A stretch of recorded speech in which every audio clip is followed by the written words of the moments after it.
real-time insight from the garage to the grid.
going.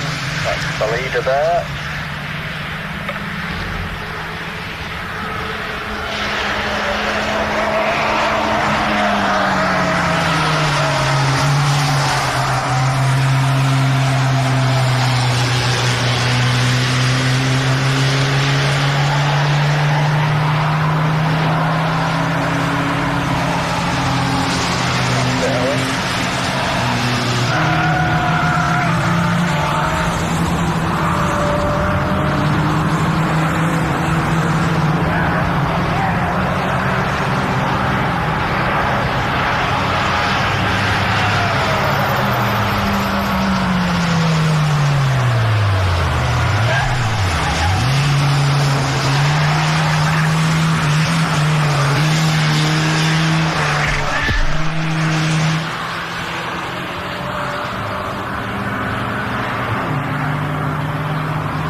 glitchy there, and it's gone. Here's the VRF point the other way. Yeah, just get down. Okay, and my Owen leader's about to overtake that car you were watching earlier.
Yeah. Fine, safety car is coming out, I need it right now.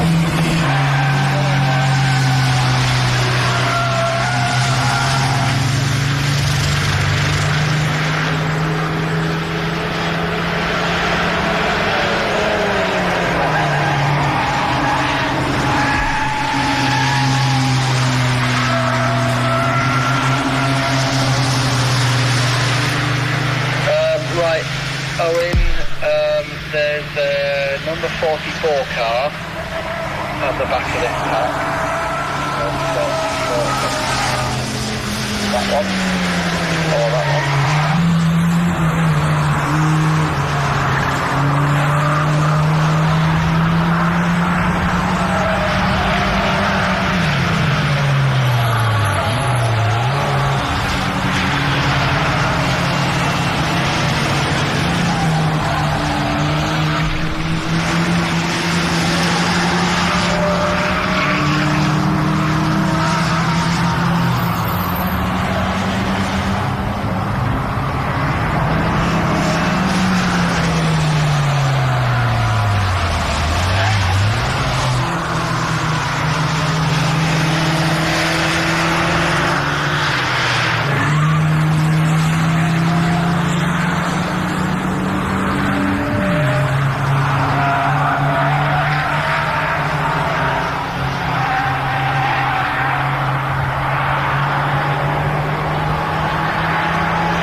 What are you watching there, Owen?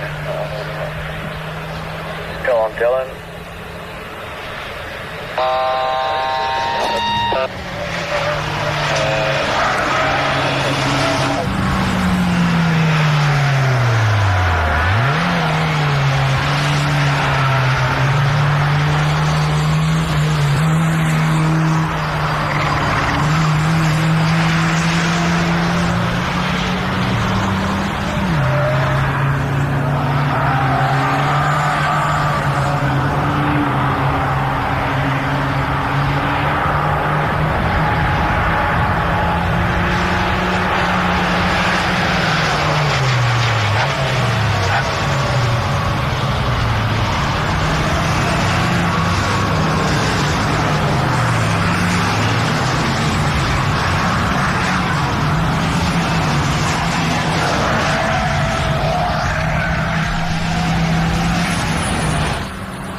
Dylan live.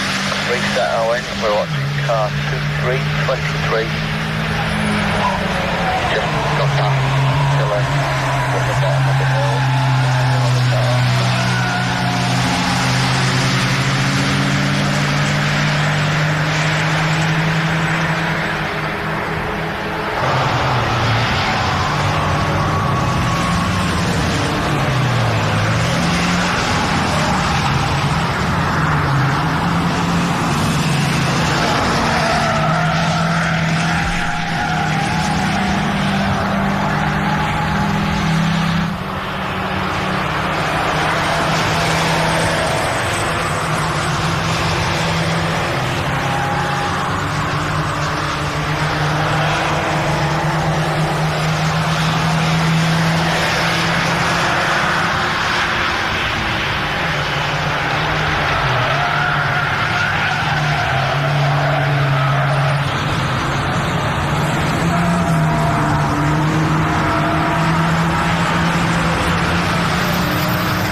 Another car, even though he's about 30 seconds behind. It's car 333. Mind that, Dylan is live.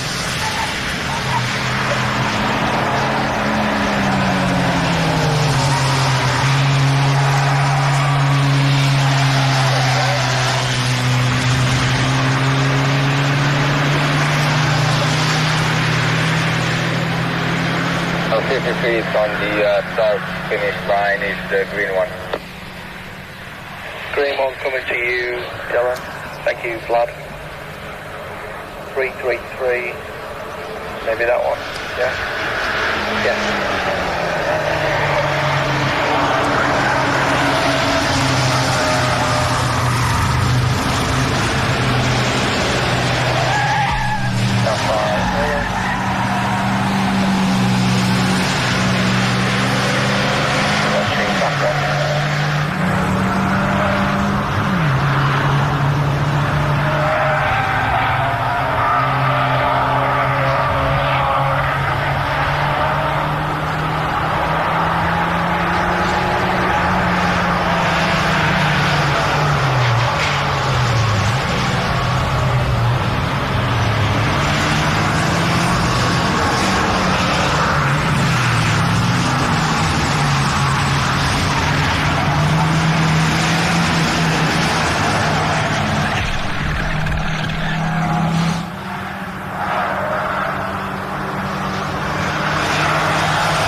Dylan live.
Dylan live.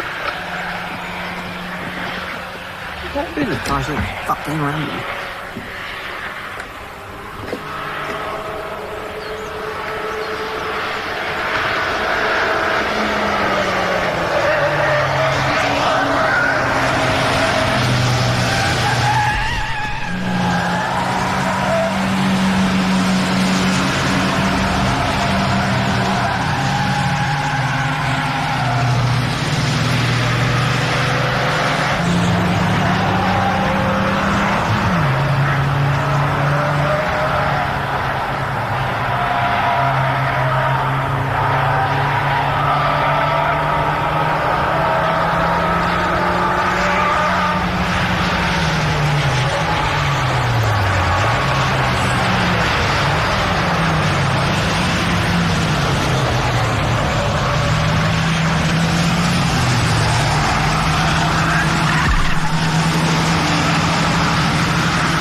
fast, Michael?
Good morning, everyone. For everyone on the live stream and actually down at circuit, just very quickly explaining why the safety car is out on circuit, and that is for the marshals and all the officials involved with the event to go and grab breakfast, quite rightly, because the unsung heroes of this event deserve to be fed at 8:20 in the morning. Just to give you a quick rundown of the top three before we return at 9 o'clock.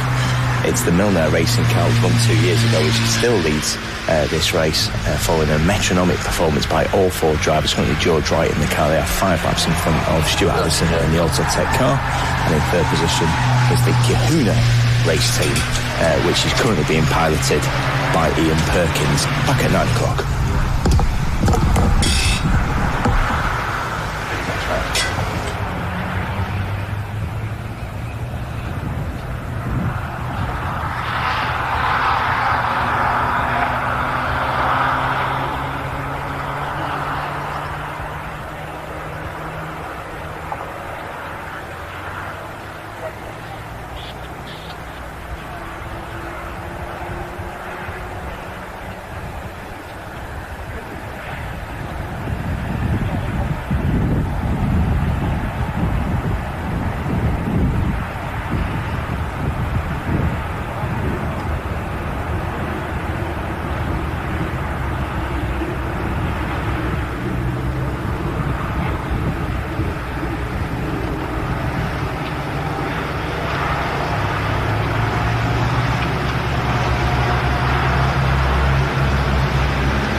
Okay, I am in position, so give me a couple of minutes and we'll be up and running. Fantastic.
Good morning, everybody. Welcome back to Anglesey. If you joined us yesterday, welcome along if you're joining us for the first time this weekend. You managed to get rid of us for 12 hours, but your luck's got to run out at some point. We had to come back and cover the final, 6 hours and 40 minutes. There's been a lot of change overnight. Myself, Jack Roll, has been staying at the circuit, had a little look. Ian Thompson, I think you were slightly luckier. You managed to get away from the circuit, but we both sort of kept tabs on what was going on. Yeah, absolutely epic session, as you expected, over the last 12 hours. As you left us last night, it was actually the Aston Martin car that was in charge of the race. But as you can see, it's completely changed. And you see the classification after 641 laps. It's those boys again at the front, the winners from 2 years ago, Milner Racing. They've taken at least one hand on this trophy this year. 640 laps completed. 5 laps in front of the Kahuna's race team, the number 333 machine. And they are 4 laps in front of Burton Power, who've been very, very consistent throughout the night. Just taken third place from the number 64 Autotech Motorsport car. They're also 9 laps down. In 5th position has been the very consistent AFK Castrap car, 13 laps down. In 6th place, the sister car of the number 64 car, the number 65 machine, 15 laps down. 7th overall, the NJM Racing car, 28 laps down. And in 8th place is the beautifully named Skarsky and Clutch with that Starsky and Hutch livery. That's quite difficult to say even at 9 o'clock in the morning, 31 laps down. Then you have the Interloper, which we've got a few stories about, which we'll come on to later. They are 32 laps down, the Emax Motorsport with Ugga Racing Citroen C1. And then 10th is the Aston Martin car that led when Jack and I were on comms when we left you last night. But one of the big things, of course, Jack, which you'll come on to, is the Aston Martin car and what happened to it around 11:15 time. It's one of the big stories of the night. Yeah, so on the run in towards turn 1, in towards the banking, they had a little look at the inside of LDR, and I think it was 2 cars going for the same piece of tarmac. They both came together, and Aston Martin, unfortunately, then put a hole in their rad. They needed a tow back, so that came with a 3-lap penalty, and then it was the time they sacrificed in the pit lane getting that car back out. So it put them on the back foot for the night stint for sure. Speaking of a car that was going really quick yesterday, but just seemed to start to tail off, was the 95 Kachau car. That is currently in 11th place with penalties being applied. They have had 10 laps worth of penalties applied. MSVT Racing and Stephen Docker in 12th. Adrian Wood for Team Shine down in 13th place. Roger Hassan back in the Orca Sport car in 14th. Lawrence Davey behind the wheel of his car, LDR Performance Tuning, car number 49 in 15th. Scuderia Boron with Lewis Boron behind the wheel in 16th place. And I thought it was going to be Paul O'Neill behind the wheel of the Project 297 car, but it is popping up saying that it is Steve Andrew behind the wheel. At the moment, they're in 17th place. They have had an endless list of electrical faults coming into the night. They had issues with brake lights. They had a shattered passenger side window. They managed to solve the passenger side window by simply just putting a new door on. The brake light's harder to diagnose. The suspected fault was alternator overcharging, having got through the night. Brake lights have now been hardwired to said brake pedal, they instead of going through the loom. But they've changed fuses, alternators, everything to try and get that car back out and running. And fair play to them, because standing with them last night, they were just of the mindset, you know what, we're not winning this thing, let's just go out and have some fun. Which is absolutely the right mindset to have, and I'm sure that, Stuart Andrews behind thinking, right, we're 28 laps behind the Scuderia Bowen car. Have obviously had their own challenges right at the start of this race, where they had an engine failure, been to Crewe to get a new engine. The engine now running absolutely fine, because that car is lapping in the 1 minute 32, so as you say, with Lewis Bowen on board. So that's got to be one of the key things to watch out for. That last place in the 24-hour race, can let that 28 laps be made up between them. But at the front, absolutely metronomic progress by the car that you see on screen, which was the number 46 Milner car with George Wright on board. And in fact, Jack, during the night, one of the key stories of the race also was just how quickly they were going during dark conditions. So Dylan Brichter managed to get the car into the 1 minute 29s. Yeah, and that normally goes with nighttime running. Granted, Oh, yeah, would it have been night time? Would it have been that golden hour where the air temp's really cool, the track's really cool, but the visibility is really good because the sun is just peeking over the horizon and it's giving you the first light of the day, so you actually end up adapting to that visibility. You feel a bit more comfortable in the car and you're nice and cool as well. So the car's running well, the tyres work well, and you've got plenty of visibility, so you're in that golden hour where for an hour or so the circuit is at its quickest. Absolutely right. And just having a quick look at the times down the circuit, see how they're getting on at 9 o'clock in the morning. We've actually got 5 cars in the 1 minute 31s, and those 5 cars, I'll give you a shout out to them. Milner, of course, in the 1 minute 31s, but also the Kahuna Racing team in the 131s. Currently aboard the number 333 car is Ian Perkins. Also into the 31s then is the Autotech, the number 65 car, which is currently being piloted by Tom Monemius. And they are currently in 6th position. And Mike Weberstadt, who was very, very quick yesterday, he's currently up in the 131s as well. And then the other one in the 131s was the very entertaining Lawrence Davey. You remember before the LDR performance tuning car went pretty sick towards the end of the 4th hour of the race. It was very competitive indeed, him and racing against Jonathan Moore in the Project 297 KA, the number 297 car. So we'll see how Lawrence gets on, because clearly, you know, following that incident with Caston Martin during the night, they've also got a number of laps to make up. One of the things to get over, by the way, just as part of that first hour, is to talk about the Emax Motorsport with Ugga Dugga Citroen C1. So I've just been with Ash Aspin, who's the team scion of the Ugga Dugga Racing outfit. So we've just had a chat about our respective seasons anyway and how things have gone so far. But he said that the car is running well. They're changing tyres between 2 and 2 hour 20-minute slots. They've had a couple of incidents during the night, one at Rocket and one at Corkscrew, but apart from that, the car is running superbly.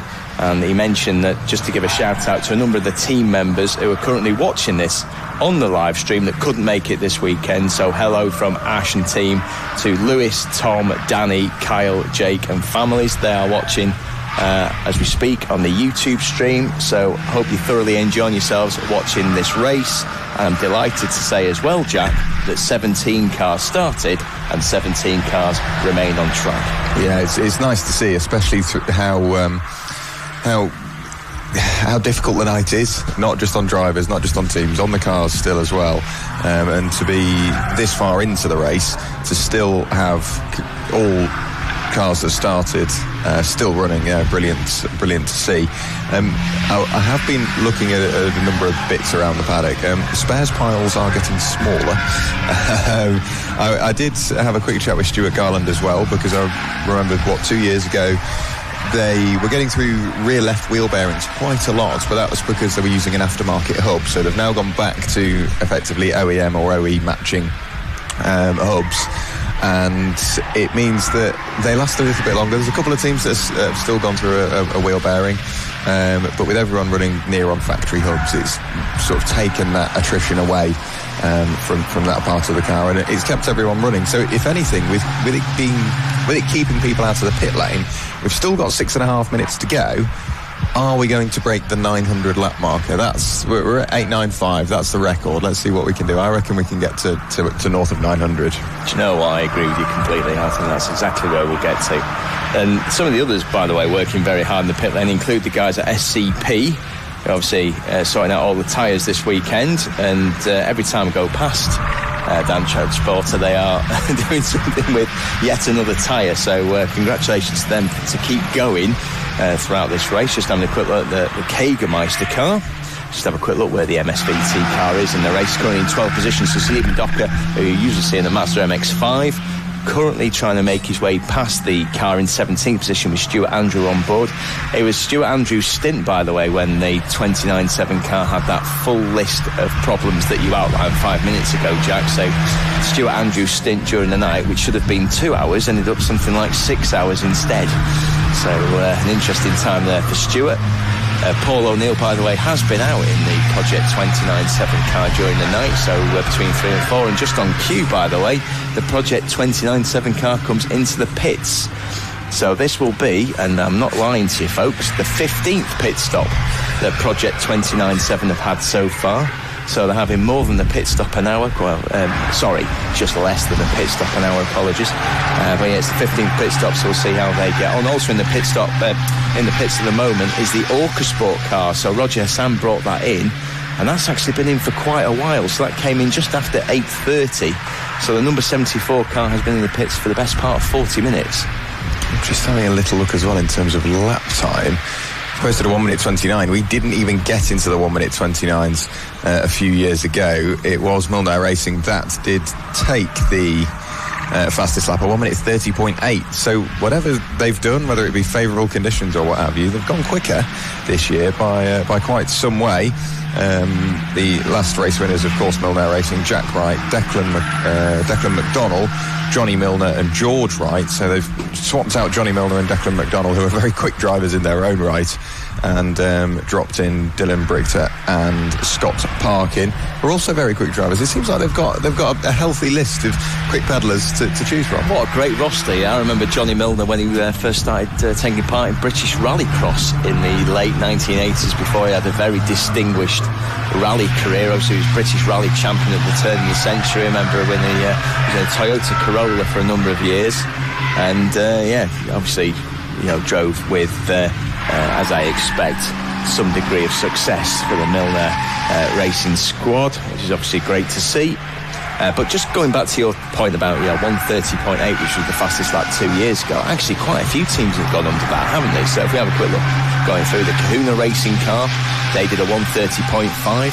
The AFK cash strap car, well, they may be cash strapped, they're not speed strapped, 1:30.639. The Autotech number 65 car has also gone under that previous 1:30.8 with a 1:30.5. And also the Aston Martin car, which again is, whilst it's had some degree of misfortune, has been able to get into the 1:30 with a 1:30.349. So 6 of the field then being able to go under the previous fastest lap from 2 years ago. So quite a few teams have made performance gains. Someone's mentioned Tom Monhebius to the front. Lots of fans here in the States. We've gone international, Ian. International event is EnduroKA 24 hour. But we have seen that, especially in years gone by. This weekend, grid's not representative at all of what EnduroKA are capable of producing. The IndyCar 500 attracts names from absolutely every corner of the globe. And we've had some interesting names, is probably the way to put it. Some that you just think, why? Well, out of all of the options you quite obviously have. But the thing is, they know no matter where they go in the world, as long as they're at Brands Hatch in an EnduroKA, their smile will be wider than it would be in anything else. Yeah, exactly. And that'll be taking place 14th and 15th November. So there's 2 more rounds, by the way, for these cars once they're finally repaired, because some are looking distinctly second-hand, particularly the Aston Martin, of course, given what's happened to that car during the night. So the other 2 rounds after this, before the Brands Hatch IndyCar 500, that's on the 5-hour race at Donington on the national circuit on the 30th of August, and then over to Oulton Park, my local circuit, on the 26th of September. I've just had a thought as well, because I was thinking of James. Obviously, Nick Tandy, famous name. Yeah. He's the most winningest, I think is the adverb you use, winningest or adjective, endurance driver ever. So Le Mans, Daytona, Sebring, Petit Le Mans, Nürburgring, he's done it. Name it, he's done it. He's also won the IndyCar 500 at Brands Hatch, so add another bigger jewel to the crown of Nick Tandy's trophy collection. We also had Eric Boulier a few years ago. Eric Boulier in an EnduroKA around Brands Hatch. And that's just to name a couple. There are hundreds of these big names. We had Ash Sutton last year. Ash Sutton's race engineer was out. Tony Perosa. Yeah. So we've had some brilliant names out. It's so good. But I think Jade Edwards made an appearance one year as well with Josh Cook. Yeah. So no, it's such a brilliant event. So if you do have the opportunity, obviously make your way to Donington Park towards the end of this month. We've still got Oulton Park, but the IndyCar 500. That's the one I know that everybody downstairs in MSBT are very, very proud of. That is a brilliant event. and obviously a key local event for a lot of the people downstairs as well. So you mentioned Josh Cook. Josh Cook will literally drive anything. I know he's obviously got his works Toyota driving British touring cars, but he's been out in the C1s. He did the Silverstone 24-hour earlier this year. As you say, he's been out with Jade Edwards in these. That's great to hear. Yeah, it's nice to see more and more names emerge into the fold of EnduroKA. I'm just having a little look in terms of gaps. They are fluctuating, but we do have some which, as you pointed out a few laps ago, that are on the same lap. So I don't know whether that's going to just ebb and flow over the remainder of this race. But with pit stops still to be served, the top 3 have all been in the pits 7 times. So George Wright for Mildow Racing, Ian Perkins with Kahuna's race team, and Stephen Gilbert for Burton Power, all been in 7 times. There's only 2, I think, that have been in 8. The majority have been in 9. The winner of the amount of times in the pit lane is, at the moment, Steve Andrew, Project 297. 15 times that car has been into the pit lane, but a lot of those have been, right, send it out for a lap, see if it's fixed it. Nope, it hasn't, back in again. And one thing the drivers will have had to be careful of, if they've gone and done an hour stint, for example, the car is then hit issues and the car's in the pit lane for an hour. If the same driver takes the car out, the time it was in the pit lane will be classified as driver time. Yeah. So some of them have been going, I've only got half an hour left now. Well, we may as well swap driver anyway. But there's been a couple of teams that I think have been caught out by that. Yeah, exactly. So I'm sure that will shake its way out during the morning, where the officials looking over each and every entry of the 17 cars. But, I mean, that would have included Stuart Andrew, of course, because clearly, if you've got a 4-hour pit stop and then he's going, well, I've only done a few laps at the start of this, I'll do a few laps at the end, then clearly, technically, he's in breach of the maximum driver time. Yeah, he could have gone away and had a 3-hour sleep in that time. He could have done, yeah. If I wouldn't have blamed Stuart if he had, in all honesty. But yeah, the Project 29.7 car has now left the pits, so now back out onto circuit. So we'll see whatever was plaguing the 29.7 car has now been rectified. The Motorsport car, by the way, that's in 14th, piloted still by Roger Hassan, that has come out of the pits as well. So back onto circuit, which means that everyone is now back on circuit. One of the cars that actually lost quite a lot of time, actually, with the previous stop, was the number 64 car. So number 64 car, the Autotech car, which has currently got Mark Witherington on board. I'm just having a quick look at the previous pit stop. Yeah, the previous pit stop time was 15 minutes. So way north of anything else that team have done. Autotech were previously in 2nd position at the turn of the hour, but now down into 6th position. So it just shows you how quickly things can change. Burton Power Racing are the team that have gradually moved the way up throughout. So you'll remember that Andy Burton was determinedly battling for, I think it was 7th position during hour 3, hour 4, and now being piloted by Stephen Gilbert. The car is only 9 laps down. So the Burton Power Racing car being very, very consistent throughout. You'll see that Ford Racing livery, turn of the century, Colin McRae-esque Ford Focus World Rally Championship. And it's even got Valvoline on the back, of course. Burton Power on the side. Burton Power, of course, sponsor a number of cars and series, but it's Andy Burton's team. And good to see it at the top of the circuit and running extremely well. It is. Andy Burton is a busy man, is Andy and co. Stephen Gilbert's probably the busier of the team at the moment, trying to navigate the Anglesey circuit back to back and just pushing on, it would seem, picking up a couple of places. 5 laps off the car in front and 5 laps off the car behind. So the top 4 all seem to be separated by 5 laps apiece. Aside from now having gone through, Stephen Gilbert has shuffled that around somewhat. But we'll see what will happen over the next 6 hours and 20 minutes. We will stick to a similar schedule as yesterday, where we'll do an update on the hour, nip away for a natural break, and at some point we'll have to allow each other some time to go and get some lunch as well, because it will feel a bit longer today. Yeah, you'll have the joys of listening solely to my commentary for about 20 minutes while Jack goes and gets his snap from the cafe. So I'll wait on that. But a big shout out, by the way, from both of us to Scuderia Bowrun, who clearly after 13 laps and a blown engine going up towards the top of the circuit, we're clearly in a pit of despair. That's the number 30 car that's currently out on the circuit. But the team went to crew, brought the engine back, put the engine in, and the team actually didn't lose that many laps following when we finished commentary at 9 o'clock. So I think there were 171 laps down at that point. Now as we return, the team is only 198 laps down, so the car's running well. It's running consistently in 133.723, and actually that's what I love about this race. Stuart Andrew in the Project 29.7 car, who was in the Project 29.7 car, has just done their fastest lap of the race. 18 hours into it, a 131.412. Which means that car, which is currently in last position, One of the quickest is the third quickest car on circuit. That is the madness of the EnduroKA race. Yeah, really is. So fair play, Steve Andrew. I know Mandy Andrews downstairs with MSVT at the moment, working hard. From what I gather, she's only managed to grab a couple of hours sleep through the night for what I think was just all the unsettlement that was in the Project 297 garage, struggling to switch off. Is that Steve Andrew having unlapped himself? Yes, that's right, yeah. Monomius in the Autotech car. So pushing on is Steve Andrew, and you would, wouldn't you? You are there to have fun, but you'd think, right, what's the harm in just pushing that extra bit harder? Into the pit lane comes the race leader. So George Wright comes in. Let's have a little look at who it will be. The good thing is with TSL and the latest update, we can see who was in most recently.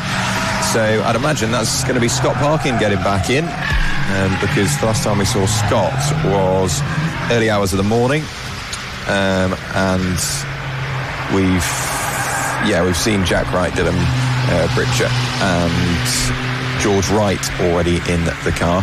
George having got out, actually, when we left you, George was in the car. He did your standard sort of 2.5 hour stint.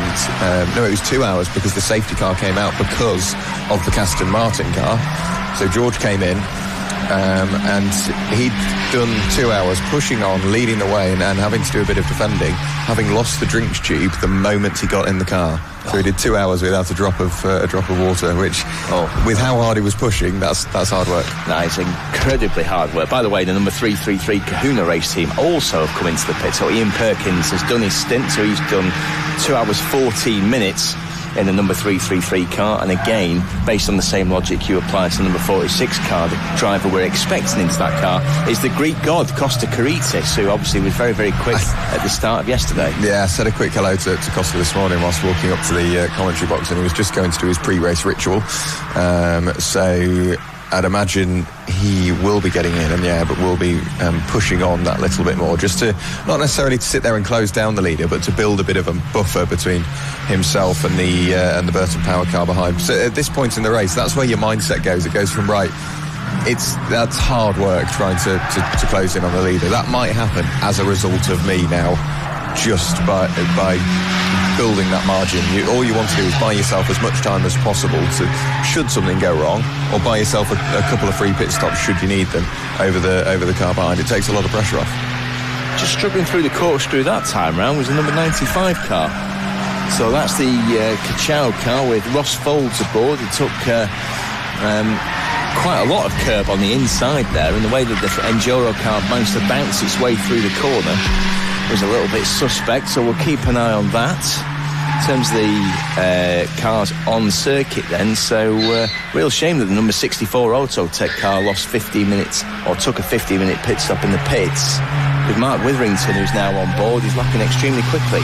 131.630, we're the only man into the 131s during that particular lap, as we're looking at, again, all kinds of weird and wonderful battles.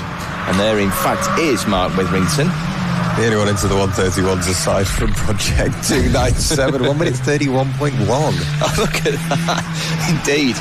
So that team's gone, do you know what, we're going to cut loose and we'll try and get into the 1 minute 30s. Yeah, let's push on. Aston Martin not looking as factory fresh as it did going into the night. We know, obviously, it had a couple of issues, but new radiator and I'm sure dubious amounts yet of duct tape applied. There's a bit of wheel scoring down the side of that car, as there is on a couple of others, but it's nothing malicious. It's more potentially in the night you just slowly started to wander because you just do. You sit there, you follow the circuit, and then there's definitely someone next to him. But it doesn't do anything major aside from put a thin layer of rubber on the side of your car. I think it's still got half a chance of winning the Dagenham Dustbin Award for the best presented, best liveried car of the entire weekend. It's a gorgeous livery, but unfortunately that arrow that's on the front bonnet of the number 333 car, it's number 23 car, is just solely pointing to the amount of duct tape that's been liberally applied on the front bumper. But Mike Weberstadt carrying on. Always takes a great line through the corkscrew. So 20 seconds ago you just saw the amount of curve that Mike took on the inside and then took on the outside. Unfortunately not being able to make any impression on the number 64 car of Mark Witherington, in front of Mark Witherington, going very, very quickly. But look at that, Project 29.7, shout out to you, 1:30.958. That team has decided to cut loose and just absolutely go for it this morning, and you have got our full respect for doing so. Yeah, really pushing on is Steve Andrews, so clearly happy enough with the condition of the car and the circuit to go, right, yep, let's push on a bit now.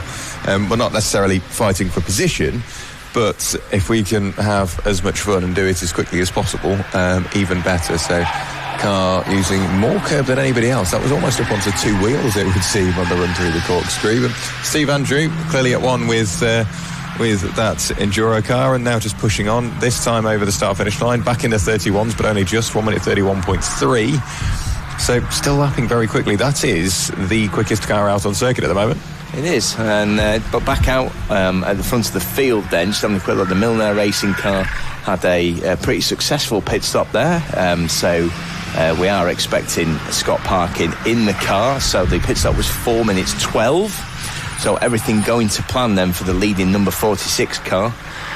Similarly, the number 333 car, the Kahuna race team, which Costa Caritas has just got in, and that was almost identical pit stop time, 4 minutes 14 seconds. So everything going to plan so far for the leading two, and the Kahuna race team maintains its second position over the Burton Power racing car, which is currently being piloted by Stephen Gilbert. But we're expecting that car into the pits for its 8th pit stop at some point over the next 30 minutes. So over the start-finish line goes the race leader once again. That is their outlap complete onto the first flying lap of their stint. There's a lot of marbles out there, and when we say marbles, we don't literally mean marbles if you're somewhat newer to motorsport. It's all the clumps of rubber which collect on the tyre or wear away and into almost a ball, and then it flies off the tyre and normally sits offline. But there is a lot out there at the moment, as you'd expect with a longer race.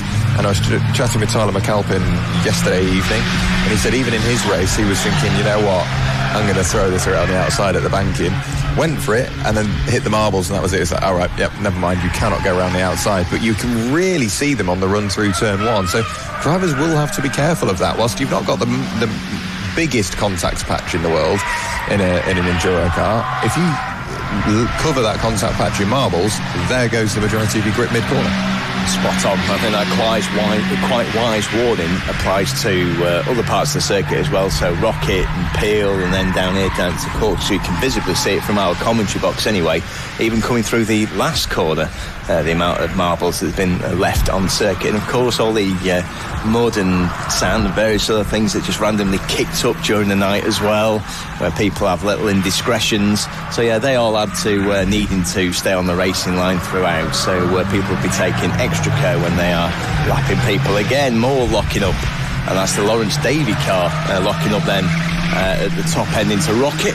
Lawrence lapping in the 32, so good to see that the maladies that were plaguing the engine of that number 49 car have been resolved. Lawrence back on pace, but also back on pace is Scott Parkin. Scott Parkin's decided 1:30.737 for the leader that time round, because the Kahuna race team is matching them stride for stride. Another 1 minute 30 dead lap there for the number 333 car. Yeah, the Treble 3 car with Ian Perkins behind the wheel. He is pushing on. Steve Andrews still lapping metronomic in the low 31s, high 30s, so doing brilliantly well are that team. Now they're back out there, but a lot of time to make up it would seem, 5 extra pit stops over effectively the rest of the field at a bare minimum. George Wright, having handed over the car to what we think is Scott Parkin, yet to see the update. Ian Perkins, presumably, is that an update, or is he yet to swap over? Let's have a little look. So Ian Perkins should have got into the car. Just having a little look now. It says his stint time. Yeah, so he got in. So he should have just got out of the car, Ian Perkins. Yep. Presumably handing over to Costa Kritzis, as we say. Stephen Gilbert yet to hand the car over. We'll have a little look as to who that may be if we just click through onto the stint. I'd imagine it'll be Tommy Valentine about to get back in again, just due to the last time he was in. That was a shorter stint from Tommy Valentine.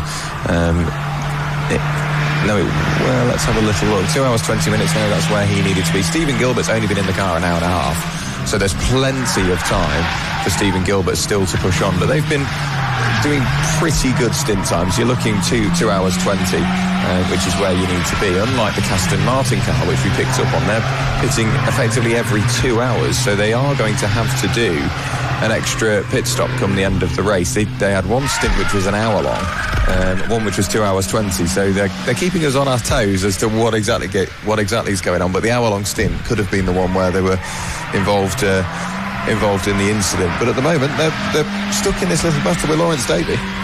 Yeah, Lawrence Davey just gave Mike Weberstadt a little love tap anyway at the top end of the circuit, just to remind him that yes, he does want to go past. And you might be thinking, is that for position between the number 23 car and the number 49 car? Just as a reminder, there is a full only 78 laps difference between those cars anyway. Wouldn't stop Lawrence Davey absolutely pushing him into the pits, by the way, during all of that excitement. Is the number 95 car, the Kachow car, Ross Folds, who was previously in 10th position. He was lapping very, very consistently, and again, just based upon what we've seen here, Ross has been in for the best part of 2 hours 20 minutes, and based upon what we've seen earlier, he'll be handing over to the one of the men of the weekend, Lee Taylor, who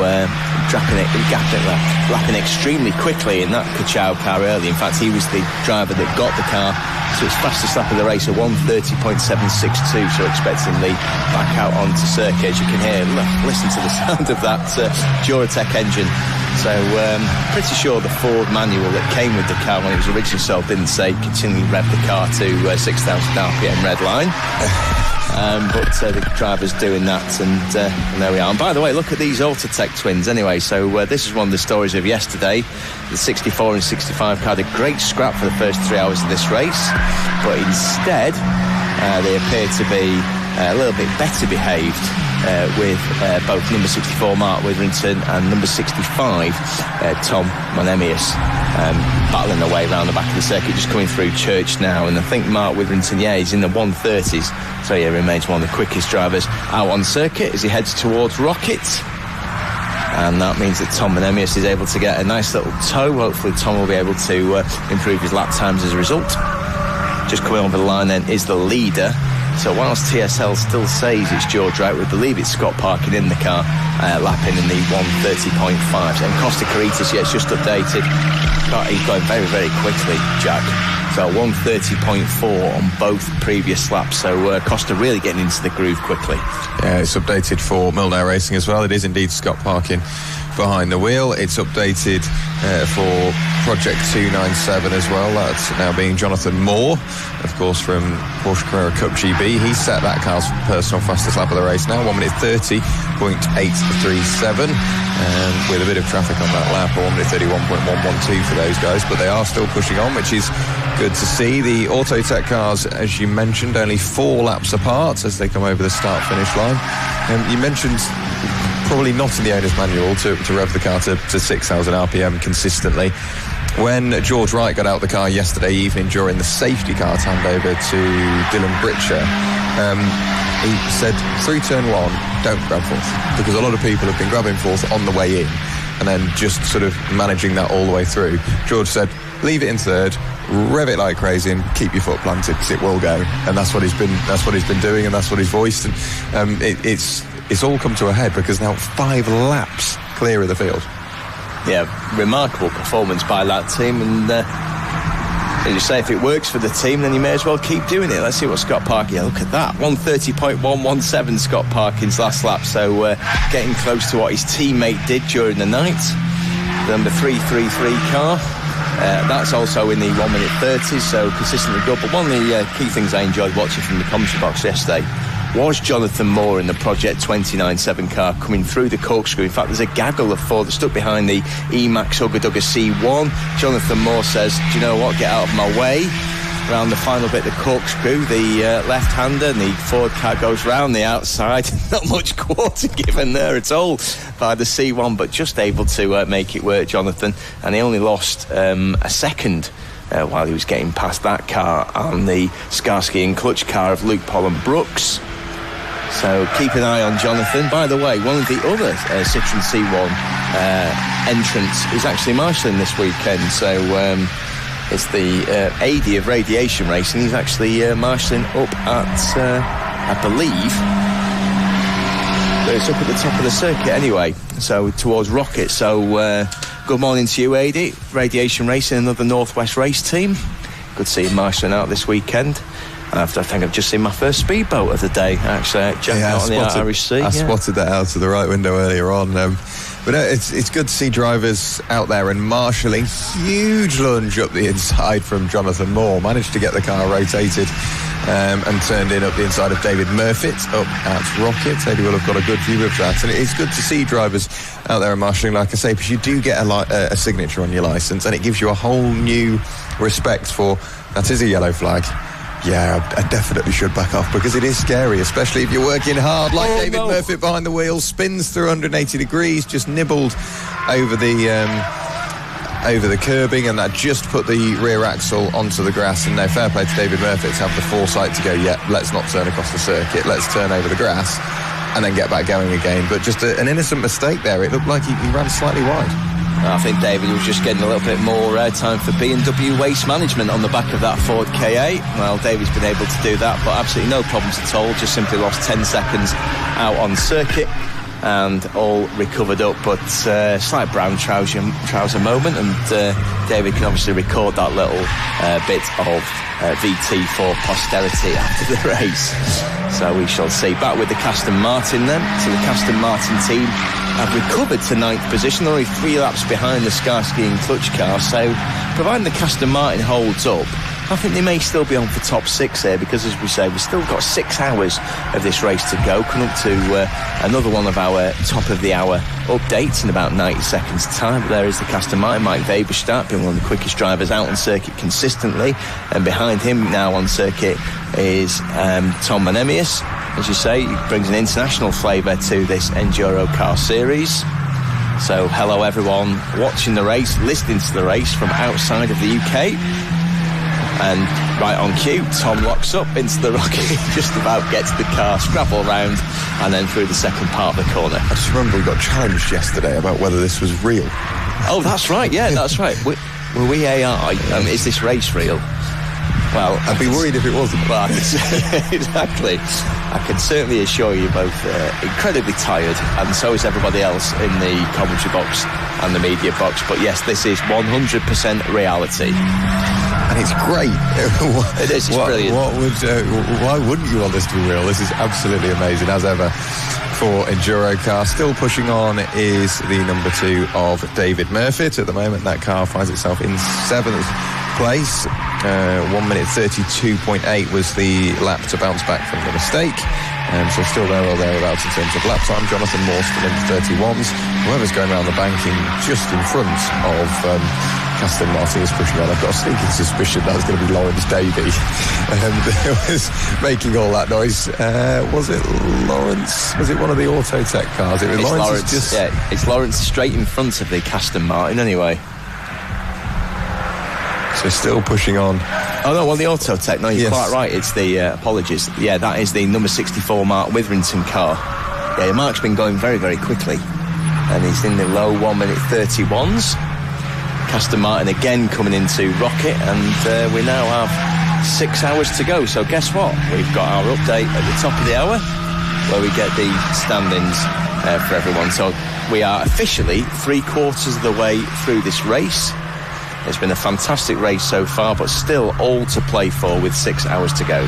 Yeah, 6 hours to go, so time for the update with all of our standings. And granted, nothing much will have changed. There will have been a little bit of shuffling in that mid-pack, but for the most part, everything should have stayed as it is. And of course, we've had some pit stops roll through as well, so that may have shuffled round the order. Scott Parkin still continues to lead the way, and Milner Racing ran by NJM, so when you look at NJM as an outfit, they've got 2 cars inside the top 7. Autotech have got 3 cars inside the top 6. That could produce quite a good rivalry for seasons to come. But Milner Racing car number 46 at the top of the standings with 6 hours to go. The Treble 3 Kahunas Racing car with Costa Krietsis behind the wheel in second place. It is then Stephen Gilbert for Burton Power Racing that rounds out the top 3 ahead of Tom Monhemius in 4th for the first of the 2 Autotech cars. Natalie Knowles behind the wheel of the AFK Cash-strapped racing car is in 5th. It is the second of the 2 Autotech cars with Mark Witherington behind the wheel in 6th place. 7th place is David Murfitt, NJM Racing, ahead of Luke Pollen-Brooks for the Skarsky in Clutch 143 in 8th place. 9th place is Michael Weberstadt for Aston Martin, long-time race leader, unfortunately down in 9th place. The 115 Emax Motorsport Citroen C1 has Jason Plowright behind the wheel. That's your top 10. As we look to Cachao, you were quite right. Lee Taylor has taken over the number 95 car in 11th. It is then the 44 MSVT racing car in the hands of Stephen Docker, ahead of Adrian Wood, back behind the wheel of the Team Shine 180 car. It is Peter Child behind the wheel of the Orca Sport 74 car. They've had a busy night, it would seem, of Orca Sport. Lawrence Davies still driving his LDR Performance Tuning 49. Lewis Bowen still behind the wheel of the Scuderia Bowen car. And Jonathan Moore having taken over the Project 297 car, out there and lapping very, very quickly indeed. That is your update at the top of the hour. So with 5 hours and 57 to go, that puts us in a position where we're potentially due just a little breather, go get another coffee, keep waking ourselves up, and then we'll be back with you with 5 hours and 52 minutes to go. We'll give ourselves a little bit of time, but stick around, we'll be back soon.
Welcome back, everybody.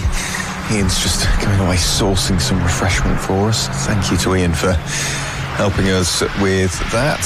5 hours and 48 minutes of this race still to go.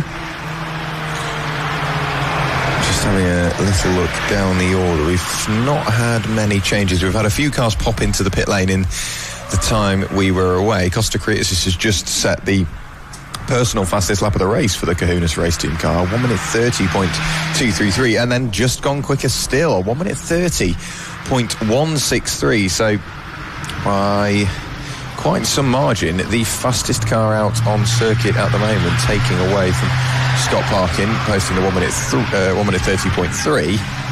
Everybody else is floating around in the mid to high 31s, aside from the Project 297 car. Jonathan Moore behind the wheel, 1 minute 31.1. Brilliant to see that car pushing on, gaining a second a lap over most of the cars up the road, but with 5 hours 47 to go, they've got 32 laps to make up, so that's a lot of very quick laps required from Project 297.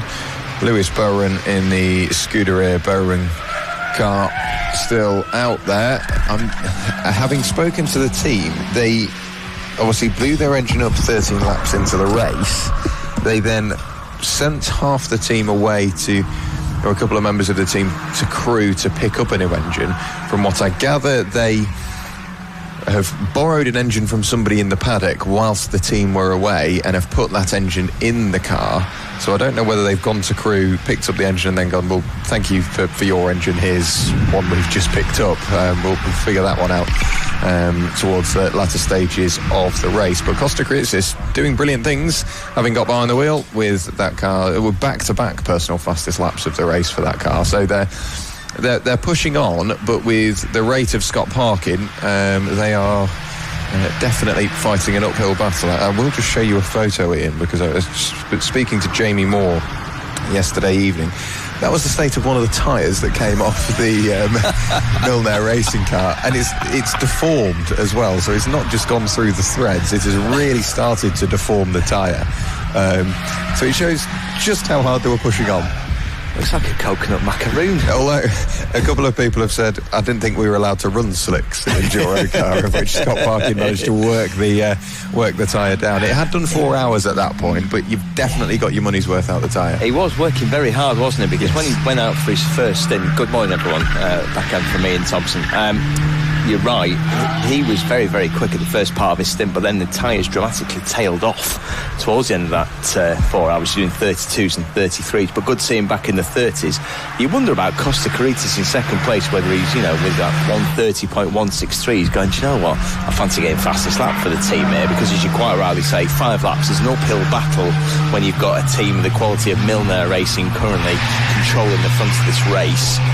In terms of the others in the field, Jonathan Moore continues to do Jonathan Moore things despite him being 17th. He's actually the third quickest car on the circuit, the Project 297 car, which has had a litany of issues. But the key thing is, like the rest of the spirit of this series, that team has kept going, like all other teams across the race weekend. So having a quick look at battles on the track. Oh, goodness me, that was a bit hairy, wasn't it, up at Rocket? That looked like the Aston Martin when the Skarsky and Crutch car. In fact, you can just see it on the screen in front of you now. So Mike Weberstadt, absolutely no holds barred. You think that was per position, it's not, he's unlapped himself. But there are 2 laps now between those cars for 8th position as part of this race. Developing into a good little battle, that I think, and granted they are 2 laps apart, but we can see it now going off the lap times that the Aston Martin car has been doing more recently. They've been 1 minute 31s, mid 1 minute 31s, the occasional hop up to the 32s, but when we look at the Skarsky and Clutch car, they've been 33s, 32s, currently with Luke Pollen-Brooks behind the wheel, who's been in the car 1 hour 56, so he's probably not that far away from bringing that car in, whereas if we look at Mike Weberstadt, he's been in the car 1 hour 16, so he's still got potentially another hour in the car, and if he can continue posting these 1 minute 31s come the end of the race, or even well before the end of the race, we could see those positions start to shuffle around. Costa Creates is still scything through traffic and doing so at a good rate, but Scott Parkin still in the 1 minute 30s, very, very quick indeed. Indeed, so we'll see if Scott is able to maintain the consistency he showed in his previous 2 stints. So yeah, they'll have been driven for, in fact, will this be the last time that Scott gets in the car? Just thinking in terms of the stints. Yes, let's try and figure out. I mean, granted, I know that they stagger their stints. George got out to hand over to Scott, so you should imagine Jack Wright will be in next, which will get us to around about 2 hours to go. So it could be Dylan that brings the car home, or George could get back in potentially. But I'd imagine it will be Dylan that's bringing the car home come the end of the race. So we'll keep an eye out, obviously, on all the driver changes anyway. Looking through the rest of the order then, that man Lee Taylor continues to go very, very quickly indeed in the 11th position, a 1:31 flat.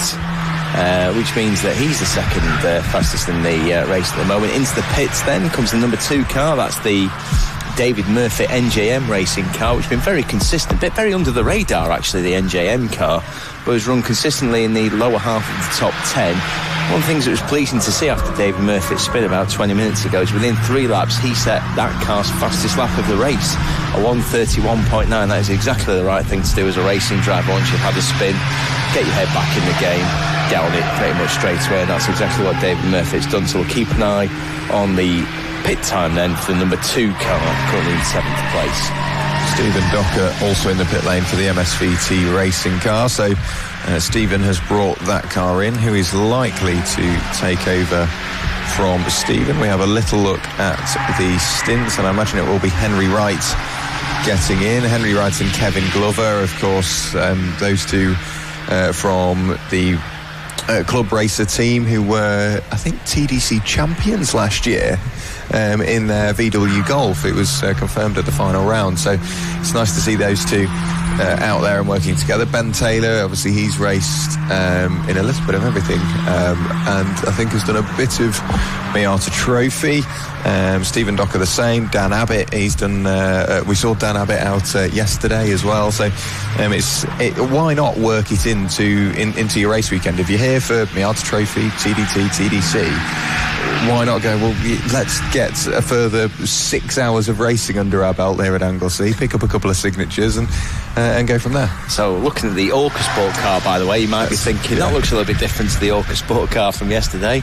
And yes, I've just seen the original Orca Sport car down in the garage, of course, Jack. I'm sure you've seen the same. Yeah, and you'll notice the little T next to their race number on that car. So it is their T car, their spare car, hence why they will have picked up a 20-lap penalty for changing car. So Peter Child behind the wheel, and that's got to be a tricky thing as well, because if you've brought a spare car, whatever changes you make to the car that you're currently running, whether it be in qualifying, from things you found in practice, or little changes through the race, ideally you've got to mirror that on the T car, so then if you have to use it, it's not like getting into a completely different car. You minimise that gap and that jump between car to car.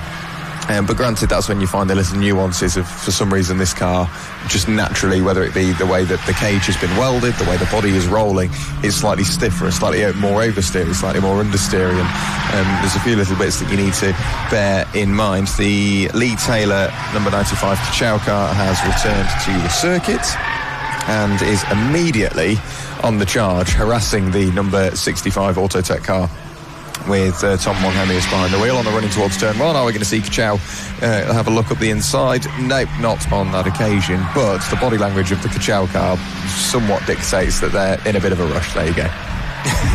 He's been in a bit of a rush all race, hasn't he, Lee Taylor? So round and round he goes. So nicely done through the banking. But yeah, just going back to the Orca Sport car then, yes, they have changed cars.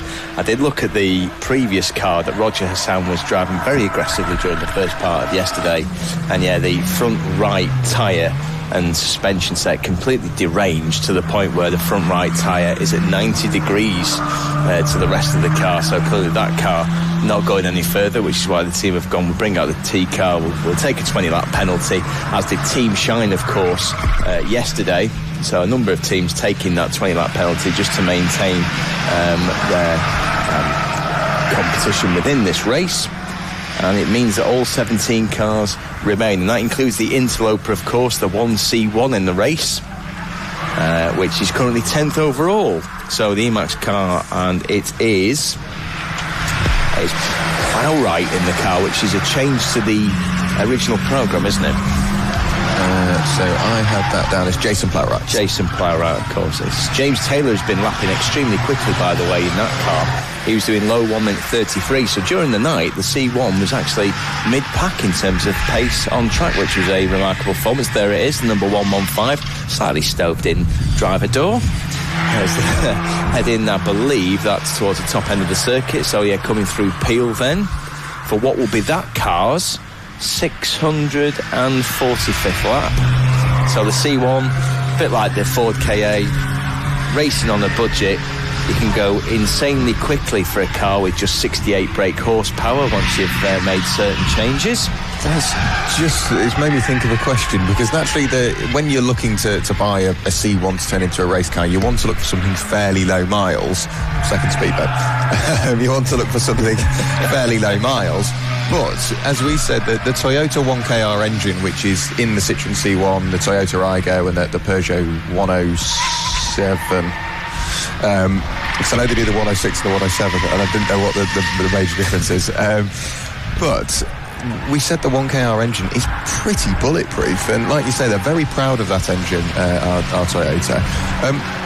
So at what point do you draw the line? 'Cause if you find a car which looks good, it's been well maintained, it might be on north of 100,000 miles, but you know the engine will last. So would you just sort of go, it's going to get used anyway, we may as well just sit at 7,000 RPM for a race?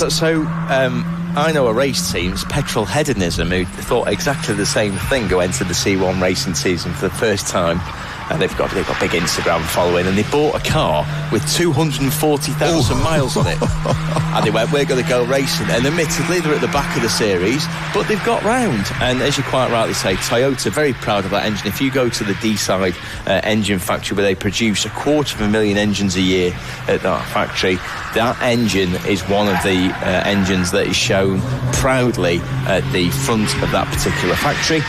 And yeah, absolutely bulletproof, as Jack quite rightly says. There is the slight gearbox discrepancy as well. The earlier gearbox seems to be the better gearbox. The way the gears are stacked, you don't have a higher top speed or anything like that, but the speed in which you get to and how quickly you get there seems to be a bit beneficial. Yeah, absolutely right. Yeah, that's absolutely spot on. But I want to know who discovered that.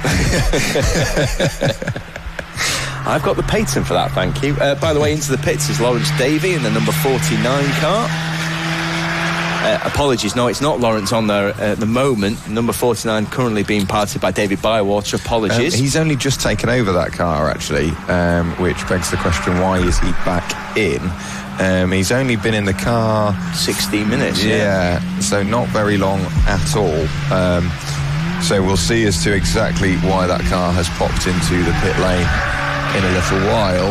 I'm hoping it's just a quick, listen, something's not working, can we unplug it and plug it back in again and hope it works? Absolutely right, but the camera crew quite rightly focusing on Costa Caritis, who is entertainment personified in the number 333 Kahuna's car. Absolutely zero originality, just throwing Kahunas on the side of the car, but it's a great livery nonetheless.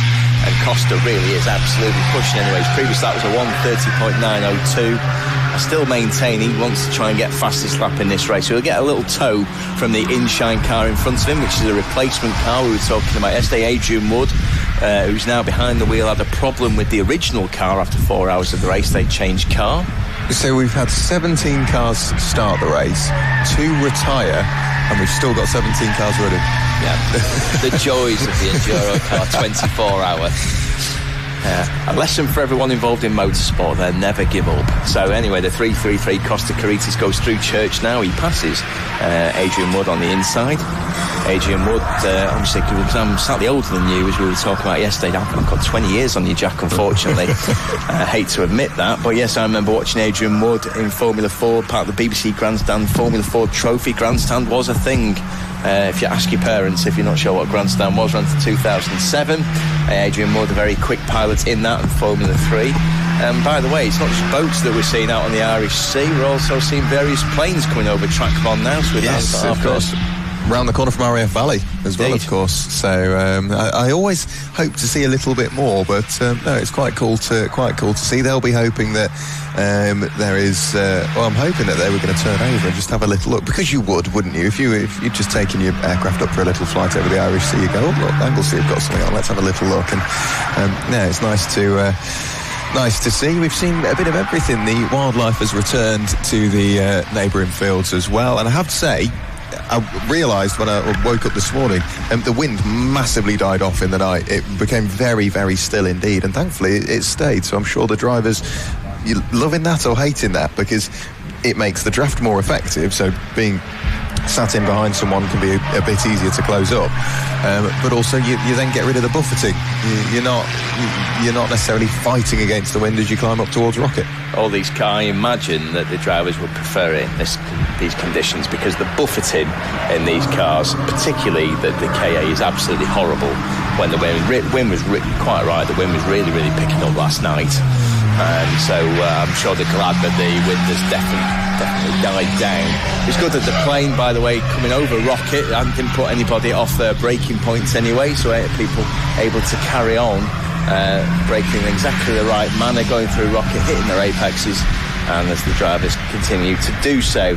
Just coming up now, Lee Taylor using all of the road, coming through the corkscrew, now coming into the final part of it in the number 95 car. Let's see how Lee does. He's currently 11th overall. Yeah, 131.590. He's been absolutely remorseless this weekend, both in the Ford KA and in his MX-5. He had an enormously eventful race, starting from pole position, of course, yesterday in the MX-5 race. He wasn't in the lead for very long, unfortunately. I think it was about 30 yards before someone got in front of him, and then there was an accident, unfortunately, towards the end of turn 1. But anyway, that was a previous race. Back on screen, we've got the Skarsky and Clutch car, based, of course, on the Ford Gran Torino, the mid-1970s series with David Soul. And it was Paul Michael Glazer, wasn't it? And in fact, it was Paul Michael Glazer that directed the 2004 remake of Starsky and Hutch anyway. So for any of you film buffs out there, I guarantee that's the last film reference I'm going to mention on this broadcast. Starsky and Clutch then currently in 9th position overall, 131.977 done by Luke Pollenbrooks that time round. And in fact, though, the Aston Martin has got in front of it. So we were talking earlier about Aston Martin just being behind it there, and clearly Starsky and Clutch have been back into the pits, and that means the Aston Martin has now moved its way into 8th position, so a recovering Mike Weber start.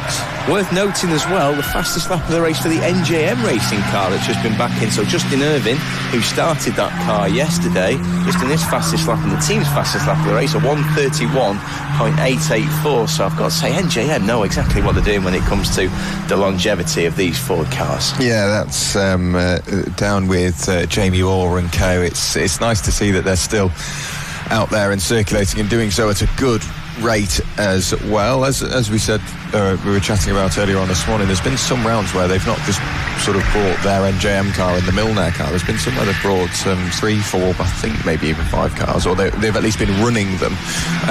So they've brought the team along at Cadwell Park a couple of years ago. I remember seeing, I think that was 3 or 4 cars as well. Sizable grids at Cadwell Park. Have we been to Cadwell so far this year? Yes, we have. That was earlier on in May. And that's, for me, these are the perfect cars for Cadwell Park, because it's such a skinny circuit, referred to as the mini Nürburgring, I think just because it can be raining over one side and not over the other. My ex-local circuit, I've seen pretty much everything at Cadwell, but it's the undulation change and the way in which you have to drive the car to achieve the lap time. And when you're racing, the circuit feels skinnier than it already is. So it's a really challenging circuit, but really, really fun. Chatting to Tyler McAlpin, he said just driving around Cadwell Park is amazing. Maybe not racing, he's like, it gets a little bit tense, but just driving around a circuit like Cadwell, it's really good.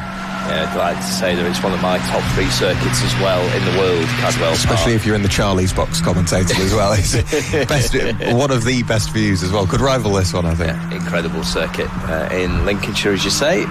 Your home county? Yeah, that's right. Yeah, fist bump there from at least one half of the commentary box. You can probably guess from my accent, I am not the member of the commentary box from Lincolnshire, but a fine county nonetheless. I've got a lot of mates from Lincoln, Sleaford, all over Lincolnshire. Yeah, so I seem to have spent quite a lot of my life there, bizarrely. Bit of a racing county, I think, Lincoln and surrounding areas. Newark is popular with racing drivers, it would seem.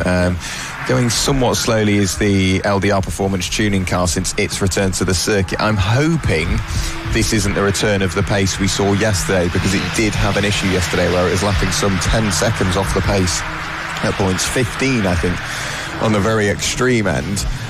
So it is David Bywater still behind the wheel. But the crash in the night with Aston Martin seems to sort everything out. It was back up and on pace again, but David Bywater is still out there, but just an eagerness to jump out of the way of the faster cars, I think, hampered his progress somewhat. Yeah, it could be, because he lost a full 3 or 4 seconds there, David Bywater. Just going over the line, by the way, Jonathan Moore, 131.4. And again, you wouldn't guess based on that pace that car was 227 laps behind the leader, but it is. And talking of the leader, Scott Parkin, Barnsley's finest, who we talked about yesterday, from Tankersley, which is very, very close to Sheffield, actually, but it is technically Barnsley. I'm sure he's proud to say he's from Barnsley as well. 130.595 was Scott's last lap time. He's just coming through the corkscrew now, using all of the road and a bit more. Just did the outside of the corner there. So Scott Parkin, a little bit of a brown trouser moment for the leader, actually, comes over the line. Still a ridiculously quick lap though, despite that error. 130.543 just shows that Scott was really, really pushing back to the Skarsky and Crutch car anyway. That's lapping the Scuderia Bowron car of Lewis Bowron. Obviously, there's Bowron family, that are driving the car this weekend, plus Mike Heath. It was Mike Heath, unfortunately, who had to suffer the indignity of an engine blow-up after 13 laps. Yeah, the only non-Bowron named driver in the car as well. What are the chances? Yeah, indeed. So, but Lewis Bowron doing a solid job there with in 16th position, 133.4, so lapping very well. He's currently got the number 2 car, so the NJM car we were talking about earlier with... we now have Justin Irvine on board after David Murphy brought the car in. And just having a quick look at the lap times. So yeah, again, consistent lap times there in the 33s. The only one into the 30s is Scott Parkin right at the front of the field. So just having a little look towards the top of the order. The lead gap coming out continuously, as you say, with Scott Parkin with the 1 minute 30.5s.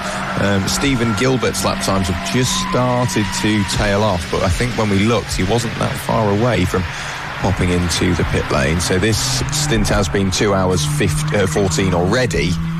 The best part of 2 hours 15.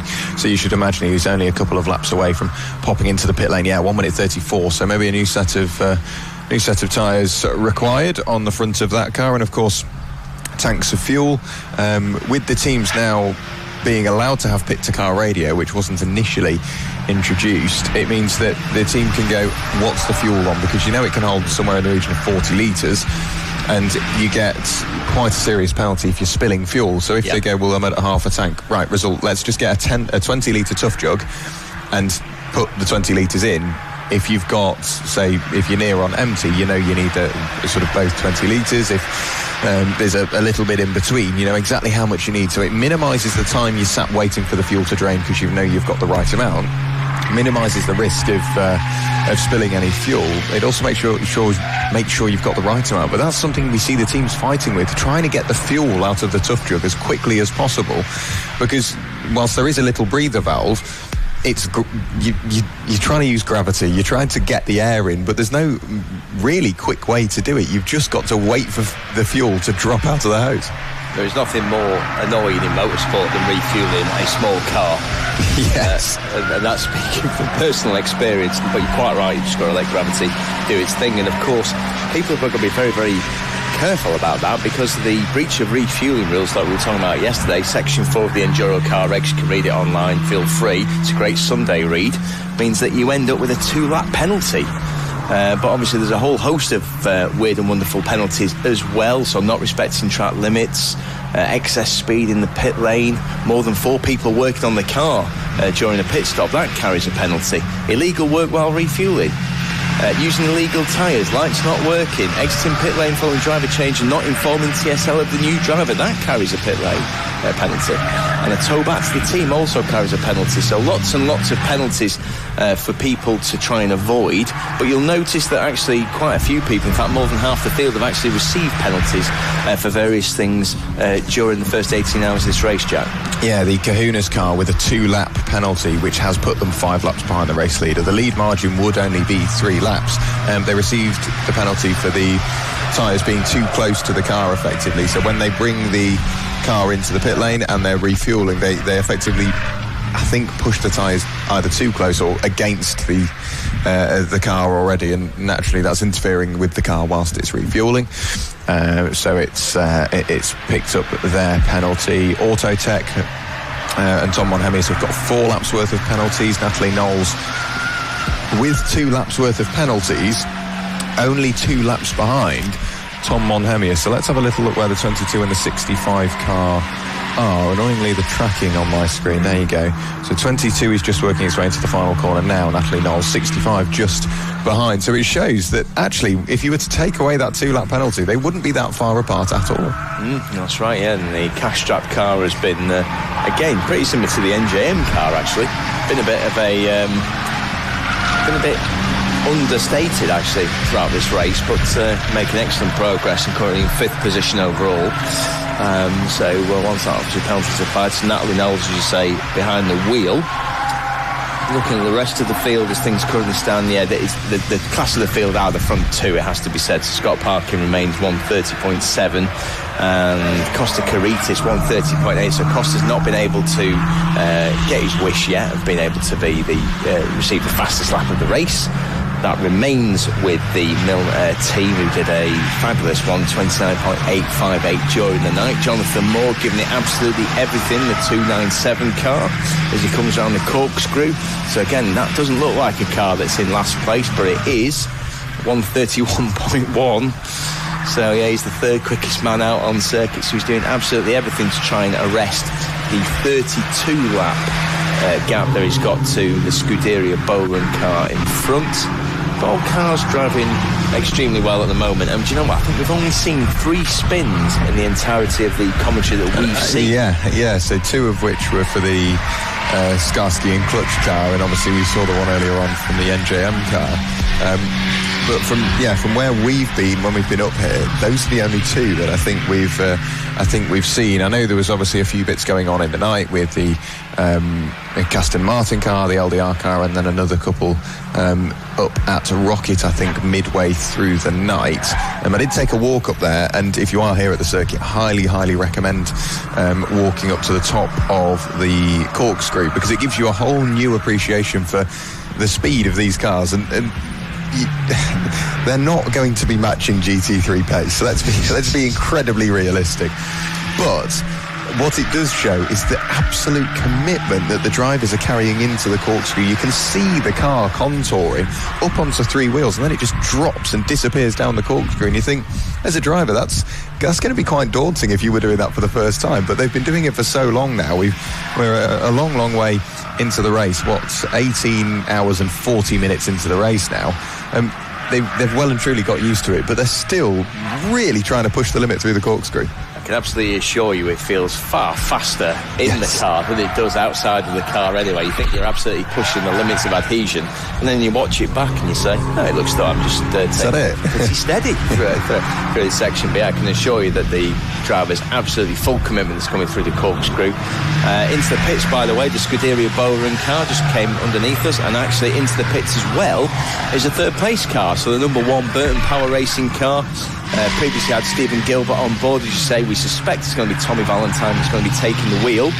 Tommy Valentine, a very, very quick driver. I think he said he was the son-in-law of Andy Burton. I think he's the son-in-law, yeah. If anybody knows Tommy, if you can confirm that with us up at the commentary box, that would be absolutely fantastic.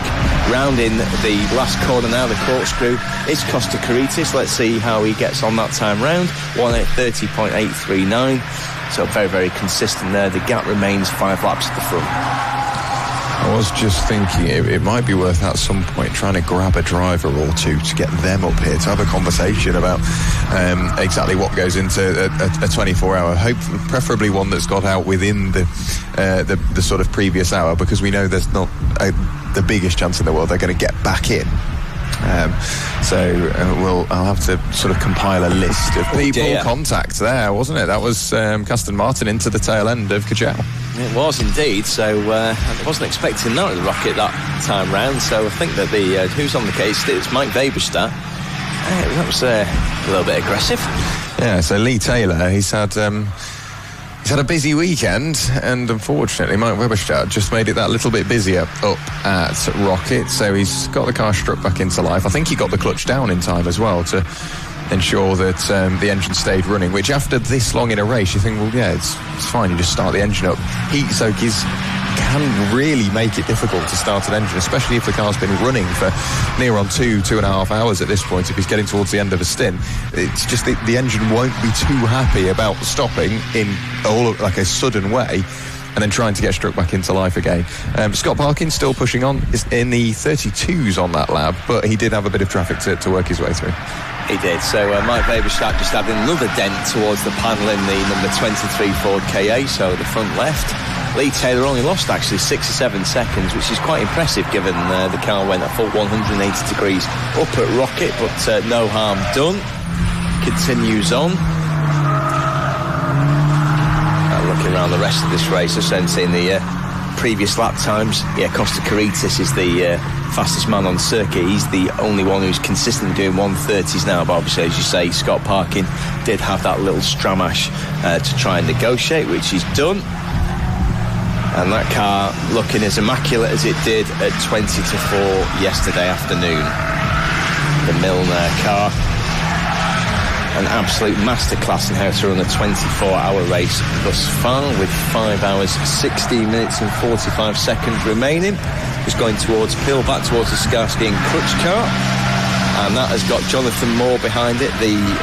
Is it enthusiastic? Is it aggressive? I tell you what, it's fast, and that's the driving style of Jonathan Moore, obviously Porsche racer, but he's raced all kinds of weird and wonderful things, and showing the beauty of a toe. I remember commentating on Jonathan Moore in the Junior Saloon Car Championship when he must have been 14, 15, and now, he's been racing all across Europe with Porsche in various bits of GT machinery, so it's great to see Jonathan has stepped up to the EnduroKA for this weekend, launches the car up the inside of the Skarsky and Clutch car, gets the car slowed down as well into the apex. He's so confident on the brakes, Jonathan. We keep seeing that, just how late he's willing to brake, but another position, at least on track, has been made, so carving his way through to try and take as many laps away from their deficit as possible. 1 minute 31.4 last time, still very quick.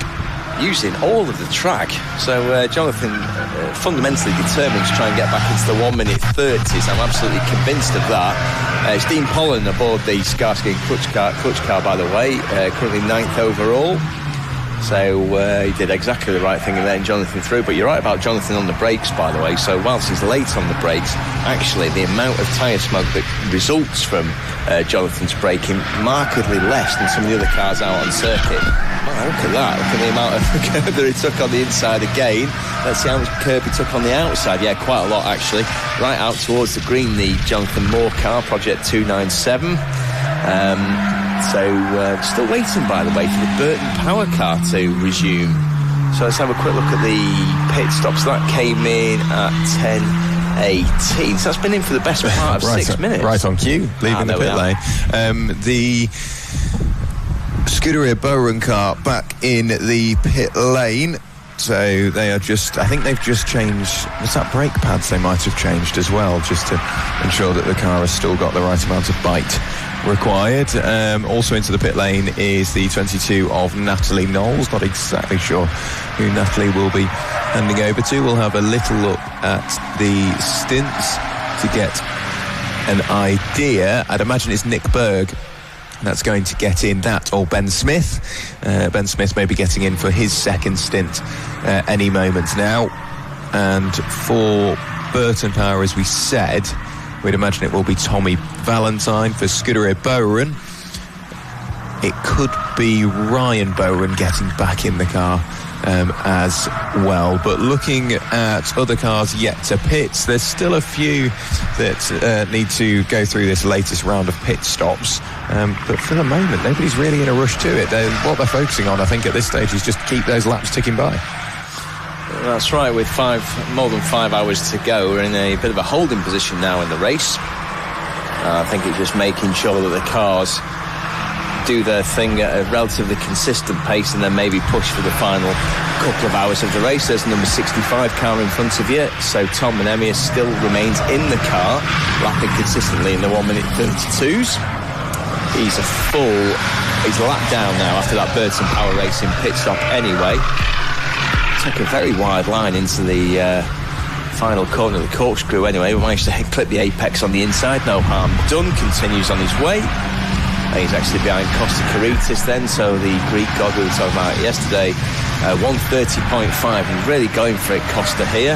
Look at that, the amount of locking up then at the rear end, almost onto three wheels, takes a beautiful line through the corner, absolutely perfect on exit. So well done, Costa. Let's see how he takes Church then. Should be absolutely flat out. He just drags the car out towards the left-hand side. How much curb does he? Just touches the curb, and then he's heading up towards Rocket. The Greek god of speed, hard at work again. I have spotted, obviously, we noticed that the Aston Martin had the roof scoop, so too does Kahuna, so too do AFK Racing. I missed that one yesterday. I didn't see that they had the small intake on the roof of the car. I need to actually figure that one out. I might go down and ask at some point and go, what is it there for? Is it purely visual? Does it force a bit of air into the cockpit? Are you any sort of aerodynamic loss or any drag? Is it just negligible? No, still can't. I can't get there. Negligible. There you go. I'm glad you're here.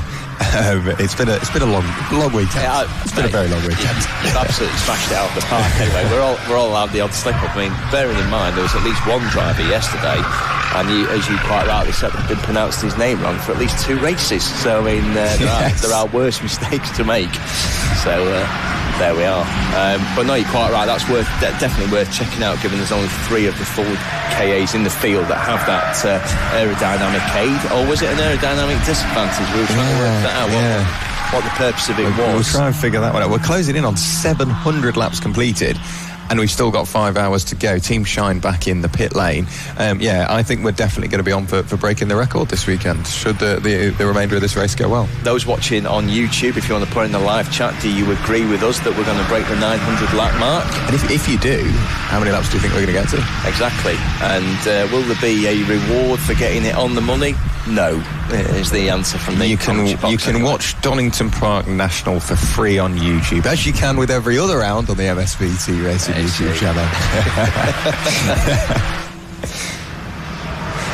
No inducements available to either of the commentators.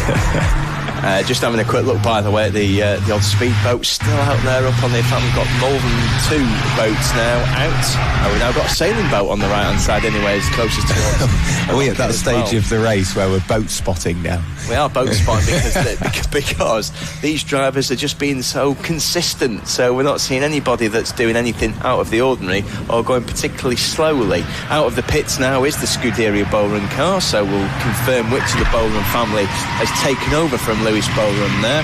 Just waiting on Team Shine. That's the only Ford KA currently in the race. So Shine Automotive have corrected me, and quite rightly so. They have entered every single race since the series started in 2019. They have been allowed to pit car radio ever since. Since they started, there was something we were trying to figure out, because it was when Werrell Senior was racing in the IndyCar 500, how he could commentate effectively from behind the wheel. So behind the safety car, I think he had earphones in, so he wasn't pressing any buttons on his phone. That, or it was a radio. However it was, they managed to get it to work. So behind the safety car, talking up to the commentary box via a wireless feed. So it was, that's why I thought, well, surely you just use pits car radio and bring the headset for the pits car radio up and hold it to the mic. that car specifically just didn't have pit-to-car radio introduced. But no, thank you, Shine Automotive. There you go. That's something we've not seen so far. So paddleboarding is something I'm going to be doing tomorrow with Mrs. Thompson. So anyway, thank you for that reminder, Mr. Cameraman. Just on that, by the way, so you're talking about Werrell Senior. Was that in the Ford Ka8s? Yes. Remember I think those that originally piloted that technology were the Australians, of course, when they did early 80s car to pits. During the Bathurst 1000, actually. I think it was 1980, the first ever car to commentary live stream was done with a Toyota Celica, believe it or not. Wow. And then obviously throughout the 80s. So, but I've never heard it in any national race series here. So, aside from, well, I guess British touring cars. Oh yeah, but I'm talking club racing level. Yeah. I've never. No, I was chatting with Scott Bucknell trying to figure out how we could do it if me and Mark were sharing a car. If we could also commentate. So say if there were three of us, for example, if it was the Snetterton, say 6 hour, Dad goes out, does the first hour and a half, or 2 hours, whatever it is, whilst I'm up and commentating. At the 3 hour mark, we swap places, so he finishes with his stint, whatever, helps out, cools down.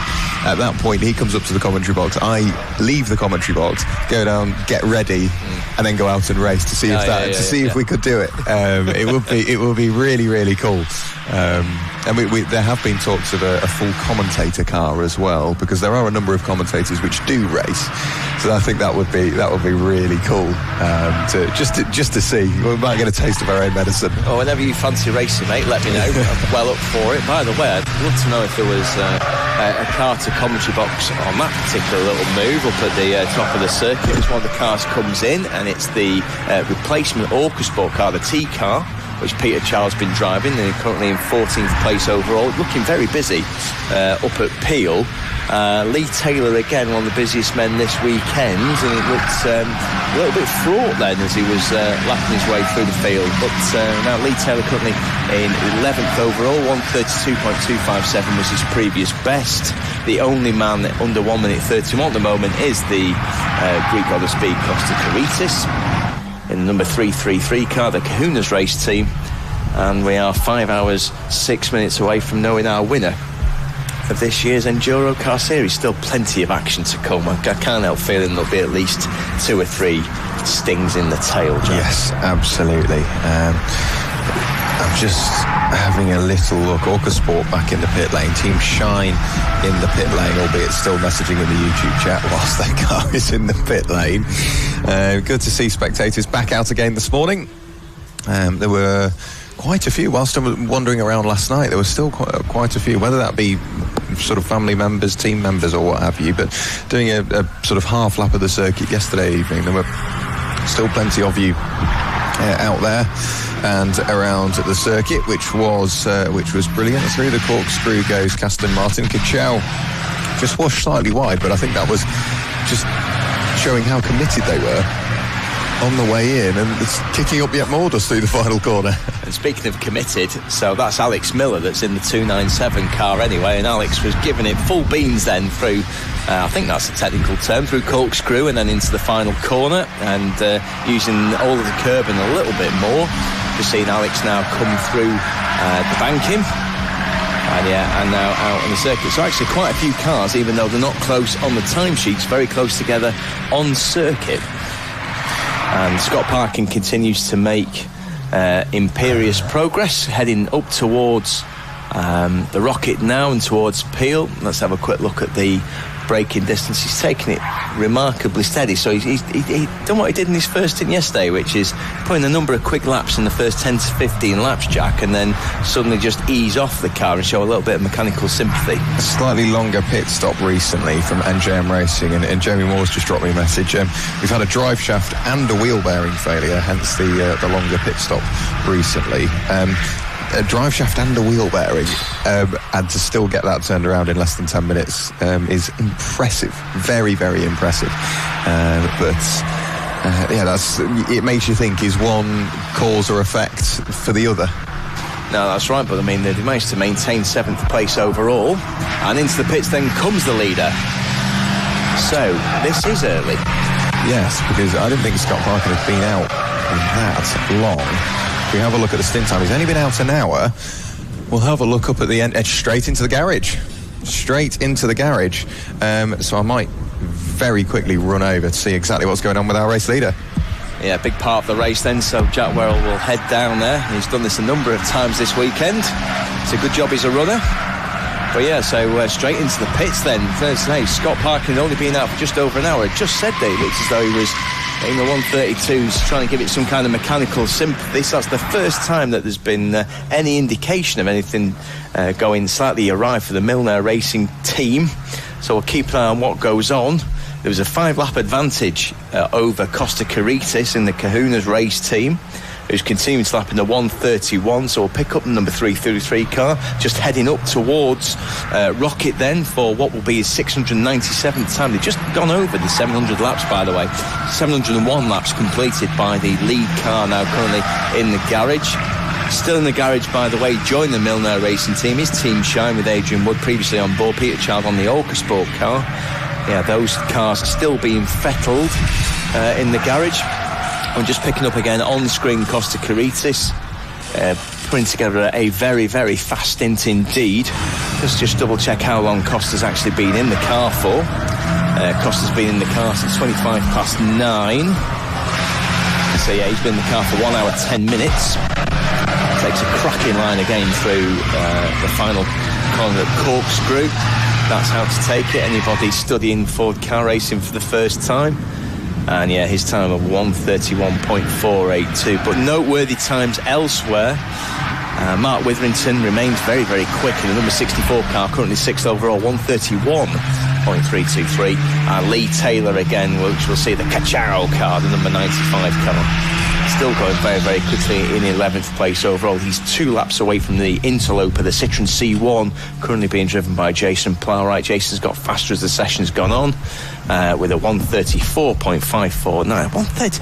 How on earth do you get a Citroen C1 to do 1:32.67? Well, I don't know, because I race for JFR, but Emax Motorsport and Ugga Dugga Racing can certainly tell you anyway they've been able to do that. So just having a quick look at the cars coming over the finish line now. The one of them is the Scuderia Bowrun car, and just to confirm that taking over that car, the number 297 car, the number 30 car, it was Lewis Bowrun previously driving, and it's Ryan Bowrun that's now on board. Those boys still going well, 1:34.817 the previous lap, so that car driving reliably as things stand.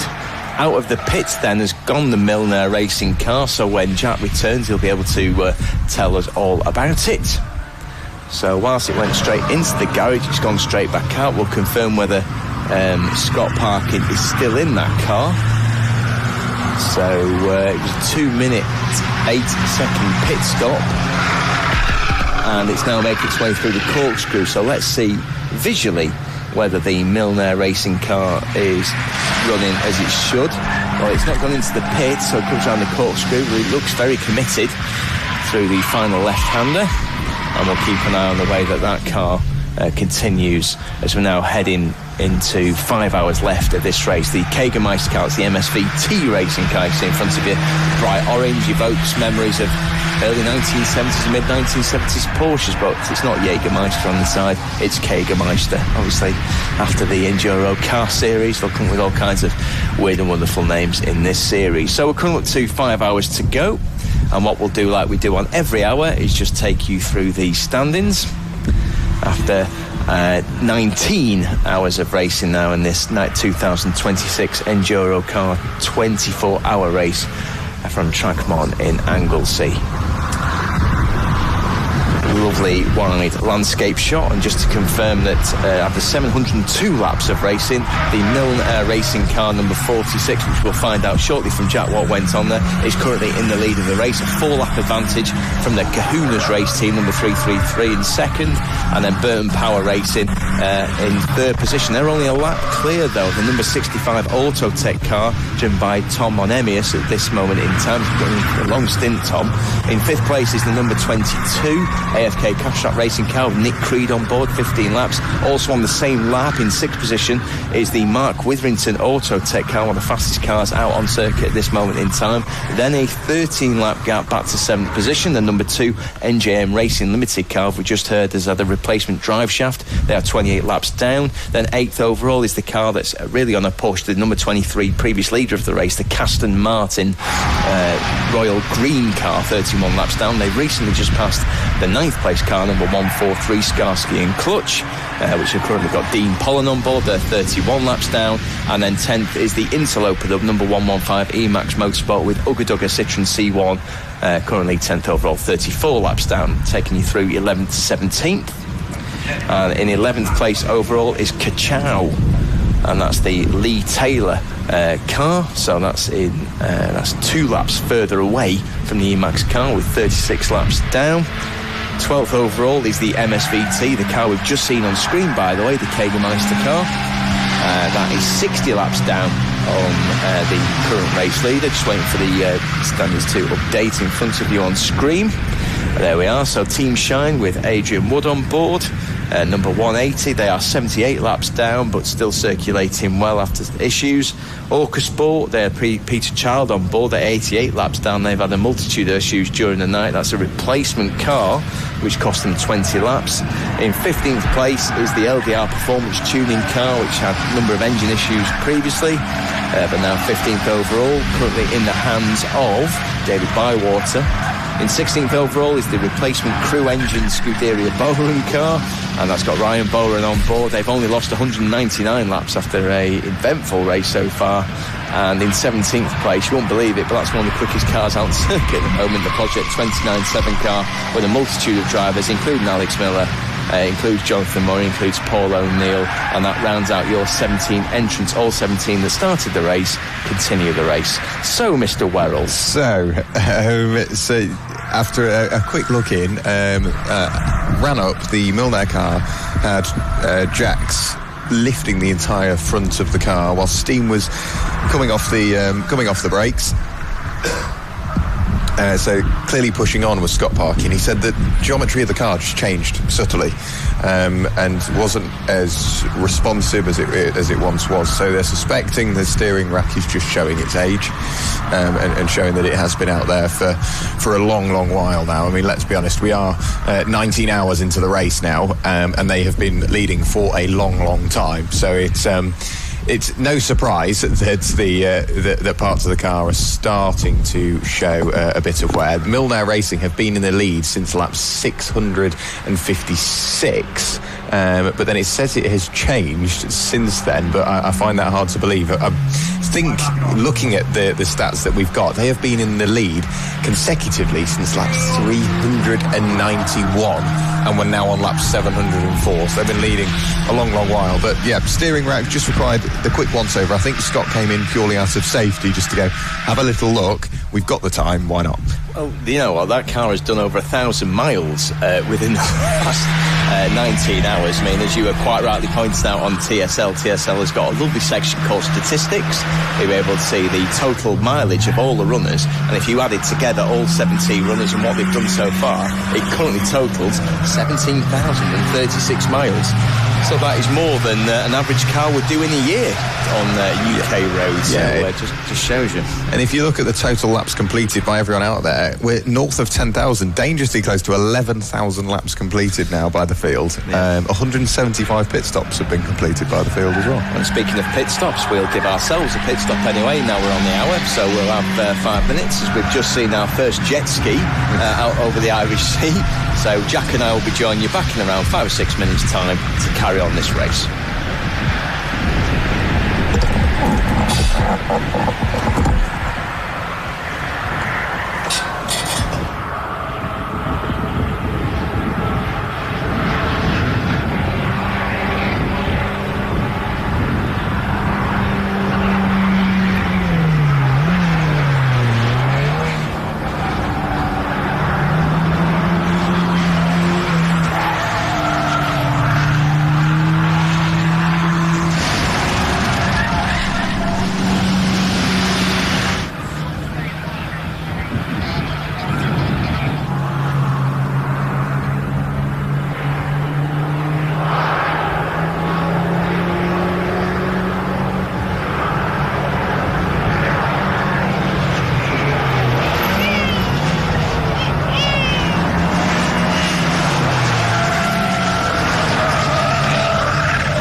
In the brief time away, we saw the number 65 Autotech car go for a brief spin. That was Samuel Cunliffe behind the wheel. It was up towards Rocket, hit the brakes, the rears locked, but the fronts locked as well, which was enough just to almost pivot the car on its axis, and found himself looking the wrong way, unfortunately, at Rocket. But only a little bit of time lost, and he can continue on. It can indeed, but that means that the number 65 car, by the way, is now behind its sister car. So Mark Witherington, who's done a fantastic stint. I think we'll have a look at the statistics after the race. I suspect Mark's Delta will be one of the fastest Deltas in the race overall.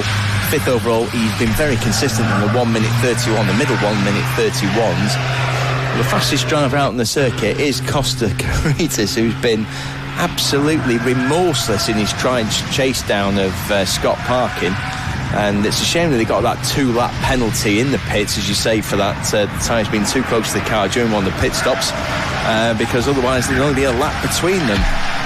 So we'll keep an eye on that anyway, but we're suitably refreshed anyway, just coming to 11 o'clock in the morning. Weather is absolutely glorious here at Track Mon. Lots of people in the Irish Sea now, trying to create their own version of the 1980s BBC programme Howard's Way.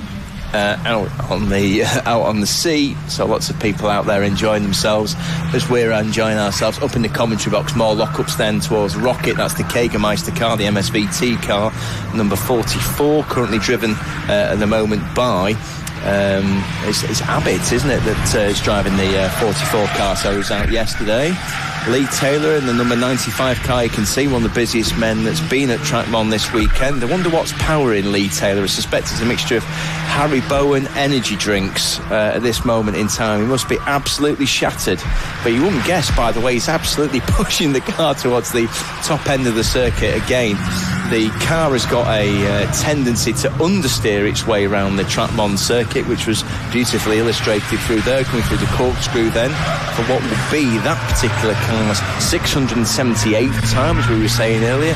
1,000 miles done by these cars already, and I still think we'll break the 900 mark anyway, as Costa Caritas then absolutely flies past the Scuderia Bowman car. Makes it look as though it's in a completely different race, Jack.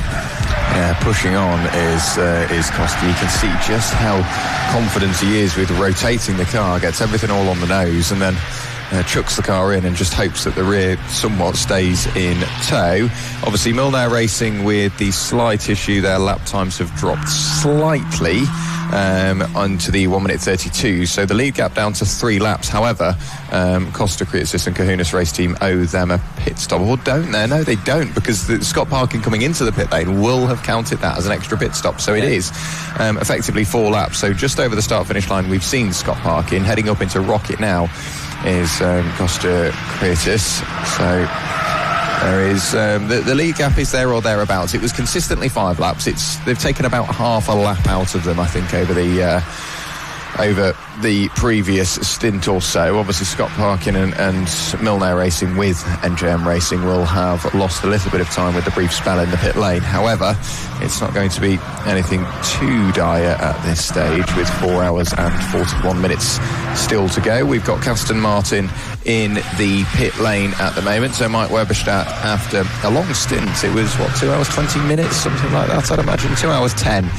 Mike Weberstadt jumped out. I'd imagine it's Daniel Hawkes-Reed about to get back behind the wheel once again. We've also got Team Shine and Adrian Wood. They've been in for quite some time now, hitting more issues, unfortunately, this time with their spare car. They have been they came into the pit lane half an hour ago, and still yet to return to the circuit. Yeah, real shame that for Team Shine, who, as you say, had a big problem with their original car, which then they changed to the T car, costing them 20 laps. The 20-lap penalty, as afforded to them by the car regulations, but it meant they continued in the race. But real shame that the T car is now suffering. Which means that with all those changes, the Aston Martin, by the way, you mentioned the Aston Martin team are in the pits. Yes. Yeah, so Mike Weberstadt will be changing over, and we believe that taking the car will be Dan Hawkes-Reed. So we'll keep an eye on that when Aston Martin return back to circuit. What that means is the C1's in 9th place. So 34 laps down. Jason Plough right behind the wheel. Jason's been out there for around an hour. But great performance by the joint Emax Ugga racing team. Ugga, I believe what Aspin was saying was that just came out of a random conversation with the owner of the team radiation car and was talking about the sound that a tyre change makes, Ugga. And so they stuck with that rather than some of the other suggestions that Ash and the team were coming out with. So just stuck. I think that was back in 2024. I'm sure Ash will correct me when I see him next. So as we carry on this race, just crossing the line then, and back out on track is the number 74 car, the Motorsport car, which has had a number of problems, but it's still going. It's Guy Wilkinson that's currently behind the wheel. Guy lapping 134.988. And that car will be taking 13th place next time around because Team Shine, as you quite rightly say, Jack, has been in for more than half an hour. So congestion all over the circuit, and that includes the Autotech car, which puts another lap on the LDR performance tuning car at Peel. And it's currently being shadowed then by the number 65 car. There's a lap between those cars, by the way, currently in 4th and 5th position. Sorry, apologies, 5th and 6th position. Mark Witherington in the number 64, which you can see on your right-hand side. And then in the 65 car, it's Sam Cunliffe, who's recovered from that spin, enthusiastically rounding the final corner, heading towards turn 1. Little signal to his pit crew.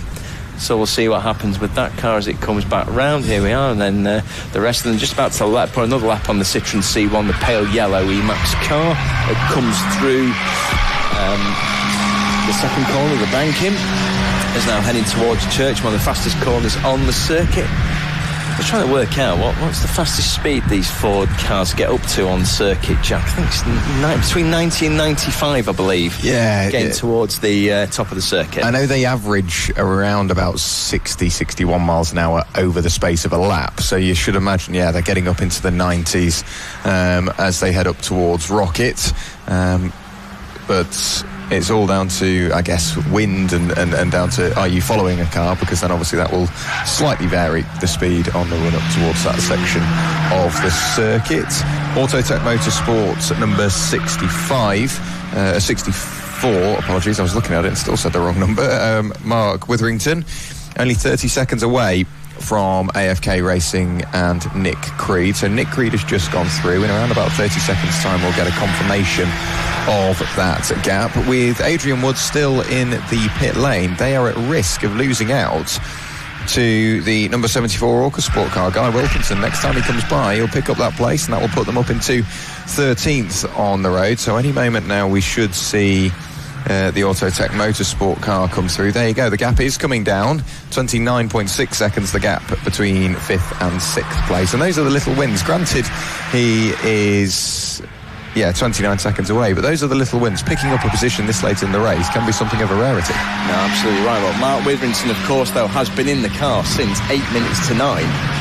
And so therefore there's only a certain amount of time that someone can do. So I suspect Mark Witherington will be coming in the next 10 to 15 minutes. Make sure that he doesn't go over the maximum allotted time in the number 64 car. Just having a quick look at Nick Creed and how long he's been out there. He took off from Natalie Knowles not that long ago, actually, at 25 past 10. So Nick's going to be in the start of, he's only half an hour into his stint anyway in the number 22 car. They've had a very impressive race, the AFK Cash Trap Racing car.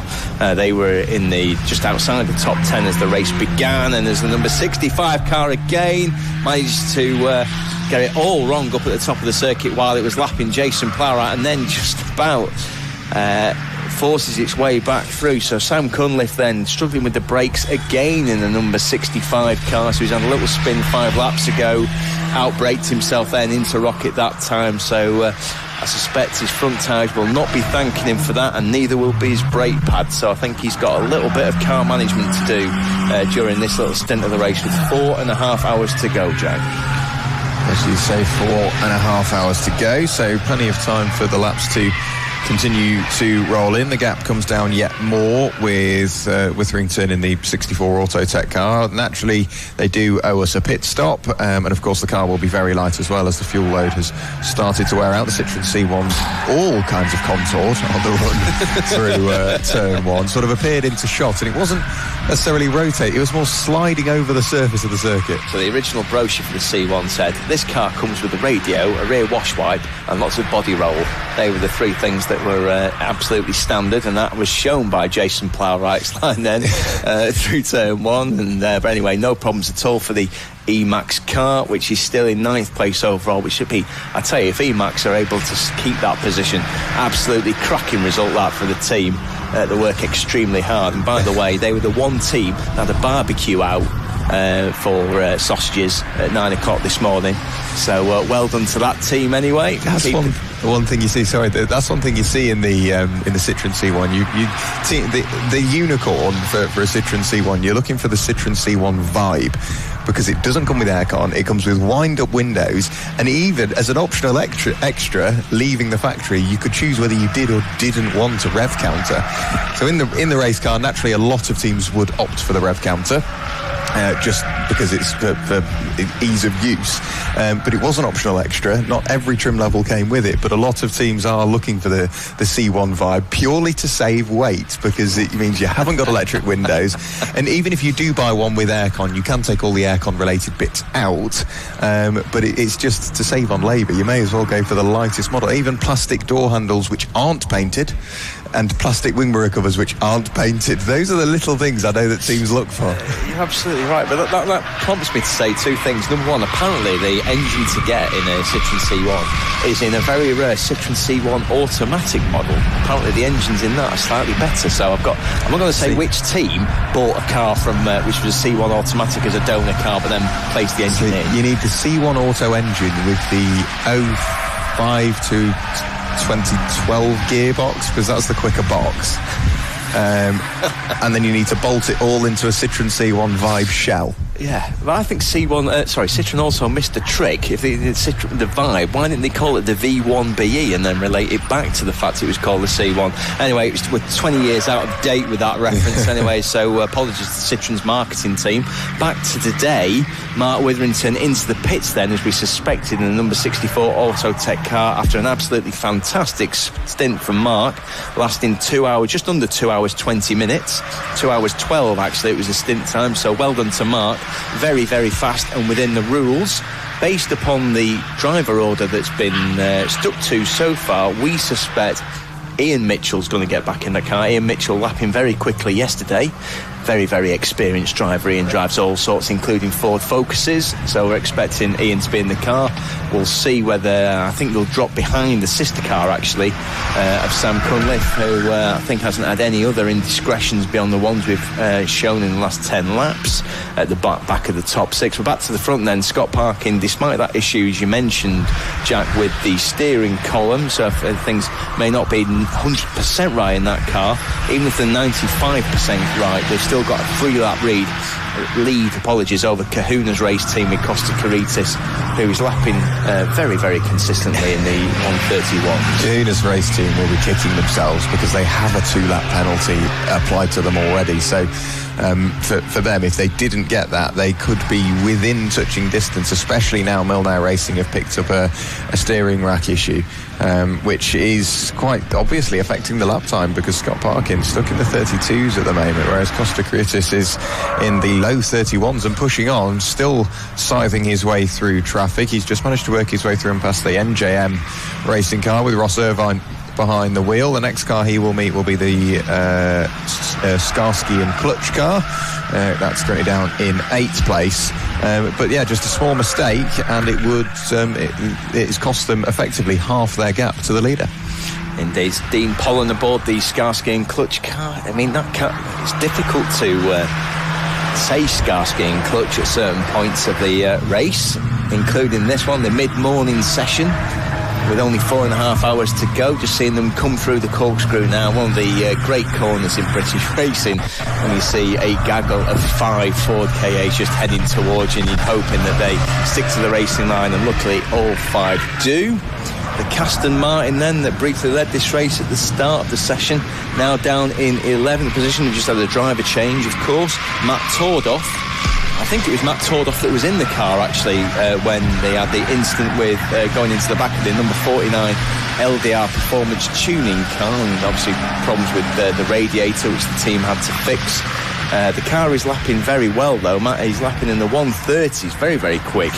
130.885 was Tordoff's last lap time, done 664 laps. He's only 2 laps behind the Cacciao car. Another very quick driver, Lee Taylor, racing at Lake Cacciao, now back into the top 10, of course, following that Aston Martin pit stop. And just looking at the rest of the lap times, current fastest driver out on circuit, Jack, remains Costa Caritis, 130.734. They will absolutely be kicking themselves, because otherwise that gap may have been between 1 and 2 laps, and with 2 seconds being banked over the Milner Racing car. I'm just trying to do quick math. So if we're going to do 900, so 170 laps, 2 seconds a lap, 340 seconds. I think that would have given them enough to potentially catch them up by the end of the race, based upon their current pace. But of course, lots of variables to account for, with 4.5 hours of the race remaining. Just seeing the number, a couple of cars coming through the corkscrew now. Number 23. Again, the Aston Martin, so Matt Tordoff. Let's see if Matt improves this time round. 31.262, not quite as quick last time, and nobody into the 130s actually that time around. Not on that time. Costa Caritis continuing to carve his way through the order. He's got through and past the LDR performance tuning car now. Mark Witherington has jumped out of the 64 Autotech car, which has now left the pit lane, presumably with Ian Mitchell behind the wheel. Good stop from the Autotech crew. That's one thing I noticed after waking up this morning. There's a lot of cars which seem that little bit louder. So that can be exhaust just naturally starting to delaminate after a lot of use over the previous 19 and a half hours. We have seen some years where cars have had to run without the back box because they simply don't have a spare. We've seen cars having to run without both the front and rear windscreen, because if one isn't there, you have to take out the other, so you become a very draggy version of the original car, which whistles its way around. But then that introduces a new aspect where a lot of drivers run an open-faced helmet. So you've then got to make sure you've got a closed-face helmet if you've got to take out the front and rear windscreen.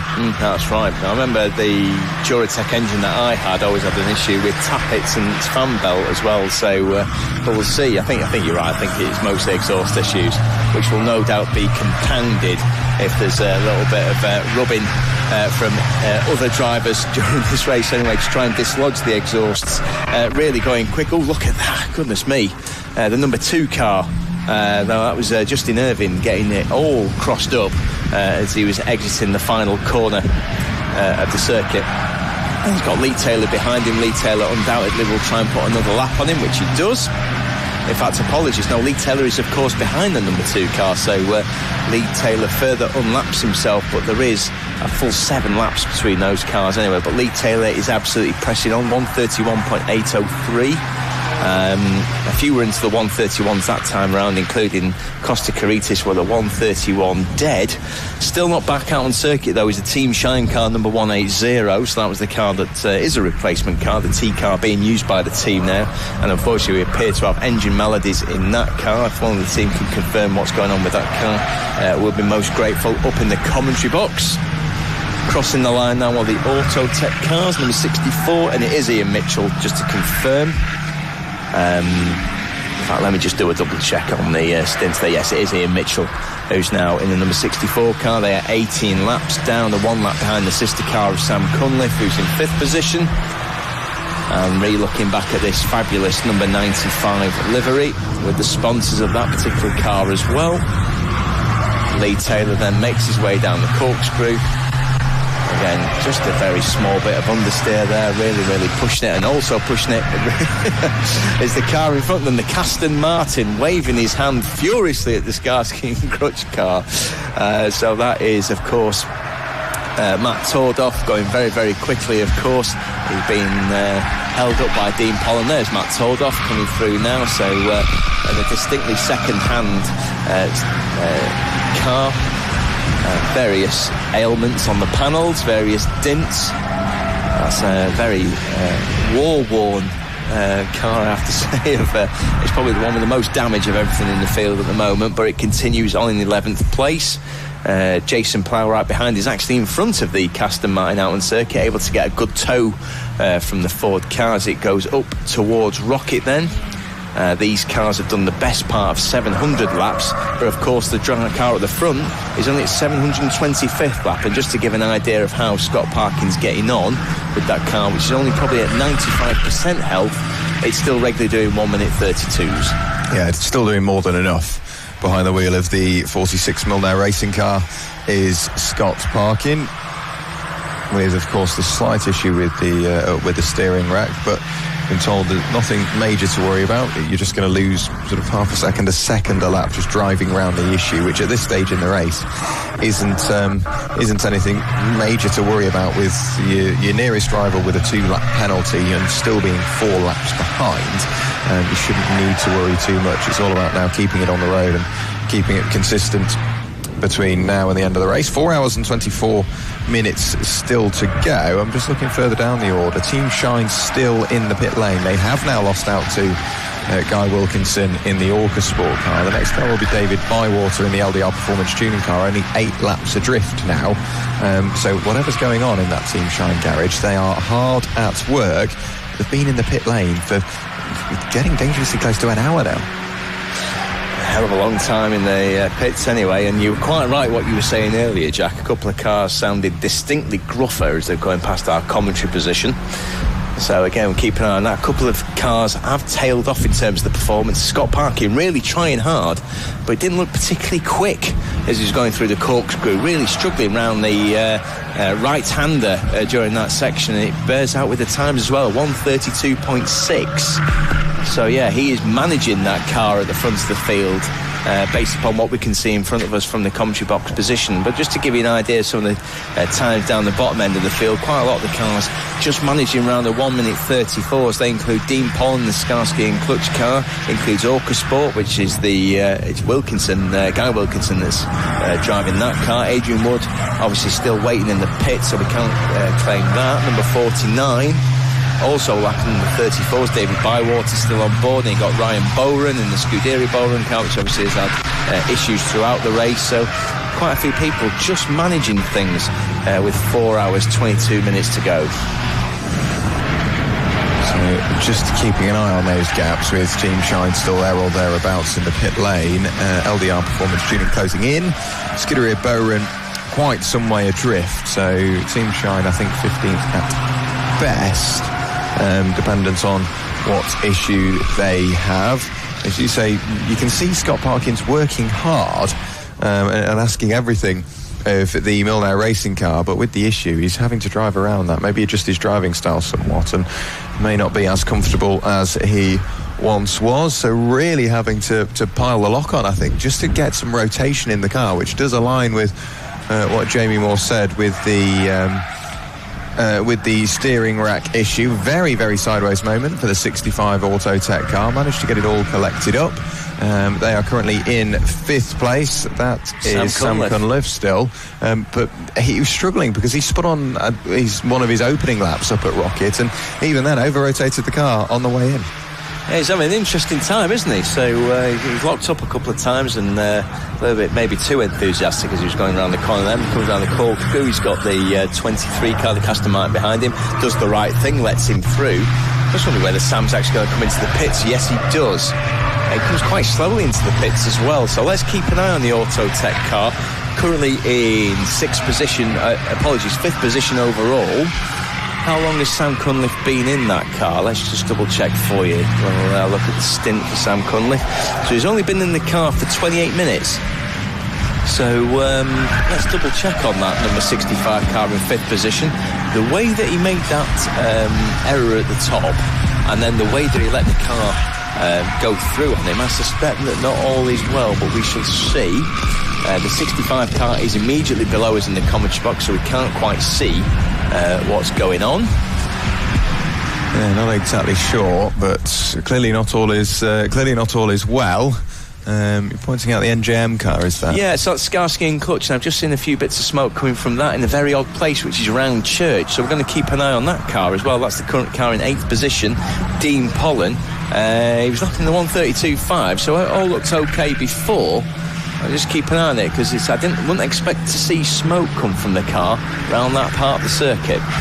No, so we'll keep a close eye on Skarsky and Clutch to see exactly what's going on with that car. Still in 8th place, 3 laps clear of the car behind of the Emax Motorsport Citroen C1, 3 laps away from Ross Irvin in 7th place. So back towards us comes Skarsky and Clutch. All looks okay on the run through the corkscrew, it would seem, but yeah, he clearly spotted something, so we'll just have to keep a close eye to see exactly what's going on. I don't know whether it was tyre on bodywork, but it hadn't seemed to have done it much before. And just the odd wisp of smoke to come from that car anyway, so again, we'll just keep an eye on that as it rounds up. We'll just have a quick look at his previous lap time, which was a 32.6, which is representative of what he's been doing throughout the race. Look at the number 1 Burton Power car. I've actually not talked about Tom Valentine much this race, and Tom Valentine in 3rd position overall. Very understated, unlike its livery. The number 1 car just completed its 718th full rotation of this circuit.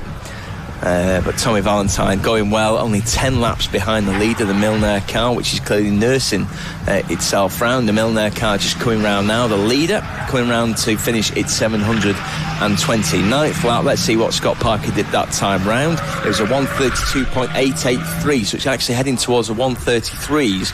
So we'll have a double trouble issue here. We're trying to manage both the steering and then the life of the tyres as well. So Scott Parkin trying hard, but he's losing around a second and a half a lap to the man in 2nd place, which remains Costa Caritas. Yeah, it begs the question as well, if he's having to pile more lock on, is he asking a lot more of that front axle, and as such just wearing the front tyres that little bit more, or can he adjust his driving style to rotate the car a little bit more initially and then take more out of the rear tyres than the front? They are due a pit stop at some point, so maybe they can do a bit of preventative maintenance on that steering rack just to ensure it's tightened up and at least in the best position possible to return to the circuit. Is it Jack Wright that's due out next? I think we said it was Jack Wright, and then over to Dylan Britchett for the final stint of the race. Returning to the circuit is Shine Automotive. Great to see. So Adrian Wood presumably will have got out, otherwise he'll be dangerously close to driver time. But now 12 laps behind Orcasport. I remember watching them swap over. So that was 12 laps ago on top of all the time that they lost in the pit lane. Yeah, so poor old Team Shine there, but at least they are still going, still 14th overalls. We've just apologies for something that just came over the our commentary box. Anyway, I can assure you it wasn't from either of the commentators anyway. So carrying on this race, 4 hours 17 to go. In 6th overall, by the way, the Autotech car remains in the pits.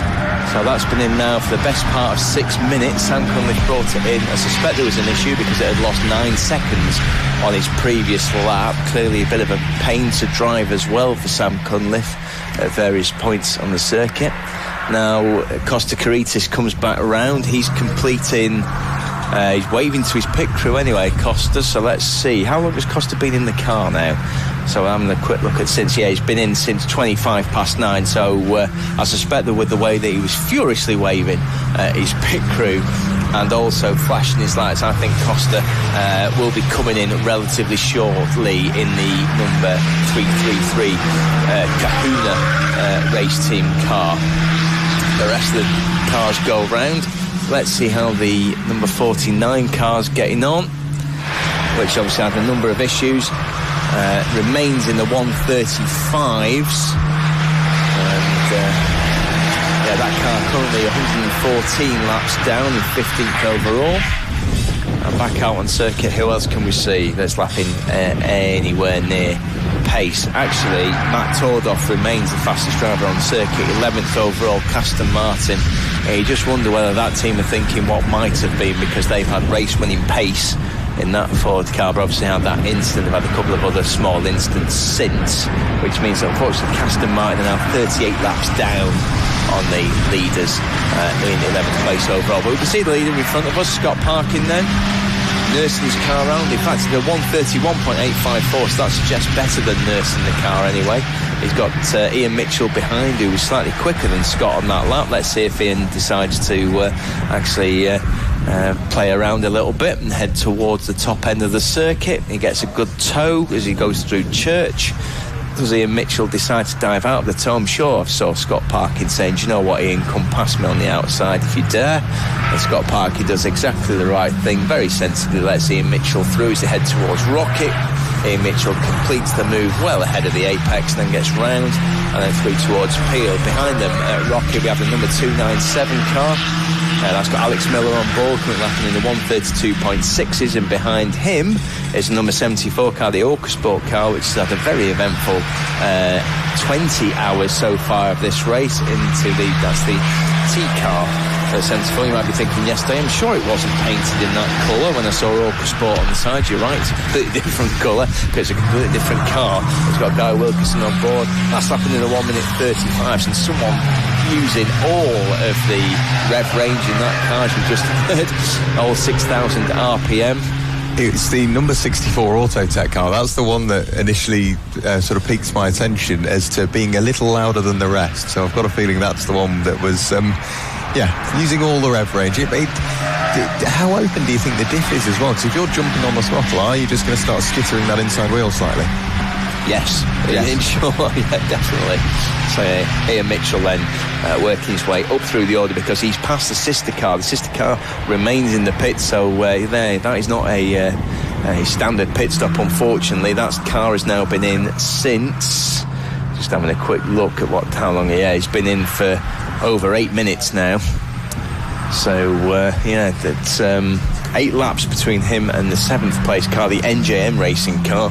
As you rightly say, it's Justin Irvin that's on board, coming up in the 32.8s.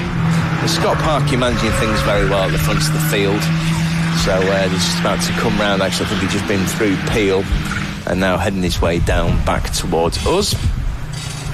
So I'll wait to see the leader. Into the pits comes the C1, so Jason Plowright brings in the only guest invitational car, 34 laps down, and we'll see who's going to take over the Emax / Ugga Dugga car. I suspect it's going to be it could be Ash Aspin that gets back in the car, so Ugga Dugga's team owner. I'd imagine it won't be Jack Wright that's getting in the car next, because we've got a message in saying, bring it home lads, just landed back in York for a christening. So Jack's done his job. I'm assuming this is the same Jack Wright. Done his job and gone home. I love that. Going to a christening and win a 24-hour race in the same weekend. But Jack Wright, very, very quick yesterday. That was a cracking battle at the start of this race, wasn't it? Between him and the Aston Martin car, where I think we counted in one lap 4 changes for the lead, which looked like a 20-minute sprint race, not a 24-hour absolute marathon, which will be hopefully over 900 laps. Into the pits then, as we predicted, Costa Caritis from 2nd place, so he's done just over 2 hours. He's just come underneath our commentary box position and likely to be taking over from Costa if we stick to the same order as last time. Is Phil Truman, so we'll see if Phil gets in the car anyway. So does that leave Adam Bessel to finish the race? I believe it does. That's because very quick, Adam Bessel as well. Yeah, he was incredibly quick, wasn't he? Towards, I think it was when we just ended the commentary, Adam was the quickest man on circuit, so he's between hours 4 and 6.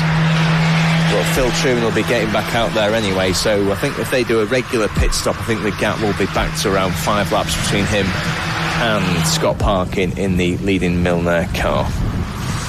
More boats on the live stream. We found another somewhere out there on the Irish Sea. So it's nice to see the sun's come back out again. There's still that fine layer of cloud, which, if anything, I think is probably helping a little bit. Purely because of it's not necessarily direct sun, so it's a little easier on the drivers, a little easier on the track temp as well. Although I can imagine it's still fairly chilly out there. Yeah, best luck to those boys if they're doing any kind of fishing in that particular bit of the Irish Sea anyway. Someone's gone straight on. down there, it would seem, if they've managed to drag the grass down to that section, which is through the corkscrew. So it's quite a way through the corkscrew. It makes you think, was there contact side by side, or did they just find themselves going straight on, oddly? And they've dug up a load of grass. Go on. Yeah, look at that. I mean, you were talking about the marbles earlier, just the sheer amount of material that ends up on the Trapmont circuit during the race. And 20 hours in, it's not just the cars that are looking second hand, it's also the surface as well, which the drivers have got to try and manage in the remaining 4 hours 10 minutes. So we'll see if more and more people get into trouble down the corkscrew anyway. The 10 or so cars that have been past us recently have taken it okay. That includes a Tommy Valentine car, which is in third position. We haven't mentioned Tommy much, but he's been driving extremely well, as have the rest of the Burton Power Racing team, including the team manager and team owner Andy Burton. So 10 laps down, 6 laps behind the Kahuna Racing team, which is still in the pits waiting for Phil Truman to take over. Both Autotech cars passed us, so that means that the Cunliffe car, number 65, is back out with whatever ailment affected that car. It was in the pits for just over 11 minutes, though, the number 65 car. So that meant that it's now dropped a full 5 laps behind the Ian Mitchell number 64 car, which is a further 3 laps adrift of the Nick Creed AFK Castrap car, which has gradually worked its way up through the order, now up into 4th position. Yeah, whilst we've got boats on the live stream, there's plenty more out there. The jet ski still going. That's got to be cold out there. I'd imagine the Irish Sea isn't the warmest, even in August. Not for all the tea in China, as they say in Warrington.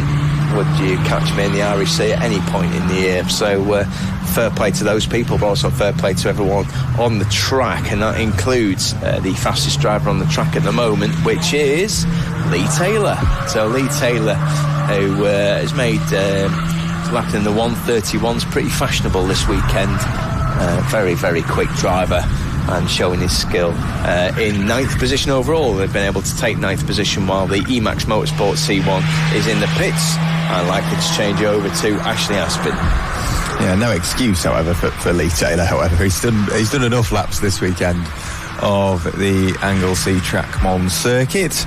You can see we're not the only ones here taking photos and recording various bits of the race, so it's good to see that we've got a few people up at the top of the corkscrew as well. And there was plenty of people that stayed overnight, which was really cool. Outside of the facts of drivers and mechanics and team members and what have you, it was still a very busy paddock through the night, albeit it was nice and quiet, so it meant that anyone that was staying, we could at least get our heads down and get a few hours sleep. Team Shine now back out there. Lap times wise, they're doing the 1:34, so I'm hoping that is the issue solved and they're just trying to bed the car in again. You've got very good ears, Mr. Werrell. That is definitely the number 64 car that's giving it full beans with an exhaust that isn't quite factory specification. That's not because the team have put it on like that. It's basically adjusted like that through the 1,000+ miles of this race. But Ian Mitchell absolutely cracking on. He's a very, very quick driver, Ian Mitchell. 1:31.5 that time round. And again, as we head towards the circuit, lots of spectators here, and a bit cooler than yesterday, actually. So well done for wearing a jumper, and those that haven't just decided to wear a t-shirt out on the circuit. Tommy Valentine, sorry, mate. It really did cool off last night as well. I remember going for a walk sort of close to midnight, and it was very, very chilly up at the top of the corkscrew, and people were still walking around in shorts and t-shirt. Did you not fancy a midnight jog yesterday? You've been known to do that in the past. No. Normally that's at around about 4 in the morning. Which was also an EnduroKA weekend, but no, it really did chill off last night. But there was still plenty of people walking around. Said hello to a few, had some good chats as well. With the race continuing on, Kahunas in the pit lane with Costa Kritsis, so he has brought that car in after a lightning stint. There was some really, really good laps put together by Costa, and next driver in, you should imagine, will be Phil Truman, like you say.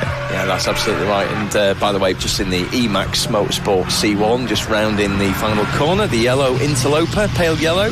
So you can see that at most Citroen C1 Enduro race events. I suspect the Emax car will be out with us at Snetterton in September for that series, and then we're back here in Anglesey actually for the 12-hour race, the race of remembrance. So we'll be So I'll be racing in that against Emax Motorsport anyway, but we'll get on in the C1 paddock. It's going extremely well. It's currently 11th overall. Jason Plowright will have changed because he'll have done his 2 hours anyway. They are 38 laps down, 1 lap behind the Aston Martin car, which is now returned to the top 10 in the hands of Matt Tordoff, one of the quickest drivers out on circuit. He's regularly doing 1:31, the mid 1:31s. Seeing the rest of the cars, the car that's getting the Team Shine car, so I know that had really long pits, like the best part of an hour, wasn't it, that the Team Shine team were fettling that car. But that car appears to be going okay. Currently in the number 180 car, by the way, is Michael Robinson, so the 4th driver of that particular quartet, and they are 14th place overall. It's nice to see Team Shine still running. That looked slightly slower from Emax Motorsport, but I think that was just to try and let the Aston Martin car through the corkscrew. Goes to Citroen C1. They're not due a pit stop, but maybe just trying to get out of the way and doing so in the best way possible. Yeah, it's Aaron Grizzly on board, not Ash Aspin, by the way, in the number 115 car. So I think he just started his stint and he thought, you know what, I'm going to let him through. What that means, though, is he's left his left indicator on. Yes. So, you're not continually turning left sharp. You need to occasionally turn right round the Trackmon circuit. And just to illustrate that point, he's going round the banking now. His indicator's still going, so anyway, I'm sure he'll be able to rectify that at some point on the lap. Just having a quick look at the lap times then. As you said that. Look at that. The power of the commentator. In fact, you did that yesterday where you said, someone's about to come into the pits now, and lo and behold, immediately came in. So we just wait. By the way, the Kahuna race team is back out, and you're quite right, it is Phil Truman who's back out there. So the pit stop was around the 6.5 minute, a bit longer than I expected actually from Kahuna, but I'm not sure if we've done refueling or changing of tyres. Phil Truman now out towards the top of the circuit, so we'll see how he gets on anyway. We've had a bit of support in the YouTube chat for AFK Racing. At the moment, AFK are fourth, yeah. Well, up the road, Nick Creed putting in some solid laps, 32.3s, just doing what he can to close in. But the top 3 seem like they're in a bit of a class of their own because they're still on single-figure pit stops and still lapping very, very quickly indeed, of which Tommy Valentine, that car's only been in the pit lane 8 times. How far off another pit stop is he?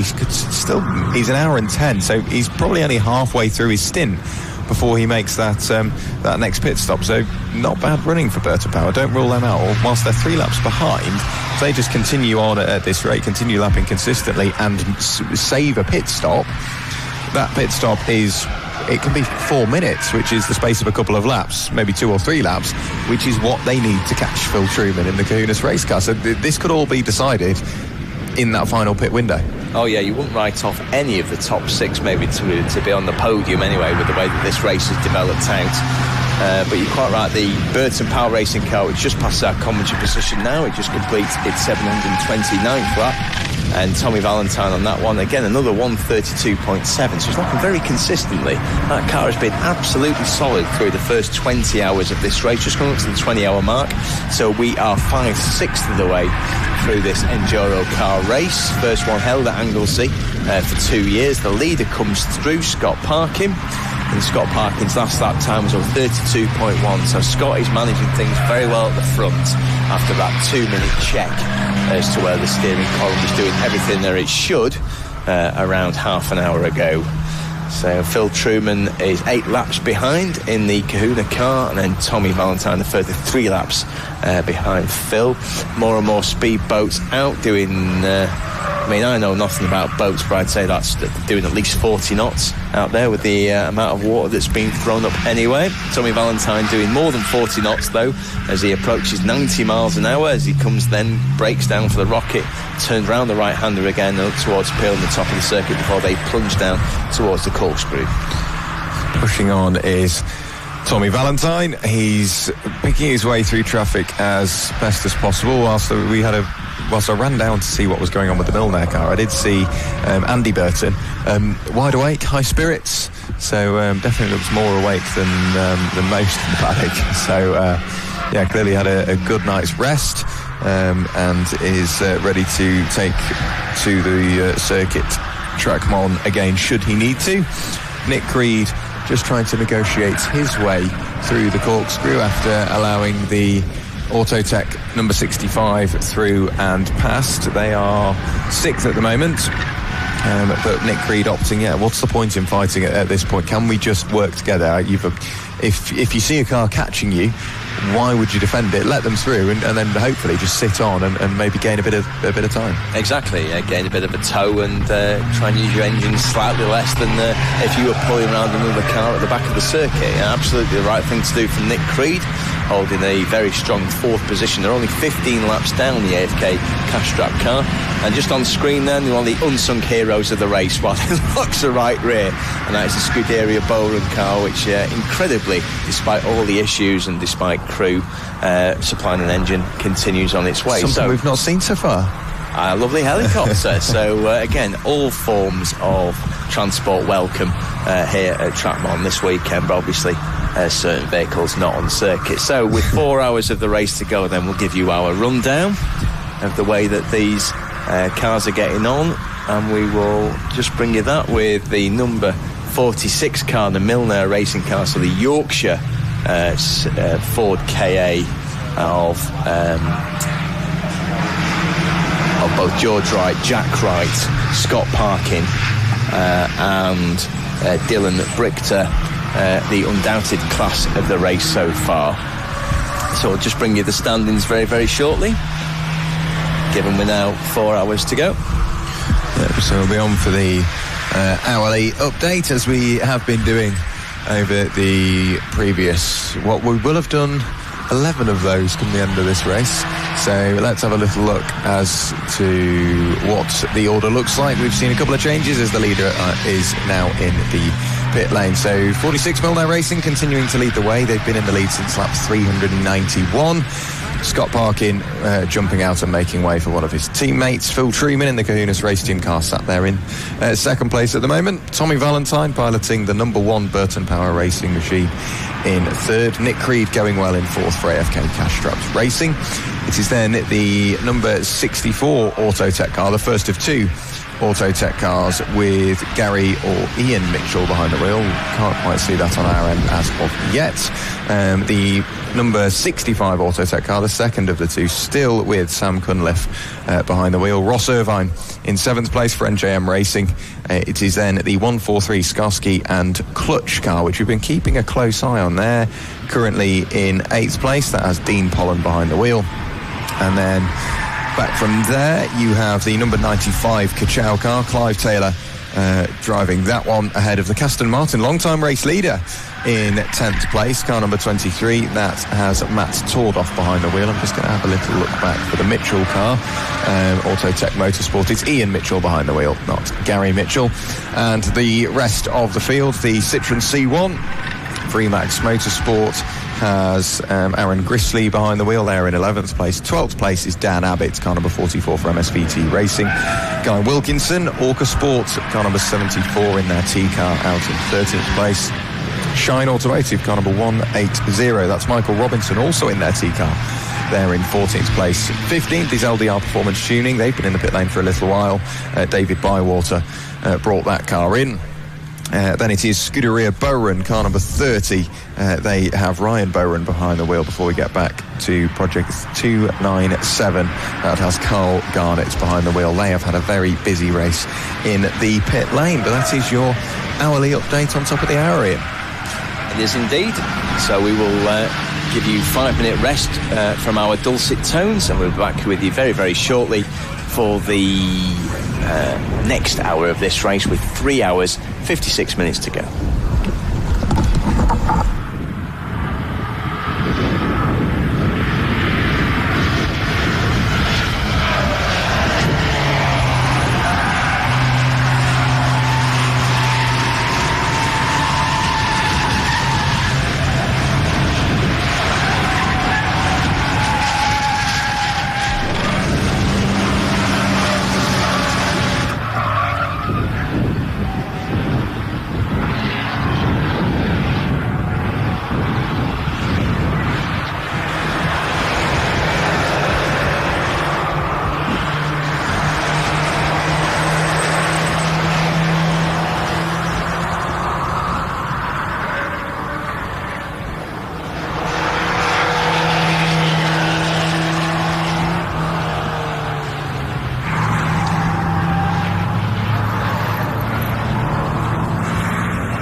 car. Why?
So, welcome back, everybody. A short, well-earned break, might I add. People learning how to, or going to get their bike licences. That's cool.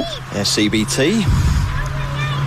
People who've had a scooter at age 17 will know what all that's about. Make sure you go there and don't fall off the bike. I think that's the main instruction. And clearly applies to the drivers of this race as well. Please go on circuit and maintain the car on circuit, and that includes the leader that just passes our commentary position, the Milner car, and has now got Dylan Brichter on board. Yeah, so that indicates to me that George Wright will finish the race much like he did 2 years ago when Milner Racing won the Anglesey 24-hour. I had a quick chat with Paul O'Neill, and he said it's been it's not been a memorable weekend. He's fed up of seeing fuses and electrical connectors because there's been electrical issues that have plagued their race. But he said by far and away the most annoying thing of this weekend is the birds that are nesting in the roof of his garage because they're just chirping away.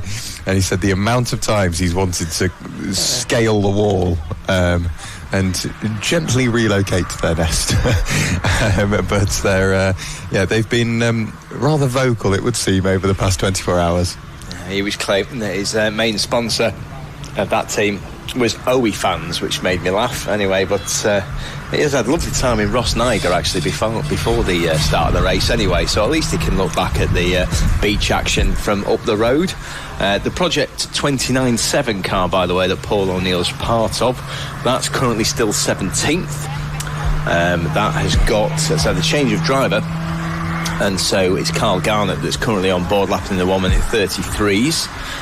So we'll keep an eye on the way that Carl gets on. But back on circuit, we've got a bit of a holding pattern in the fact the top 4 cars, the fastest 4 cars on circuit, going quicker and quicker though, despite a very rattly exhaust which means that the car's getting noisier and noisier, is Ian Mitchell in the Autotech car.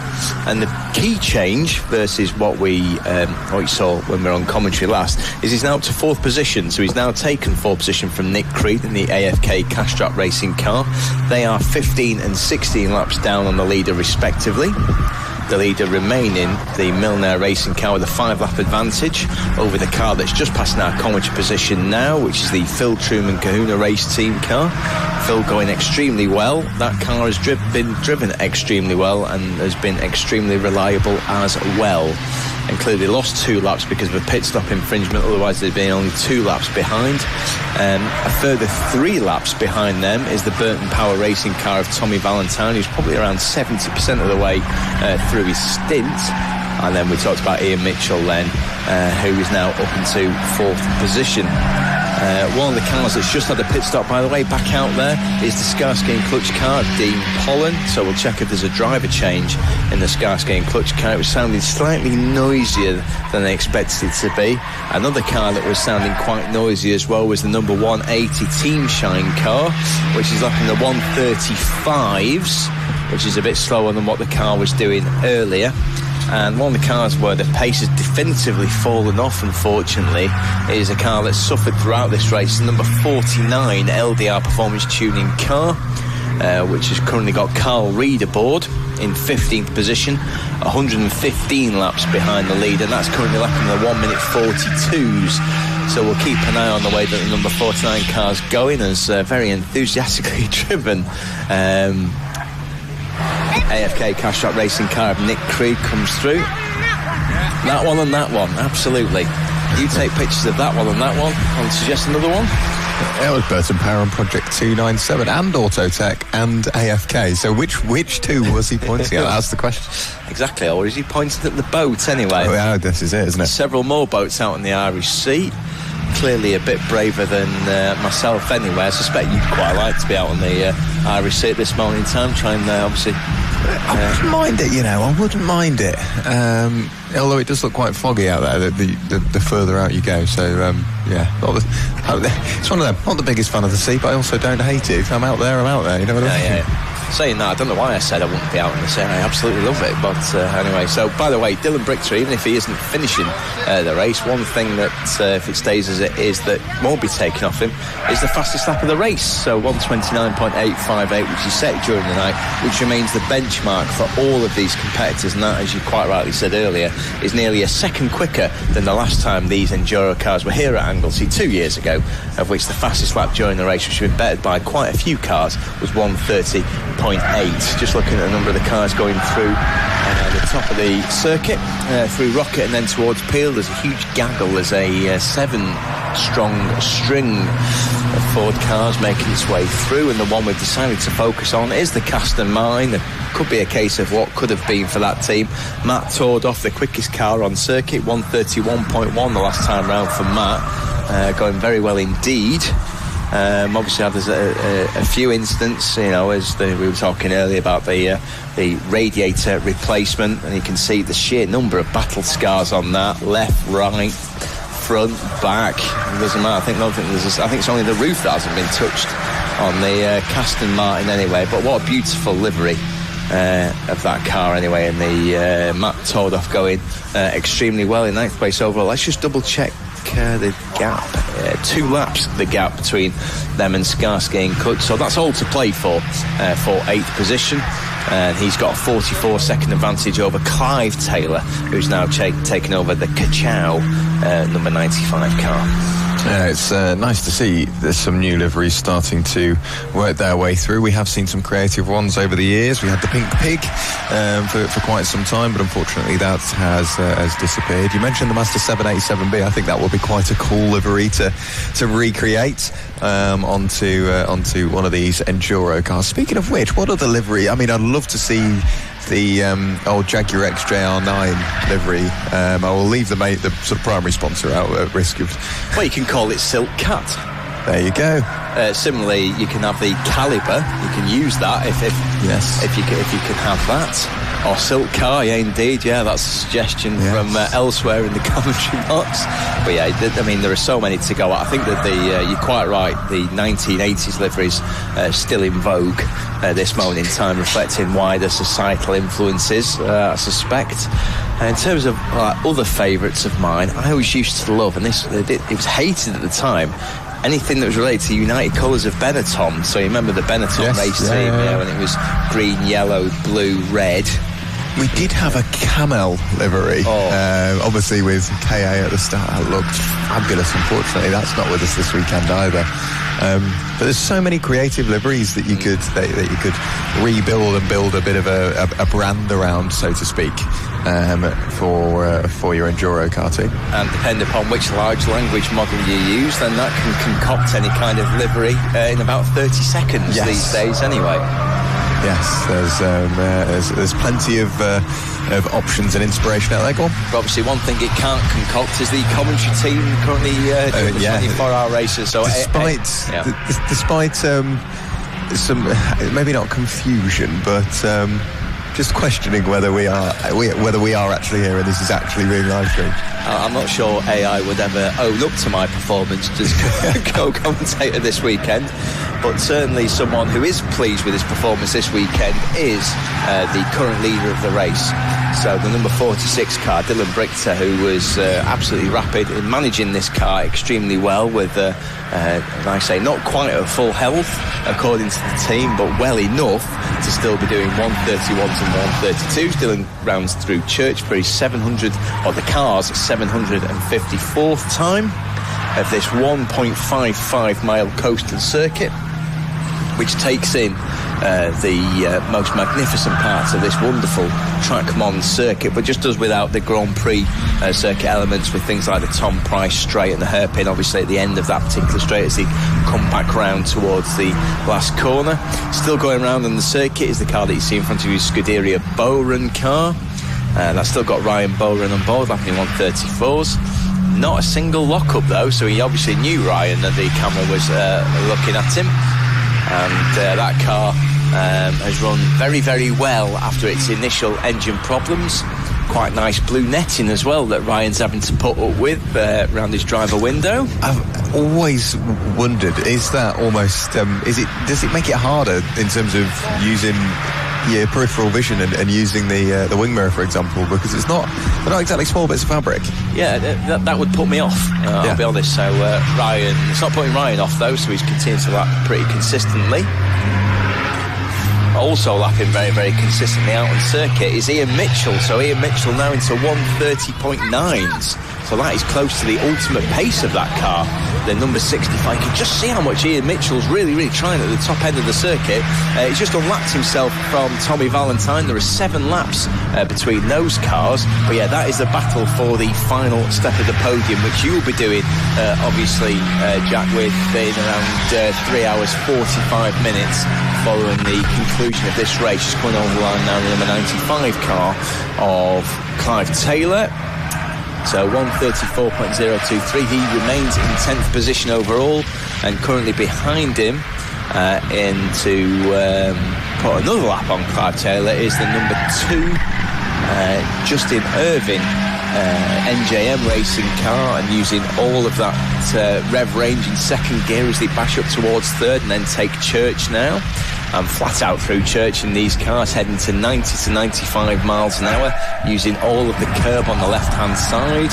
Yeah, everyone through. In fact, I don't think we've had anybody running wide at Church throughout the entirety of this race that we've spotted. Ian Mitchell puts another lap then on the number 95 car. Ian Mitchell absolutely on a charge. Tommy Valentine follows him through then, going through the rocket. Yeah, Tommy Valentine forces his Burton Power Racing car through. He'll take a little tow from Irvine's car as he goes towards Peel, and we'll see whether Justin Irvine has spotted the Burton Power Racing car in his mirrors. Not quite yet, and I suspect he will keep him behind him as he goes down towards the bottom of the circuit through the corkscrew and to put another lap. So 3.5 hours still to go. Tommy Valentine pushing on, dives, had a little look up the inside of Ross Irvine, decided maybe not on this occasion. Ross dives for the pit lane anyway, and Tommy Valentine can continue on without being worried that he's got to try and work his way through and past Ross Irvine. So I'd imagine, is it going to be David Murphy got out and handed over to Justin Irvine. So I've been calling him Ross Irvine for a while. We have had a Ross Irvine, but no, it's Justin Irvine. It should be Marcus Buckle that gets behind the wheel. At least you didn't call him Eddie Irvine. That would have been, yes. For all us oldies, Eddie Irvine, of course, famous Ferrari driver, but had a notable Formula 3000, Formula 3 career beforehand. I don't think he won a race after leaving Ferrari, did he, Eddie Irvine, when he went to Jaguar? Wouldn't know. He didn't, so we'll leave it there. The C1s, then the Emax Motorsport car rounds the first corner. Let's say, I think they're still 11th overall. Yes, they are. And still on board is Aaron Grizzly. He competes regularly in the C1 Enduro series. Although it says Toyo tyres on the back, they are Nankangs that car is running, which is the controlled tyre for our series. Just round Church now. He's currently lapping the 135s. And that car is 3 laps down on the car you can see on screen now, which is the number 95 car, the Kachawi with Clive Taylor, sharing with Lee Taylor, amongst others. And unlapping itself is the Garnet Project 29-7 car, which is lapping indecently quickly for a car that is a whole 230 laps down. And there aren't many races in the UK where you can say that, yes, I've got a car that's 230 laps down on the leader. And yes, it's still lapping very quickly indeed. Somebody that is lapping quickly is the 64 of Gary Mitchell in the first of the two Autotech cars. 1 minute 31.6 last time through.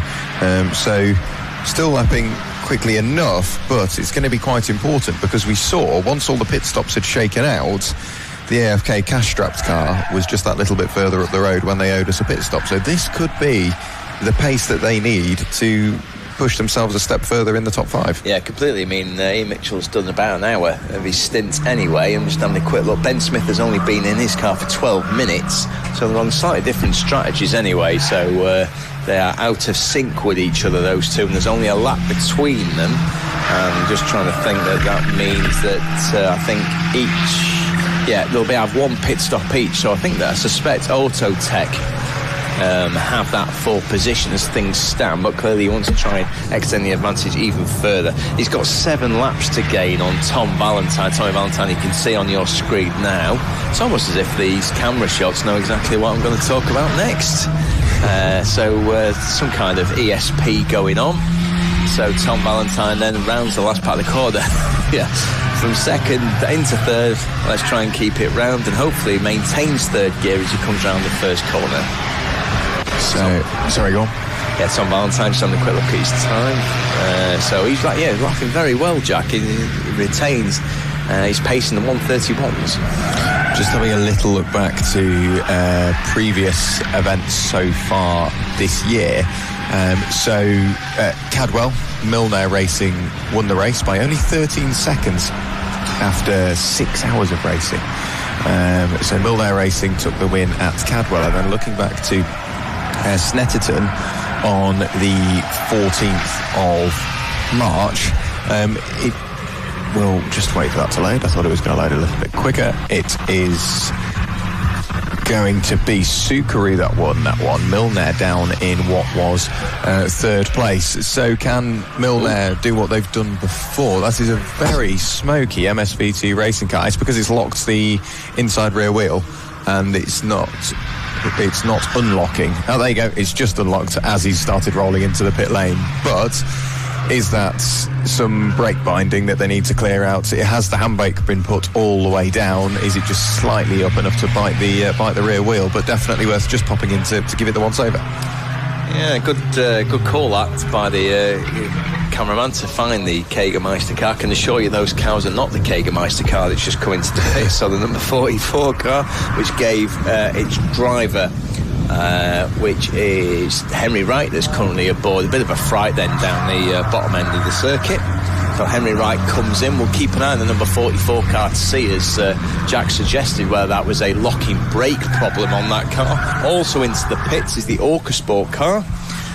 which had Guy Wilkinson on board. And just leaving the pits, by the way, it looked like the NJM racing car has just left the pits. So, we'll keep an eye on that. Yes, of course, because it was Justin Irvin who was handing over. We believe it's Marcus Buckle who's going to be taking over the Ford car. That team, Marcus Buckle, just rounding Church now, currently still behind the number 22 car, the AFK Cash car, which has been handed over to Ben Smith. Ben Smith getting a great tow, by the way, from Carl Garnett in the Project 29.7 car. Let's see if he decides to outbrake him into Rocket. The answer is yes. So puts a lap on Carl Garnett. Carl Garnett is probably thinking, I'm fed up with people passing my car. Yet more boats out as Tommy Valentine decides, I don't want to look at boats, I want to carry on rounding Peel and maintaining my third position, thank you. And he's only 3 laps behind the Phil Truman Kahuna race team car. Phil Truman lapping very, very well, actually, 1:31.5, and he is the second quickest man out on circuit. The only one to beat his current lap times is Matt Tordoff in the Aston Martin. Matt Tordoff clearly got his head down because he's thinking, I want to try and catch the Skarsgård and Clutch car in front of me, which currently Lyndon Arnold is driving in 8th position overall. Aidan Hills in the YouTube chat say Dylan Britcher is his hero. When are we going to see a Hills Motorsport EnduroKA for a full season? I don't know, but we're going to start a petition after this race anyway. So, there's may have a GoFundMe that goes with it. But Aidan, whatever you do, we're not going to fund it for him. That's Aidan's no. But GoFundMe, we'll get everybody else to fund it for him. Yeah. So anyway, mate, Aidan Hills, make sure you get a car out in this, because I expect Hills Motorsport, with its sheer experience and wily ways. Aidan Hills, Declan Lee, James Cossins, and maybe Jack Brewer or Drew Fleck. That's a quick car.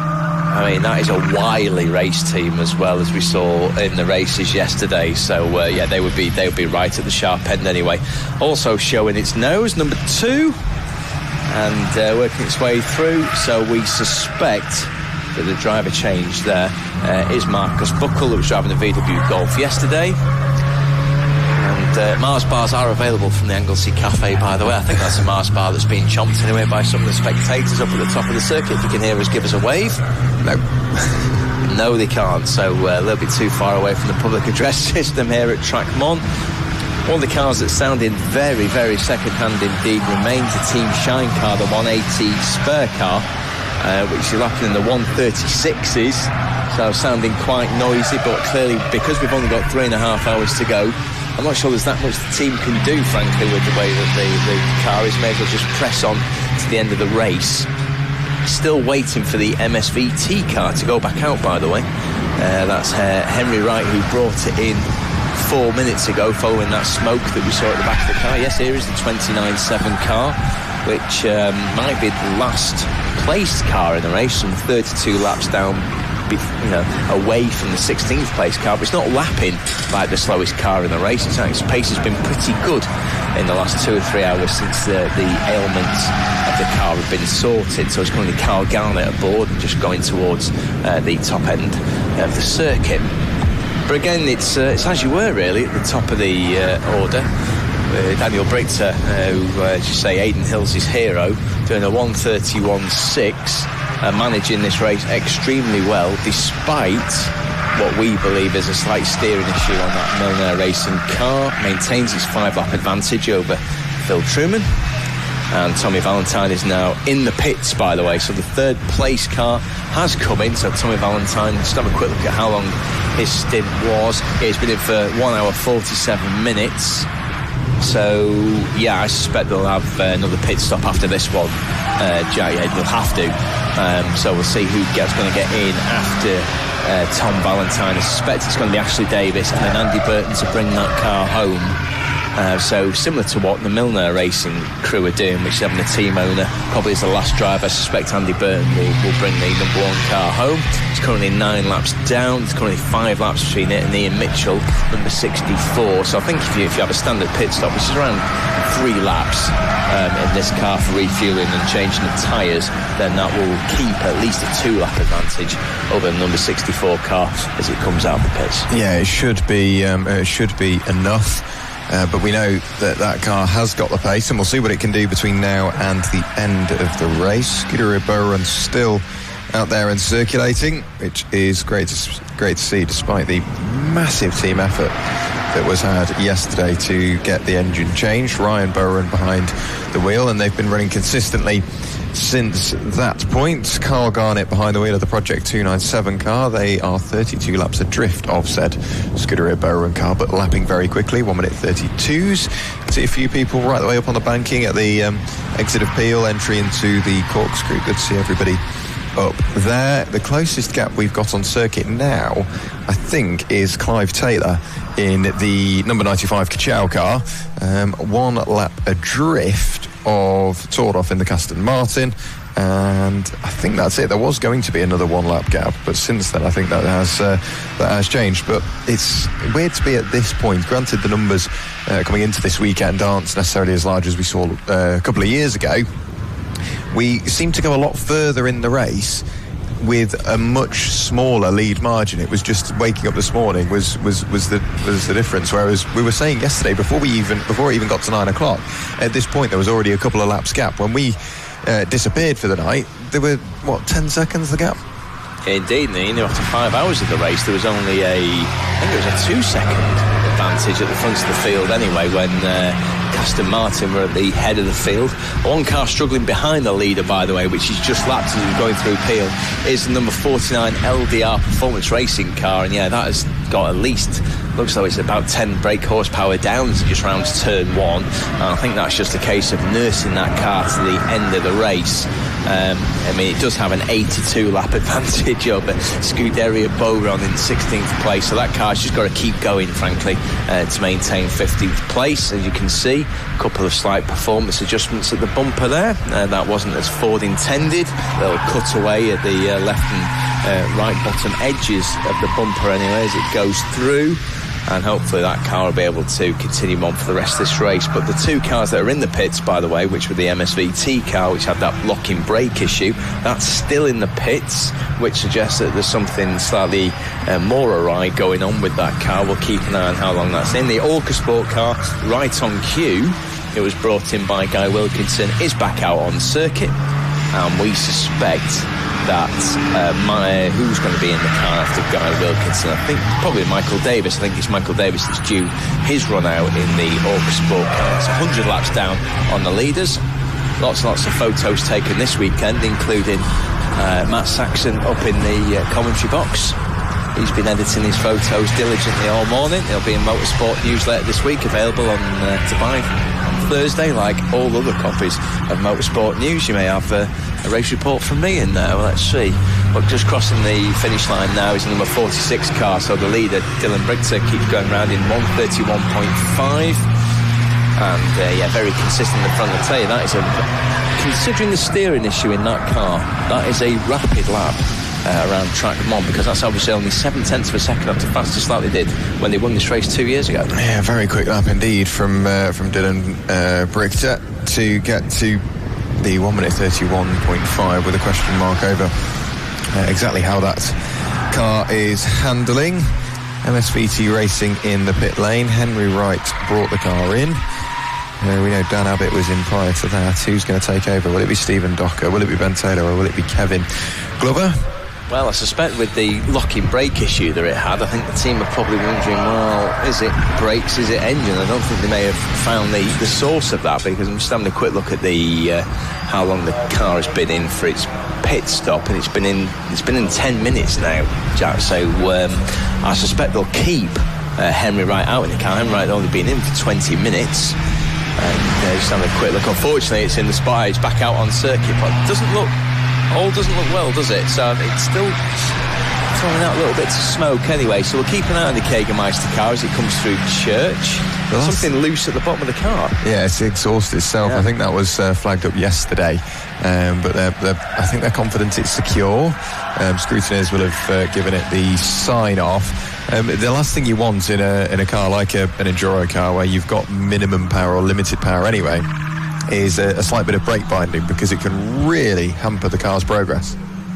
Indeed, so we'll see how he gets on as he comes to one of the most difficult points of the circuit, the Rocket at the top of the hill.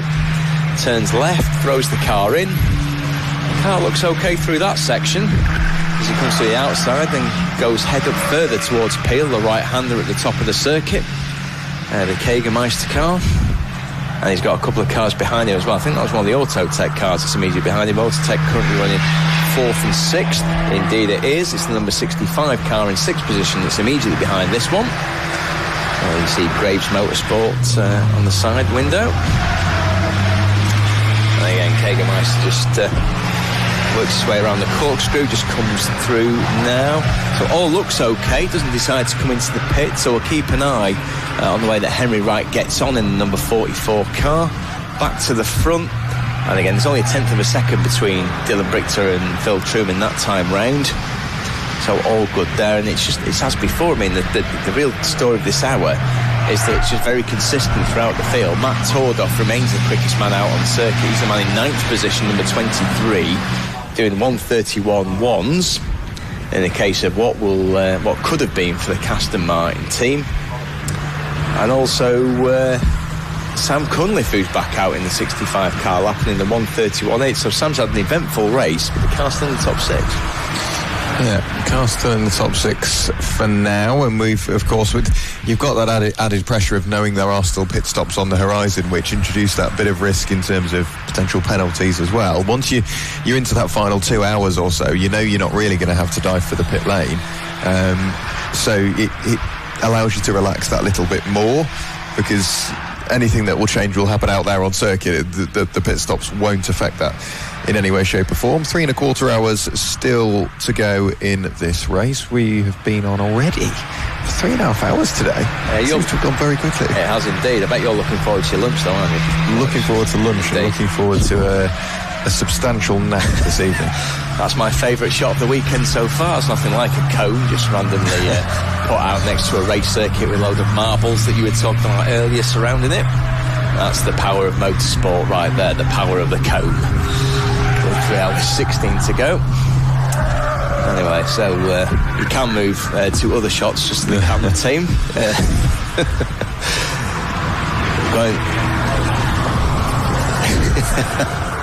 So I'm just looking for the back at the top end of the circuit. So yeah, we've got Dylan Brichter then, still lapping in the 1:31.6s, and here is Dylan Brichter coming around the final corner, just passing our commentary position, 1:31.5. He's managing this race beautifully at the front. Back out there, and it is a change of driver. As we suspected, it's Ashley Davis that's in the number 1 Burton Power Racing car. His stint, I suspect it's Andy Burton that's going to finish this car, so Ashley will be in there for maybe an hour and a half, maybe 1 hour 40. Just done, he got his braking all wrong, unfortunately, then going towards Rocket, and unfortunately, actually, we did catch it on camera. So, the right rear you saw dramatically lock up then, just about brings it round, heading towards Peel. So this won't be the fastest lap of that Burton Power Racing Ford KA's weekend.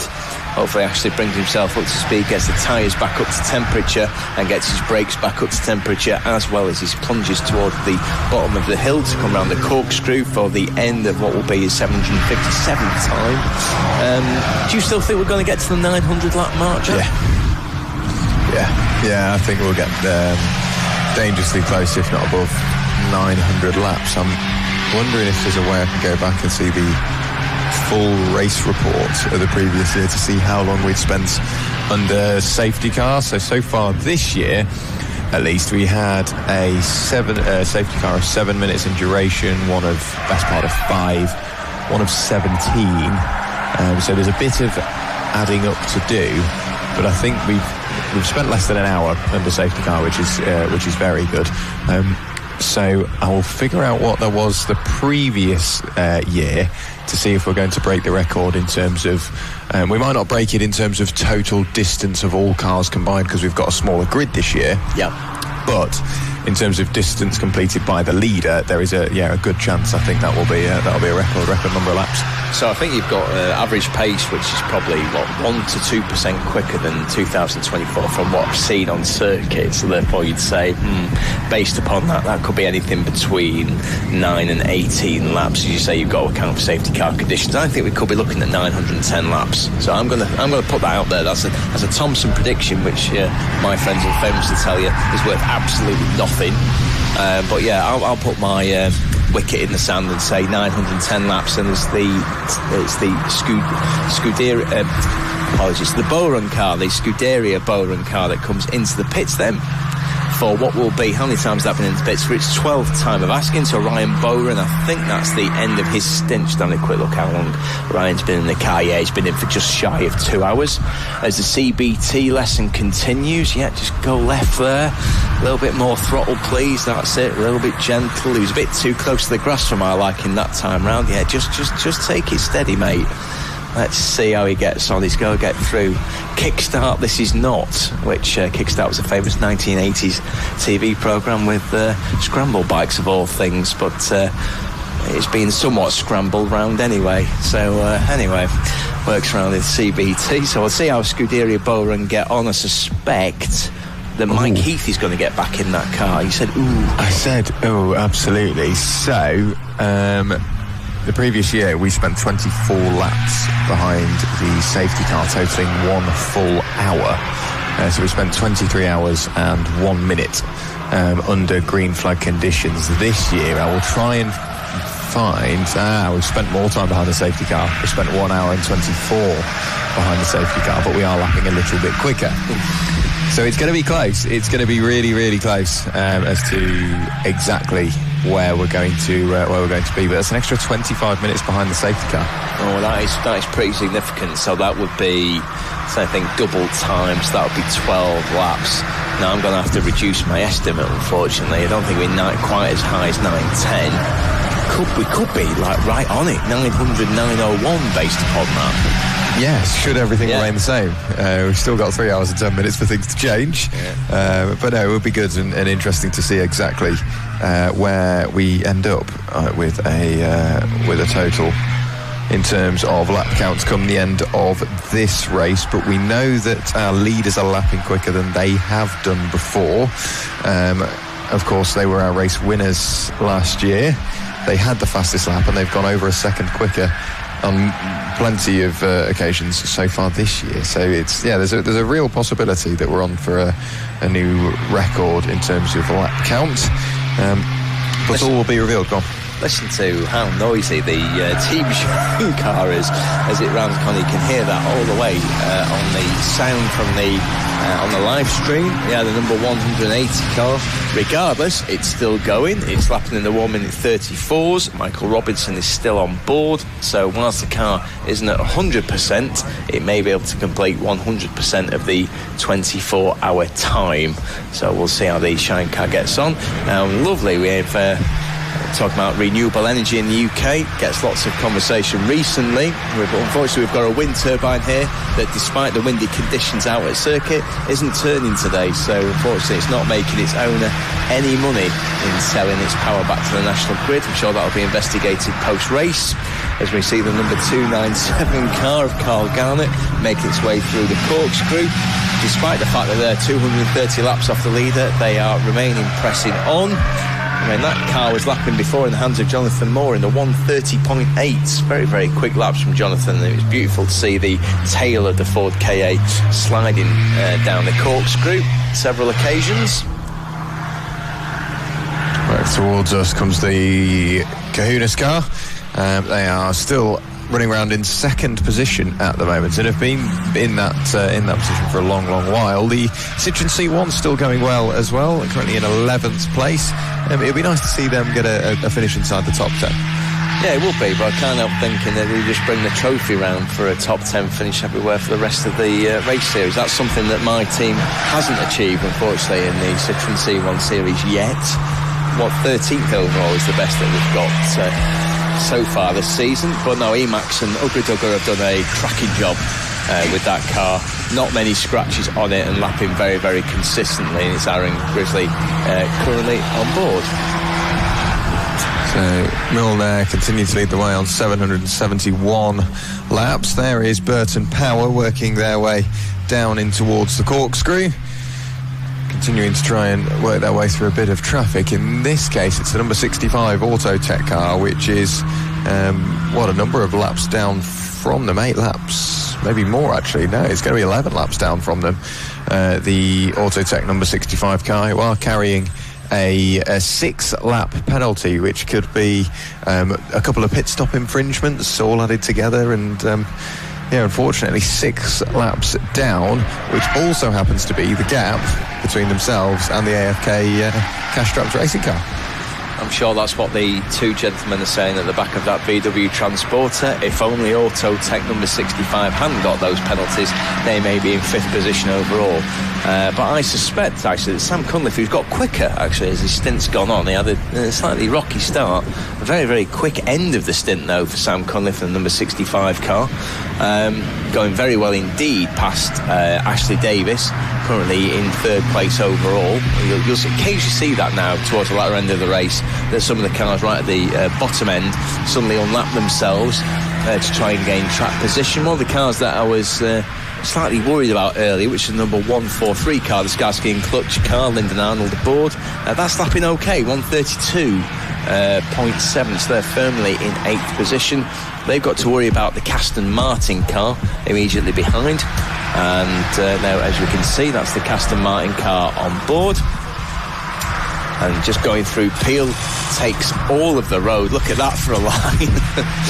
Yeah, so Matt Tordoff really pushing, but I suspect that car's tyres are coming towards the end of its life. I'm just going to check how long the Aston Martin's been out for. Yeah, he's 90 minutes into his stint, Matt Tordoff. So those tyres will not be anywhere near as fresh as they were at the start. Just looking at the time now as he comes across the line. Matt Tordoff's last time was 1:31.1. Very, very quick for something 90 minutes in. So obviously you've got reduced fuel in the car, so it'll be probably something around a quarter of a fuel tank, so probably 10 litres remaining in that Ford KA. Not much tyre wear though, but Matt doing his absolute best, and clearly he's thinking, right, well, the most I can do now is try and get this car back into the top 8. So again, round in the corner, the Jägermeister car, which we were slightly worried about earlier with the amount of brake issues the car was having as it was coming down the corkscrew, but all seems to be rectified as it heads its way back up to Rocket. And the MSVT car, so Henry Wright aboard.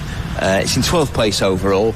It's in a very comfortable 12th place because it's 34 laps behind the Citroën C1 in 11th place, and a full 28 laps ahead of the Orksport car, which is like all kinds of things. Huge squeal of tyres, and it's because, oh goodness me, talk about the commentator's curse.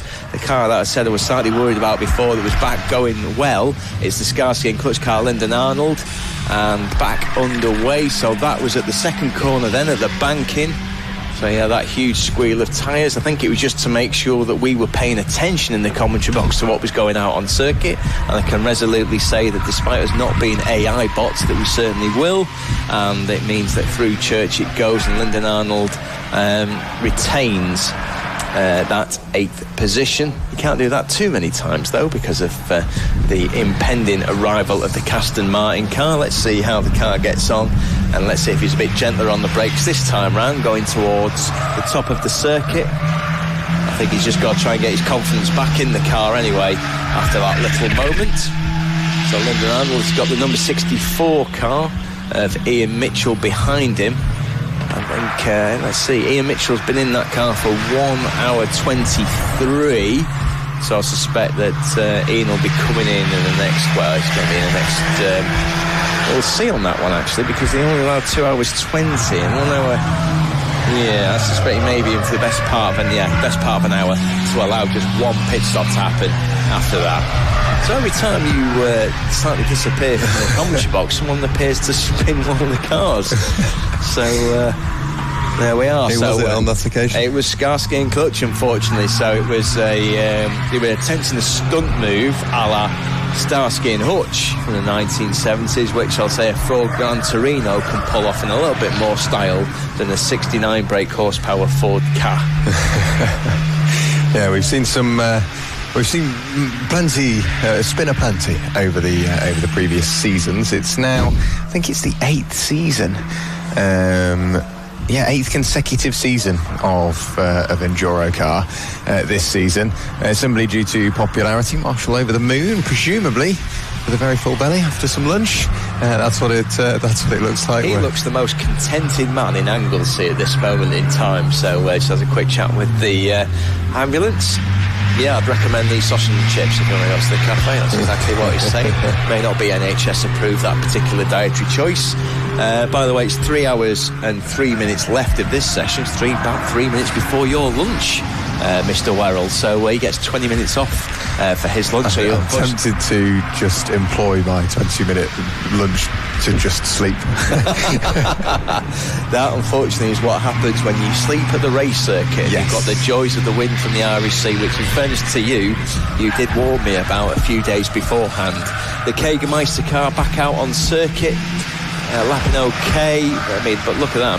3 Ford cars, ultra committed as they have been in the remaining 21 hours as they're heading towards Peel. The 3 cars you can see, Marcus Buckle, who's currently 7th overall, the number 44 Henry Wright car, which is 12th overall, the number 297 Carl Garnett car, which is currently in last position but is reducing its gap on the Scuderia Bowrun car. And then behind that, I think it's Scuderia Bowrun. Yeah, it is. Currently in 16th place with Mike Heath, the one non-member of the Bowrun family, driving that car. Mike's had an extremely eventful weekend.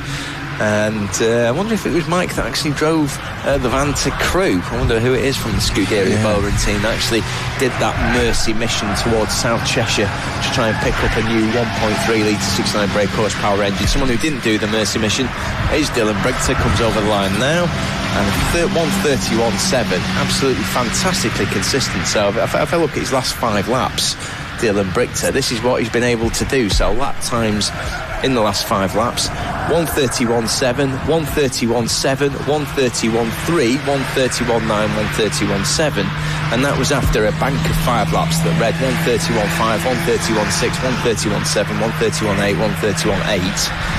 So Dylan Brigter, absolutely superb driving, has got fastest lap of the race. I suspect no one will get near the 1:29.858 in the remainder of this race, given these Ford car engines will not be at the most optimum condition they will ever be, and obviously with tyres that won't be as fresh, or brakes either. So he carries on his merry way around the circuit. One car that's going slightly better than it was earlier is the LDR Performance Tuning car. We're a bit worried about that, but that appears to have picked up pace anyway. And we'll have our update coming up, by the way, in around 50 seconds' time. So we'll just wait on that. I was just having a look as well. Paul O'Neill next to get behind the wheel of the Project 29.7 car. This entire race, he spent 41 minutes behind the wheel. So he gets an opportunity to hopefully go through and spend the full 2 hours, 2 hours 20 minutes behind the wheel, hopefully on this occasion. Go on, Owie. I say the king of witness. I expect nothing but a top-class drive from a top-class driver. Obviously a 2-time British touring car race winner. I remember when he won his first race at Alton Park back in 2000. Was it 2001? No, it was 2002. Definitely 2002 in the Vauxhall Astra Coupe. That was one of the most popular victories seen in the last 25 years in the British Touring Car Championship. But anyway, we're back with only 3 hours to go. We'll give you a quick rundown of the classification. And leading this race, if they have done for a significant number of hours, is the number 46 Milner Racing car. Has currently got Dylan Brigter on board, 777 laps. Leading from the Kahuna race team with only 5 laps behind. That's after the 2-lap penalty. In third position, the professionally driven number 1 Burton Power Racing car, which is 11 laps down. Then it's the first of the Autotech cars in 4th position. Ian Mitchell currently driving that, 15 laps down. They've just taken 4th place from the number 22 AFK Castrop Racing car, which we just heard has got a number of fans on the live stream. They are 16 laps down. The second of the Autotech twins, they're 6th overall, 22 laps down. And then going for the remainder of the top 10, the NJM Racing Limited car, 29 laps down. which currently has Marcus Buckle on board. 8th overall is the Skarsky and Clutchco, we've just seen had a spin, 32 laps down. Caston Martin, 33 laps down in 9th. And Kachow, with Clive Taylor on board, 35 laps down. The first on the only of these Citroen C1s, the 11th overall, Emax Motorsport with Ugga Dugga. And in 12th place, the car we've just seen, the Kegermeister MSVT racing car, 73 laps down, having a pretty lonely race at the moment. Orca Sport, they've had all kinds of issues, but they're still going. 100 laps down, 13th overall. And Team Shine with a very second-hand sounding engine, 103 laps down in 14th place. Then we're going to the final three, the LDR Performance Tuning Car, which had an eventful race, 117 laps down, 15th. Scuderia Boron with that crew engine, 201 laps down in 16th. And finally the Project 297K team, which hopefully Paul O'Neill will be doing the final 2 hours of the racing, is 230 laps down. That is your rundown with 3 hours to go. So what that means, of course, Mr. Werrell, is that you have earned the right to go for lunch, go for a sleep, whatever you want to do in the next 20 minutes, which means in 5 minutes time when we return you'll have my dulcet northwest tones solo for the best part of 15 minutes. I've just been nosy and Lawrence Davey won't forgive me for this. I'm just looking through TSL, Paul O'Neill's win in 2002. Lawrence Davey was there that weekend and he also took to the podium in Legends of all things that weekend. Brilliant. So Lawrence Davey just shows you the sheer experience of Lawrence Davey. And just before we go on off air, the number 23 car, by the way, which is Matt Tordoff, is in for a pit stop. So we'll keep an eye on what Matt does and we'll return in around 5 minutes time.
from me, Ian Thompson, to all of you both at circuit and watching via YouTube on the live stream to this edition of the EnduroKA 24-hour race from Trackmore in Anglesey.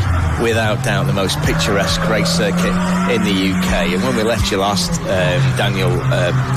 Dylan Brichter was in charge of this race. He remains in charge of this race. Last time we spoke, he was doing mid 131 laps. Guess what? He's done more 131 laps. 131.787 was Dylan Brichter's last lap, and he has got a 5-lap advantage then over Phil Truman, and then Ashley Davis and the Burton Power Racing car is in third position. So it's exactly as you were. And just having a look through the race order, the 16 Ford cars and the 1 Citroen C. One hello to the younger member of the family there, out enjoying this race. Then everyone's lapping very, very consistently, actually, in the between 131 and 136. And doing very well indeed. Just trying to work out which part of the circuit that is actually that the family are watching from. I believe that's from the top end actually. So I'm just looking out from the commentary box, just seeing some of the cars streaming down now towards me. And through the corkscrew then, the Citroen C1, the one interloper I mentioned, of all the cars, uses all the as it rounds the corkscrew then. Aaron Grizzly's been on board for a while now, and he's been lapping the 134. It's actually quite a lot quicker than a number of the cars around him. One car that's struggling is the Team Shine car, the one I mentioned earlier, the number 180. And the car that now running, you can see on your screen now, they just had a couple of incidents just before the end of the 21st hour, and that's the Lyndon Arnold Skyski and Clutch car that you can see in front of you, which has got the number 65 6th place car, which is Sam Cunliffe. So Sam Cunliffe, who's 6 laps behind the 5th place car of the AK Castrap Racing team, which is lapped very, very consistently. Just listen to the squeal of tyres all the way through. These Ford cars were never intended for circuit racing, and it shows the way that it washes through, particularly downhill corners. It just shows there through the second part of the corkscrew.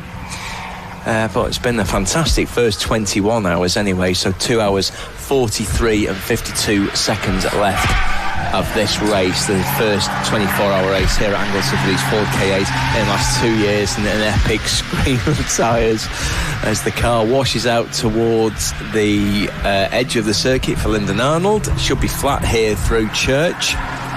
Just seeing the way that he rounds Church. Does he use all of the track?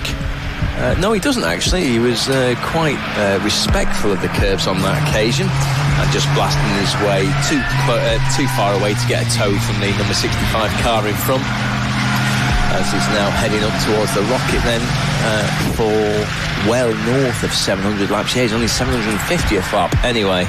The big question mark that Jack and I were posing earlier, will we reach 900 laps in this, which would be more than previous time. I think it was 891 laps the last time that these cars took the 24-hour race. At the moment we've got 788, so we're on the bubble, ladies and gents, and we'll see whether they're able to achieve that later on. So currently coming down the cork, oh look at that, number 65. So Sam Cunliffe has been very entertaining to watch anyway.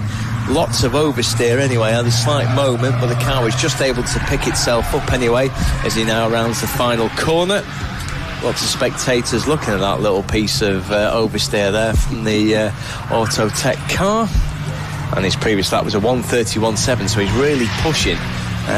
But he's got 6 laps to find, and the car in front is 7 laps in front of the NJM Racing car. So unless there's any major instance, the cars either immediately behind him or in front of him, then I suspect that's where the number 65 Autotech car will finish. Anyway, we've just seen Dylan Brichter come round, and just the huge amounts of oversteer again from the number 2 car. So that's Marcus Buckle trying hard anyway. Occasionally if you get it wrong outside of the corkscrew and take too much curb, the curb will spit you out towards the inside. But luckily everyone's collected it up so far, has been able to carry on as originally intended. Scuderia Bowrun is unlapping itself then from number 115 car, so Aaron Grizzly, as it just passes us and goes round the outside into turn 1.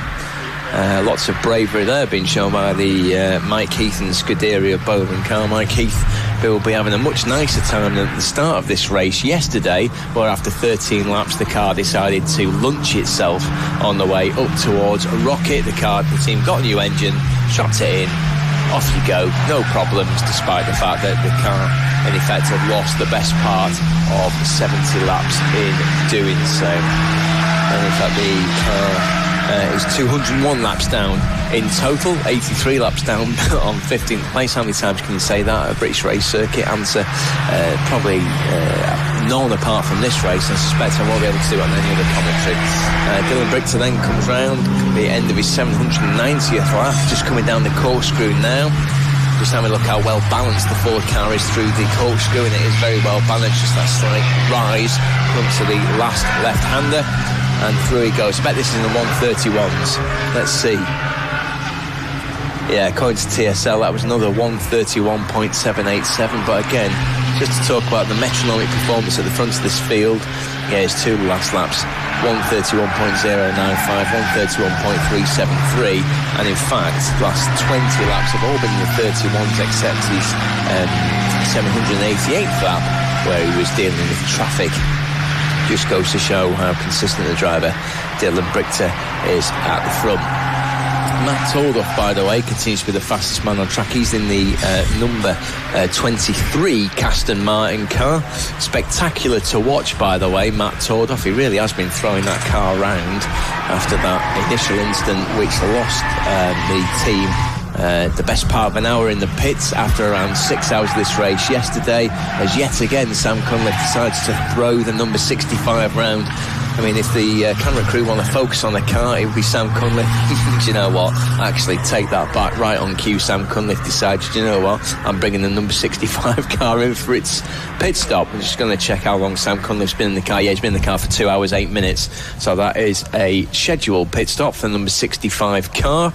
And we've got 2 hours 39 left, so this will be the penultimate stop for the number 65 team. And just having a quick look at the way the race order's taken place so far. Max Papworth hasn't moved for a while. I suspect it's Max that's going to be taken over, and then Taylor Norton bringing the number 65 car home. We'll keep an eye on that anyway. So I expect they'll be in for the best part of 4 minutes. Also in for a pit stop is the Project 2917. And that had Carl Garnett on board, and we suspect Paul O'Neill is going to be jumping on board that Ford car for either the penultimate time or the final time. Wait to see who takes over from Carl in that car. That car seems well sorted now after its previous ailments, and in fact nearly all cars are running at a decent pace. In fact, scratch that, I've just seen the Project 297 out on track, so even though it says it's got a little it's definitely out on track, Carl Garnett anyway. So just having a quick look how long Carl's got in the car. In fact, it's Paul O'Neill who's now in the car. That explains why so much curb was being taken in front of us. So Paul O'Neill is in the car. He's now done 8 laps in it. So just waiting for the TSL live time to update that the former British touring car race winner is in the number 297 car in 17th position. And absolutely no pressure, Mr. O'Neill, but I expect you to be in the 131s, despite the fact that your car may not be 100% reliable. We'll wait to see. Dylan Brichter again leading this race, number 46, working his way down the corkscrew now. And coming in for what will be the end of his 783rd lap. So he's just about to pull up in the number 22 car, which is the AFK Castrap Racing car, currently being piloted by Ben Smith. Extremely well. All you can hear is just a squeal of tyres, where the fronts are saying absolutely not, the rears are saying absolutely not, and yet somehow these 69 brake horsepower cars continue to power the way around this Trackman circuit. So there is Paul O'Neill. Good to focus in on him. I will always pick up a driver from Widnes, given I'm from down the road in Warrington. Spent a lot of my youth in Widnes playing table tennis, believe it or not. And that's why I end up always saying well done and congratulations and best of luck to all Widnes drivers, and especially one that's entertaining on screen as well as on track as Mr. O'Neill. So how is Paul doing? And his previous lap there was a 33.6, and he's currently trying to catch the car in second position. And there is Paul O'Neill, distinctive helmet. That is a race instructor, of course, does he take a racing instructor line? I suspect he did, and somehow we've got a lovely cut towards the top end of the circuit, where we're looking at the number 1 Burton Power machine that's in 3rd place. It's Ashley Davis that's currently aboard, 11 laps down, and behind it is the Team Shine car, where we suspect that it's not running at the full extent of its capabilities. I don't think it's got 69 brake horsepower left, the spare car of the Team Shine racing team. Number 180 just heads its way around the corkscrew now, having been lapped by Ashley Davis, and all going to plan for that car. So Matt Tordoff remains the quickest man on the circuit, and by the way, Kachow are now in the pits. The number 95 car, Clive Taylor, brings it in. I think that's the final stint for Clive Taylor this weekend, and he'll be handing over to Ross Folds. So Ross Folds will be out in the number 95 car, and then it'll be Lee Taylor, who has had a fantastic weekend for all manner of reasons. There's Ross Folds just passing us now. Ross Folds very entertaining yesterday in racing that car. And over Ross Folds goes. And on he continues. Jack Werrell, by the way, has still got his high-vis vest on, so I was expecting him at some point to be on the pit lane. So we'll see if Jack is up there at some point today. By the way, the Scuderia Bowrun car working its way now through Church. And you've got to give an award, by the way, to the most persistent team of the weekend. It'll either go to Scuderia Bowrun or the Project 29-7 team, who, despite the sheer number of problems that both teams have faced, have continued to keep going in a fairly remarkable show of resilience and determination. What Greeks would call stoicism. I'm sure that's what the Kahuna racing team, Sion Kostakaritis, would say to us anyway. So those two continuing to circulate round the Trackmon circuit. It remains a 5-lap advantage at the top of this race, by the way. And we're now into the part of the race where the camera crew decide to show some random shots. So we're now showing someone with a video camera, another member of the team. Wave if you've got a shot there to show. And again, just showing the range of the Trackmon facilities, which are now picking up Dylan Brichter now as he heads through Church and heads towards the top end of the circuit and towards Rocket for his 783rd time. And behind him, actually, the Team Shine car has picked up a little bit. So I'm just having a quick look at Robinson's times. Ashley Davis not running as quickly as he was earlier in the number 1 car. We'll keep an eye on that anyway as he comes towards Rocket. Ashley Davis, of course, is only 11 laps behind the leader, 3rd overall, bottom step of the podium in the Burton Power racing car. We've just been caught by the Team Shine car, which is 14th overall with a distinctly sickly engine. So that's what brought up my spider senses. Changing TV programme, number 143 just passes us, the Starsky and Hutch car, which is not Starsky and Hutch in this race, it's Starsky and Clutch. You see what the team have done there. They're 8th overall, coming up in the 133.2, so no problems there. Dylan Brichter comes over the line and continuing to lap in the 31s. So we'll see how he gets on. 31.322 was Dylan Brichter's last lap. Into the pits, by the way, and definitely in the pits, is the number 64 Autotech car, following a cracking stint there by Ian Mitchell. He was in for the best part of 2 hours. And we're just looking now, so he's now been in the pit lane for just under a minute. So I expect them to be back out pretty shortly. Paul O'Neill, by the way, in the number 297 car, he's lapping quickly at 132.2. And just say that, Paul O'Neill just about to unlap himself from the number 95 car of Kachow with Ross Folds aboard. And no problems at all there for Paul, coming lapping the 133s. Hopefully we'll get down to the 132s and the 131s. 131s, by the way, was where Ian Mitchell was, but that's where Dylan Brichter continues to be, and he's got a real stranglehold over this race now, and only a real unfortunate sting in the tail, I think, will prevent Milner Racing from winning this race for the second running of this race in a row. So they won it in 2024 with a slightly different driver lineup, and they're leading it now in 2026 with a handsome 4-lap advantage over the Kuhners race team in second place, and an 11-lap advantage over Burton Power Racing in third. Now, looking back at the number 65 car, that has now had a change of driver, and it's Taylor Norton. Apologies, I didn't think it would be Taylor Norton driving that car. I thought Taylor Norton may have finished this race, but I think Max Papworth may be finishing the race. Max Papworth, who was very, very quick in his first session yesterday, was the driver to watch actually during the laps between hours 2 and 4. Max likely to finish this race.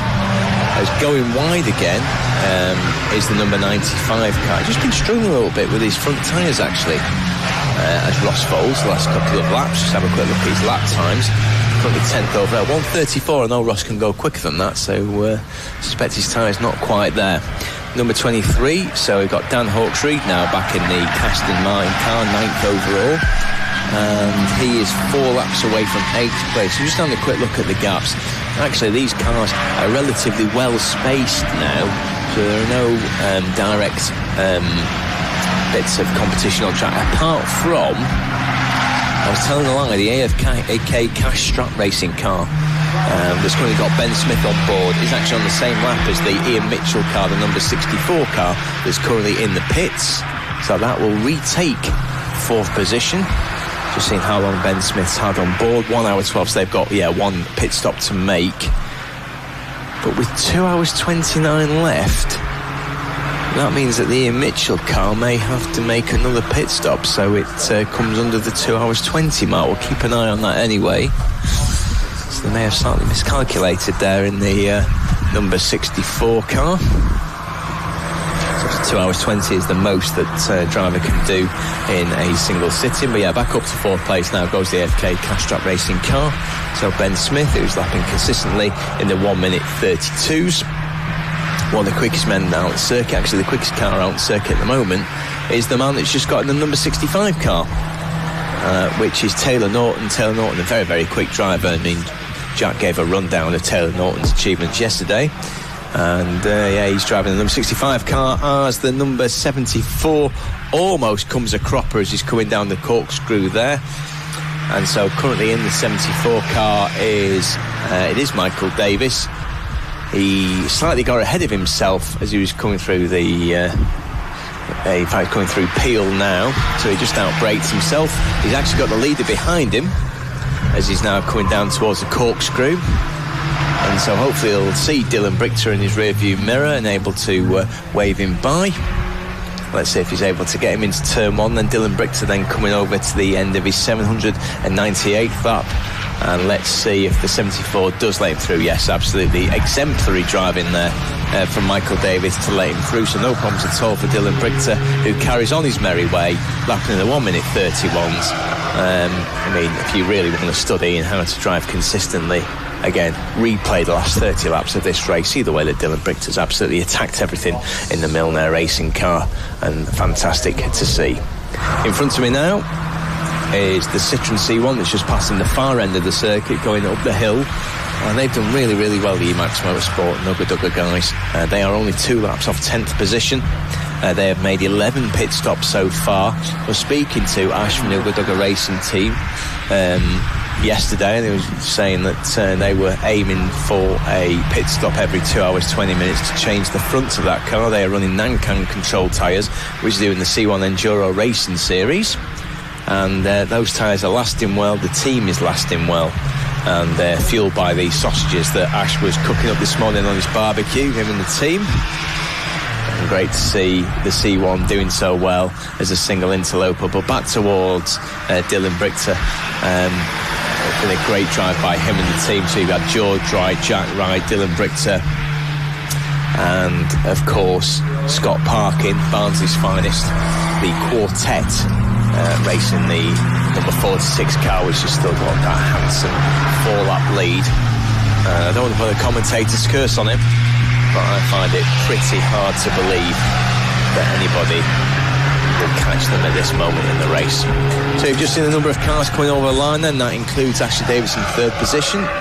and that third position is pretty secure as things stand. Has a 5-lap advantage then over the AFK Castrap Racing car. As we look out again over the circuit, there's the Starsky and Clutch car again. Lyndon Arnold aboard. Lyndon Arnold, who had a little moment a few laps ago. And that very, very noisy Ford car, by the way, is the number 64 car, using all of the curb and a little bit more. Pretty sure that was track limits there. And I think that's Gary Mitchell that's now back in the... It is Gary Mitchell. So Ian Mitchell came in. Gary Mitchell said, do you know what? I'm going to see what the limits of adhesion are in the number 64 car and do my absolute best to try and catch the AFK Racing car, which is 2 laps up the road. And Gary Mitchell trying it, just went onto the green hatching anyway on the outside of the circuit, but no harm done. He continues. And Ashley Davis continues as well. He's not been able to shake off the number 180, has he? The Team Shine car, which has been said, well, actually, I fancy a tow all the way around this circuit, and that's exactly what's been given. In fact, it's Colin French that's in the number 180 car, lapping the 132.4, so that's the best that the Team Shine car has done for a while. So whatever was halting the progress of the Team Shine car, it isn't doing so now, and Ashley Davis is giving a nice tow to him, giving a nice tow to Ben Smith in the number 22 car, and the final one of that quartet is Henry Wright in the MSVT Kagermeister car. So yeah, all good on that side.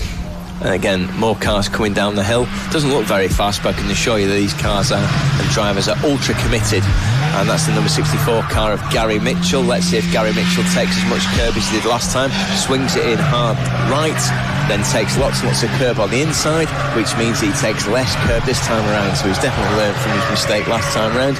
And a 131.3 means that Gary Mitchell is the fastest man on the circuit, just quicker than Taylor Norton.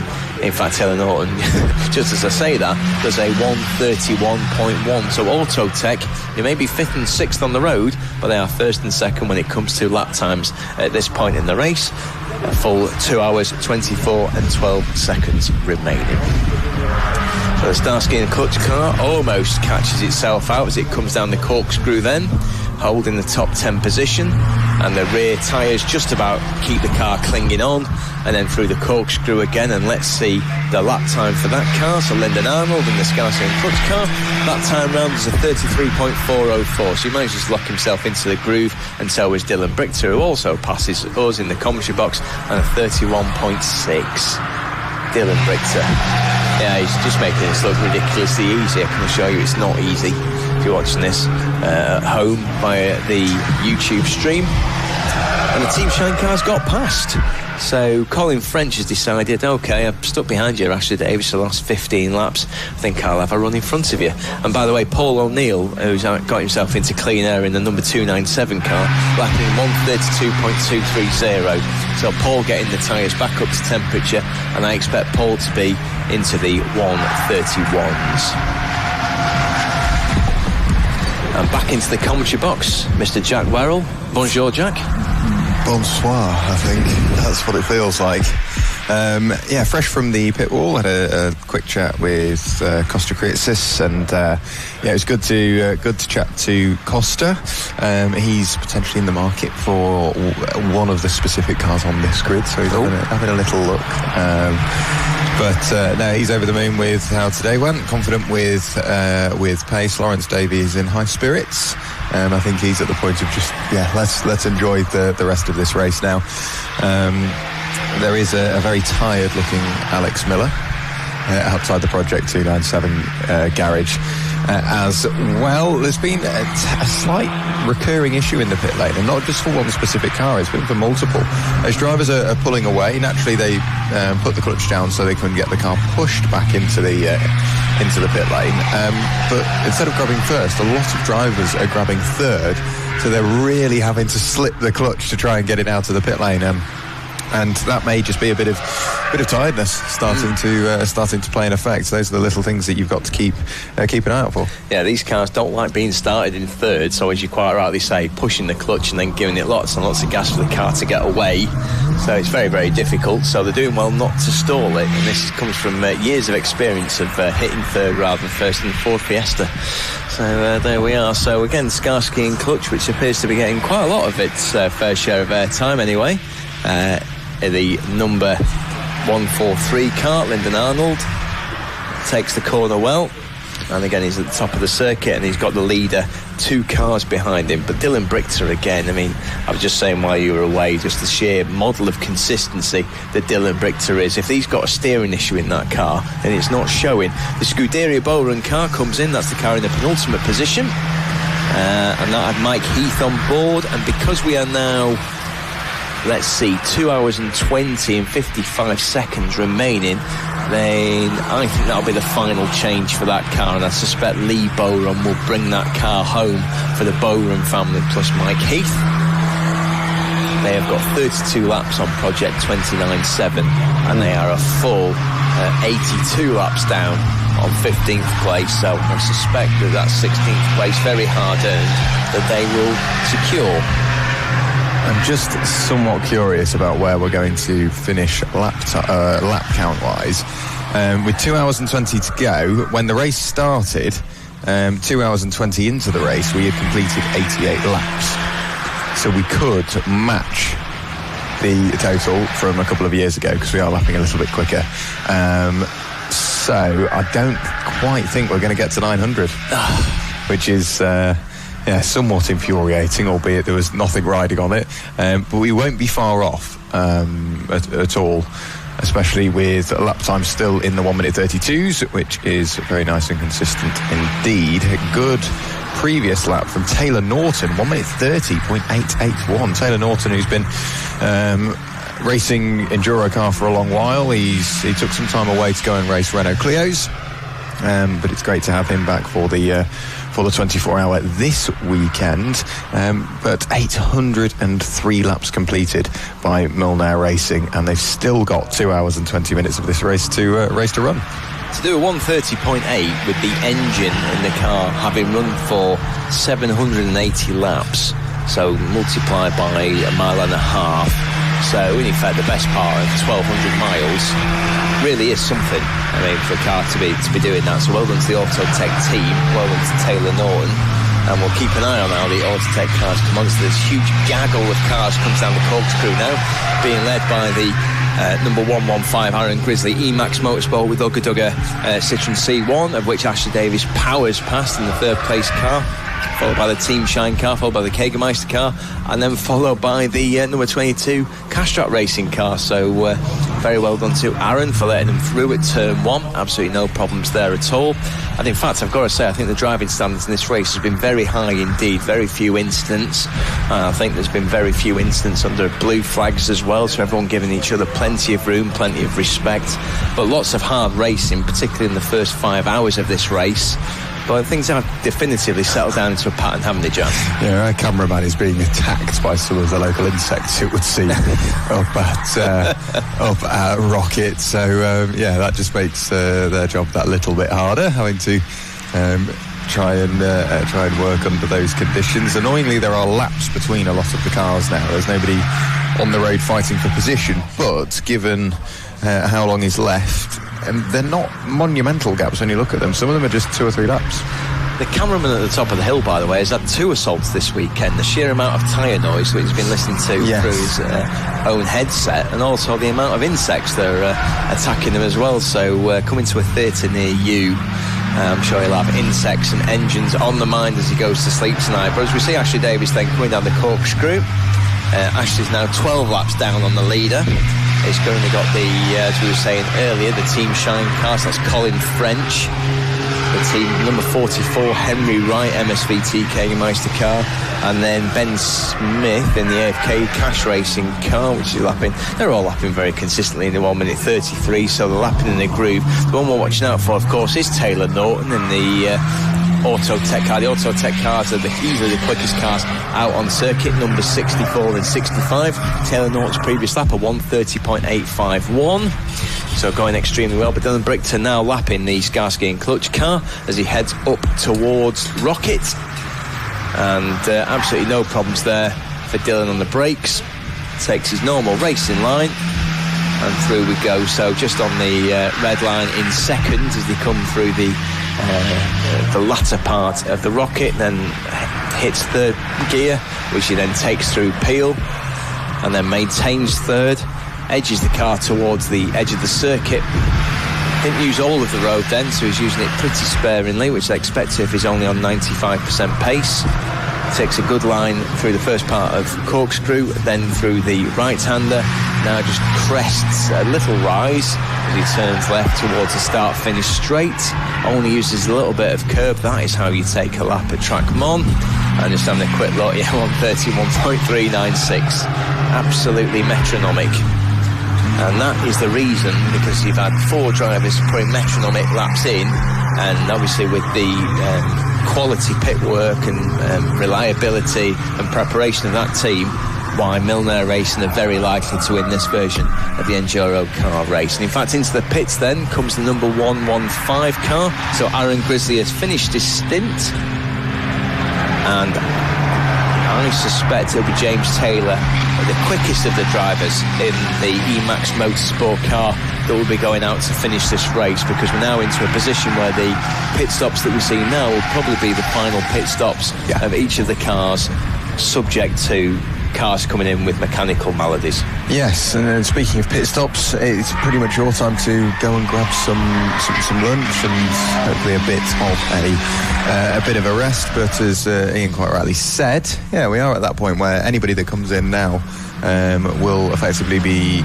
back out and circulating for the final parts of this race. What we're seeing is sort of 2 hours 20 minute stints. We have seen some cars doing 2 hour stints, but 2 hours 20 is there or thereabouts with a lot of the teams. So anybody that pops into the pit lane now should be doing so for the final time. The Ynys race team yet to bring Phil Truman in. He'll be handing over to Adam Bessel. Adam's very, very quick in his own right, so we'll see what Adam can do about lap time. Granted, he is 5 laps away from the race leader, 7 laps clear of Burton Power and Ashley Davies, who we think is going to be handing over to Andy Burton for the final part of this. We'll have a very brief look at the stints, and yes, it would line up with Andy Burton bringing the car home. We'd imagine Dylan Britcher is going to pop into the pit lane to hand over to George Wright, as we heard from Jack,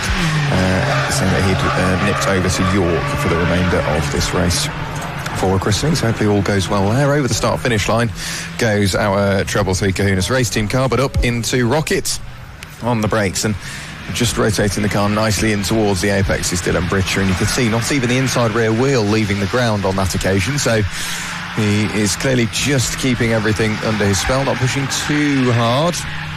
1:31.678 last time over the line for our race leader. They have completed 10 pit stops so far, 9 of which were I think driver changes and fueling stops. We did see the one about an hour or so ago, just as they came in to give the steering rack a once-over. Confidence all is well, sent the car back out once more. 18 pit stops go the way of Project 297. Paul O'Neill now behind the wheel. But that's been a troubled race for that car, and Paul looked tired. Here is co-owner with Alex Miller, and Alex looks very tired this morning as well. So they've clearly had a long night of solving electrical issues.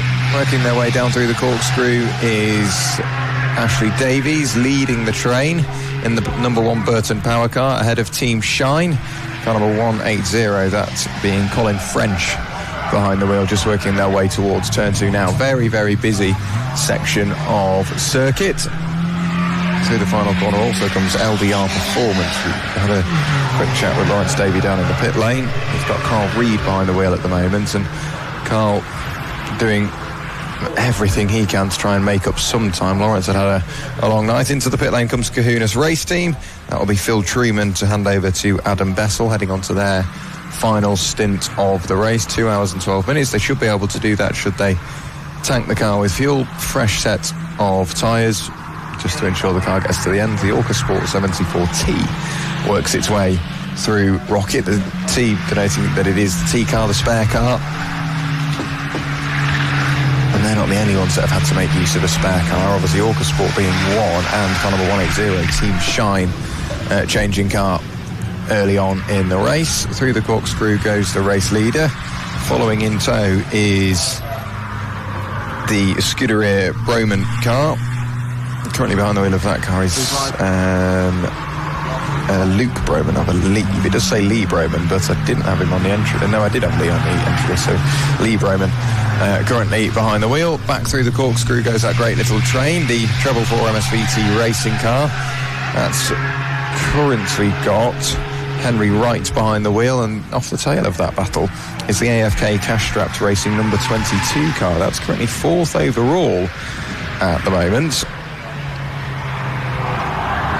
So with Ben Smith behind the wheel, they're just churning the laps at this stage. And I think for them what's annoying is they can see the front of that train, and that is the car they would be chasing, albeit they are 5 laps away from a potential overtake on the Burton Power car. They've played a very good strategy, have Burton Power, it would seem, through this race, and have been somewhat unfaulted. The Team Shine car isn't that far away with Colin French, just sat in the wheel tracks of Ashley Davies.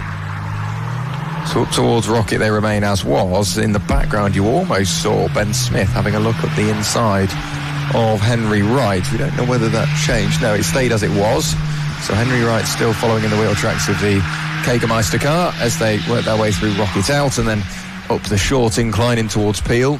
Quite a deceptive corner. I think the camber does start to wash away from you at Peel, so it can be quite tricky to keep the car in a position where it is at least comfortable. The first part of the corkscrew, the camber does help you. On the second part of the corkscrew, however, you get a bit of a compression there as you can just see the cars go through, but then it starts to fall away again and you're fighting gravity to get the car back over to the other side of the circuit to open up the final corner and fire your way onto the start-finish straight. Dylan Brichter continues on as he has been. 1 minute 31.469 his last lap. So Dylan Brichter doing fabulous things up at the front. The Silver Arrows are back, the 2 Autotech cars, car 64 and 65, albeit they are 6 laps apart.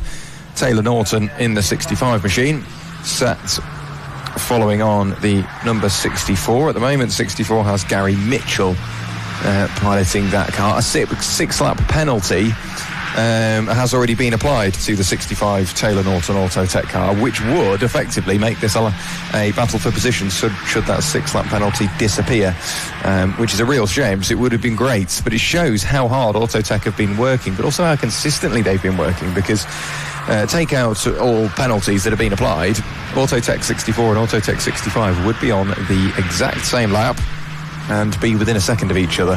But it's just the penalties, unfortunately, that have split the two. The Autotech twins up the hill in towards Rocket, late on the brakes for Taylor Norton, dives up the inside and has managed to get another lap back on his sister car. Phil Truman still in the pit lane for Kahuna's race team. Phil Truman, we had a quick chat with Costa Creatis earlier on and said that it would be Adam Bessel taking the Treble 3 car to the end of the race. And we know that Adam Bessel is very quick. We've seen that in this race already. I think he actually set that car's personal fastest lap of the race of a 1 minute 30.163, which happens to be the second fastest lap of the race, as we look at best laps posted by specific cars. James Steele watching sideways action up at Peel, presumably on the outside, so you get the best view in the house. Up towards Rocket Inn, we get that little train which has started to open up somewhat. Ashley Davies building a bit of a margin over Colin French. Henry Wright is still being hounded by the AFK cash-strapped racing car with Ben Smith just watching on. There's no real pressure, at least at this stage, to do anything. Knowing that you've still potentially got a pit stop left, you can always just wait to see where the pit stop leaves you and then look to make any moves off the back of that, because you could make a move now and then lose it in the pit stop anyway. All you've done is cost yourself a little bit of time. The car number 180 Team Shine car, you can hear, is a little bit louder than the rest, simply because I think the exhaust has just started to part ways with the car, or at least some point through the system, whether it be the centre section or the back box or manifold itself. It just isn't quite as happy as it once was. On the running towards turn 1, it did look like Henry Wright was looking at the inside of Colin French. Who appears first? It is still going to be Colin French, so Henry Wright not managing to get that move done on that occasion. But again, he's under no pressure to do so, because there is quite the margin between the pair of them. Let's have a little look. What is that? It would be 32 laps between Colin French and Henry Wright. So no pressure at all to make the move. Skarsky and Clutch still out there and circulating. 8th for them after what has been quite an exciting race, it would seem, with Lyndon Arnold now taking over driving duties. Of course, we've seen that car backwards a couple of times, but it's not really done much in terms of pace or momentum. They've just taken it in their stride and continued to keep the laps ticking by and not let it throw them off their rhythm, which is the key bit to ensure you don't continue making mistakes. All of a sudden, Ashley Davies coming under a bit more pressure from Colin French. Ashley looked to have built a bit of a margin, but that's dissipated over the laps gone by. 2 hours and 5 minutes of this race still to go, and I'm thinking up here that the long day yesterday and broken sleep tonight has played an effect on me. I can only imagine how some of the team members and drivers feel, because they've had a very, very long night as well. So too have many members of staff here at Anglesey, by way of the Timekeepers TSL, all the staff from MSVR and MSVT, and of course the Anglesey circuit staff themselves, who have had a long night, just ensuring that everything is as it should be. Check in very briefly with the Emax Motorsport Citroen C1, car number 115, currently has Ashley Aspin behind the wheel. When would they next be due a pit stop? We'll have a look at stint times, and stint time for Ashley Aspin. He's only been in the car 6 minutes and 20 seconds, so there's a good chance he'll be going to the end of the race for this stint. Yet more boats appearing out on the Irish Sea, which is way calmer than it was yesterday, as you'd expect, with the wind just starting to die off through the night. Dylan Britcher, when are we to expect him into the pit lane? 1 hour and 48 minutes ago, he left the pit lane. So I should imagine within the next half an hour we will see our race leader in the pit lane. We've already seen Phil Truman into the pit lane to hand over to Adam Bessel. So Adam Bessel should be going to the end. What of Ashley Davies? We've been keeping an eye on him. He's been out for 1 hour and 17. So he's about halfway through his stint, which means he could hand over to Andy Burton and leave him in a handy position where he can push on that little bit more, as he knows he's only got an hour or so in the car. As for Ben Smith, he's been in the car an hour and 40, so he's probably only got another 30 or 40 minutes left in his car. So again, he will be able to hand the car over to what I'd imagine will be Alex Tentori or Nick Berg, potentially, to bring the car to the end of the race. I'm just having a look. I'd imagine, it'll be one of the two, both of which have already done 2 stints. So too has Natalie Knowles. Nick Creed has done 3 stints, so it may just be Alex Tentori or Nick Berg between now and the end of the race. Or Natalie Knowles, of course, who has spent only 2 hours 40 in the car, so Natalie might be invited out to build up some more mileage. Massive thank you to the marshals, of course, who have worked tirelessly all weekend long to allow us to go racing. If you are thinking about becoming a marshal or wanting to get involved in motorsport, we understand driving isn't for everyone, but you simply cannot get closer without driving other than being a marshal. If you are interested, head over to marshalls.co.uk, marshalls.co.uk. You can have a look to see where your local Marshalls club is as well. You can sign yourself up for what is called a taster day. So those taster days, you basically you have a set list of events that you can choose from. Doesn't have to be here at Anglesey. It doesn't have to be here with MSVR or MSVT. And you can put your name forward, and you will receive a ticket in your email. And you'll be met on the day at the gate by a very friendly, welcoming, warm group of marshals which will show you around. So in the morning, you go and look at race control, at timekeeping, at Parc Fermé, assembly area, the pit lane, some of the flag posts out to the pit wall, maybe even up into the commentary box if you're unlucky, to come and say hello to us. And then that's all in the morning, so it is a busy morning. There's plenty to do. And then in the afternoon, you effectively pick your spot. You can sit and shadow what's going on in race control. You can go onto the pit wall. You can go onto a number of the flag posts. Assembly area is always a very busy job, because as soon as a set of cars leave to go and race, the next set are coming in already for their race. So that's always a busy section to get involved with as a marshal. And then come the end of the day, it's over to you. You can decide how much or little you want to do. You're not signing your life away. If you want to do one a year, you can do one a year. If you want to do every single weekend at your local circuit, you can do that. But we are crying out for them at the moment. We simply wouldn't be able to go racing without them. If we didn't have marshals, we wouldn't have any racing at all. So a massive thank you to the marshals. Like we say, marshalls.co.uk, you can find all the information and a little bit more about what it means to be a marshal. And it's not just here in the UK as well. You find a lot of British marshals heading over to Le Mans, heading over to the Nürburgring, to Spa. Of course, you've got the options of the Grand Prix as well, so there's plenty to keep you busy, including rallies as well. Rallies are becoming more and more popular with a lot of our marshals here in the UK. So do sign yourself up. Here's the update on the hour. It is Milner Racing and Dylan Britcher still leading the way by 8 laps now over Adam Bessel. Of course, our race leaders still owe us a pit stop.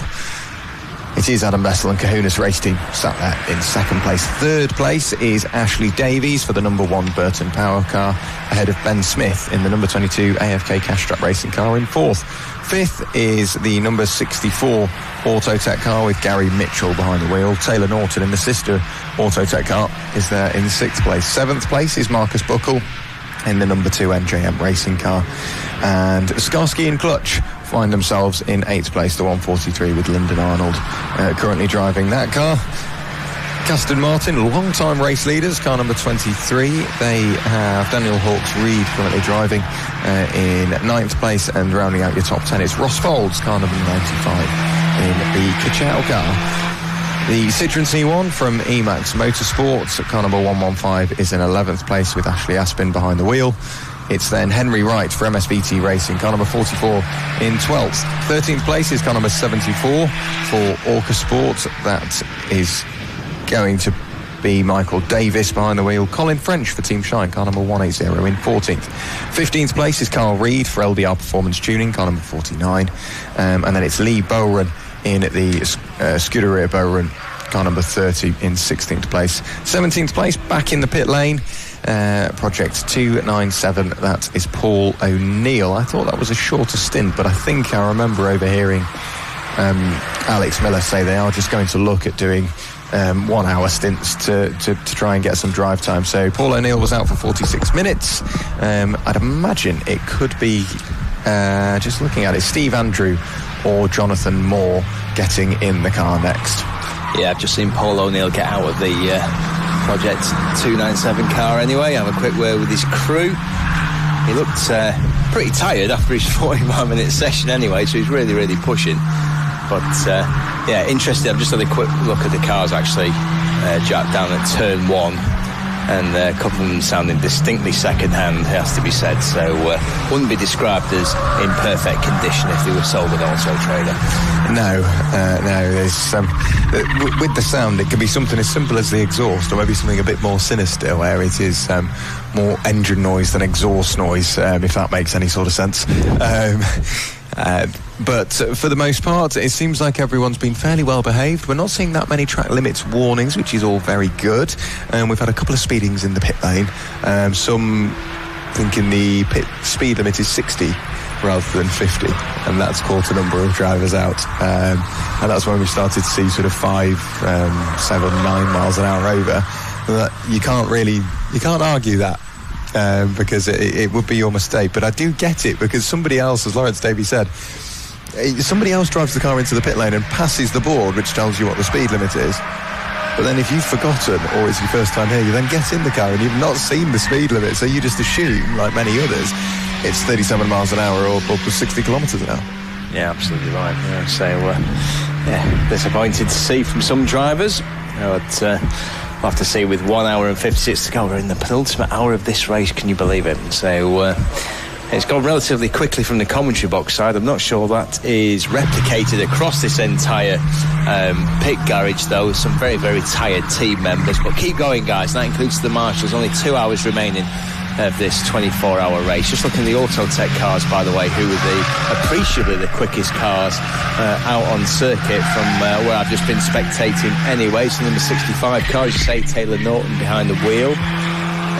Former Clio driver, very quick in this car, regularly doing 131.7s, using all of the road, Taylor Norton. And will Taylor, I don't think he'll run to the end of the race, will he? I think I've just mentioned that I suspect it will be he's been in for 38 minutes, so yeah, I suspect that's another driver change to come. Maybe Max Papworth, I think. Yeah, it's close, but annoyingly they couldn't quite just stretch that previous stint out enough to allow Taylor to go to the end of the race. The 44 MSVT racing car with Henry Wright behind the wheel, the exhaust is still just starting to hang that a little bit lower, I think, on that car, so that will receive or that will be looked at, but I think it's Graves that are running that car this weekend, so they can be fairly quickly on that should it need to be addressed, but it's been safe and secure for the previous few hours, so all should be well.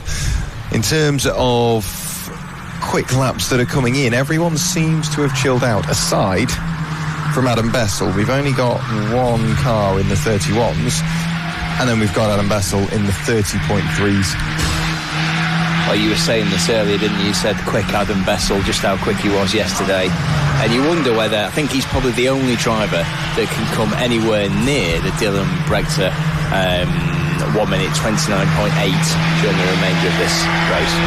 Yeah, it's when you think it's only half a second, which on most circuits you can go, well, yeah, a bit there, we could probably find half a second, but Anglesey being so flat out and still being fairly congested, it may be slightly tricky to find that extra half a second, for which Adam Bessel will need to rival Dylan Bregta's fastest lap of the race, the 1 minute 29.8, for which Ian mentioned earlier on, in towards turn 2.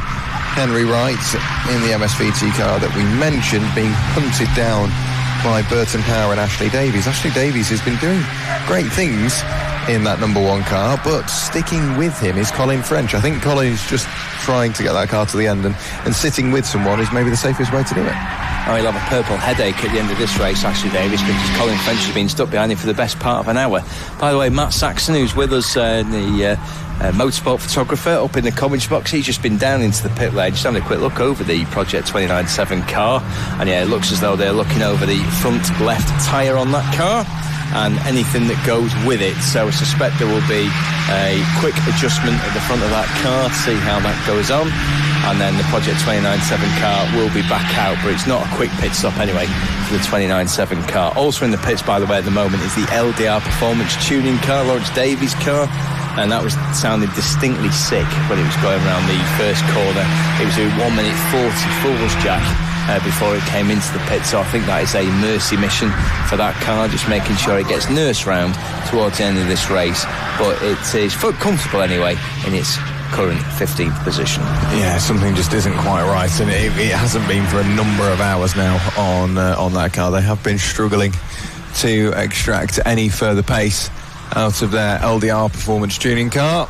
Onto the back straight goes Dylan Bregta, and yes, he's just been running fairly steady, still lapping quickly mid to high 31s. just now dipped into the 32s, albeit only by 14 thousandths of a second. So Dylan Brichter still lapping fabulously quickly. And of course, there was that question mark over the handling of the car. Just some worries arisen from Scott Parkin, but clearly all is well with Scott. All was lapping quickly before he handed over as well, and Dylan Brichter still finding the right ways to extract the pace out of that car. Adam Bessel's 31.7, still lapping very quickly, by far and away the fastest car out there. He's not giving up, but 7 laps in 2 hours is a fair disadvantage to try and get over. Dylan Brichter, by the way, has done just over 2 hours of his stint, and with us having 1 hour 51 left, he suspects that Dylan will be coming in the pits to hand over to George Wright to bring the car home. So we'll keep an eye on when that comes in. By the way, one of the cars that did come into the pits a couple of minutes ago was number 143 car, the Skarsky and Clutch car, and that was previously driven by Lyndon Arnold, and I suspect, again just having a quick look at the previous inhabitants of the car, I suspect that will be Martin Westbury to bring that car home, the fourth driver. So we'll double check that anyway. Let's wait to see what happens.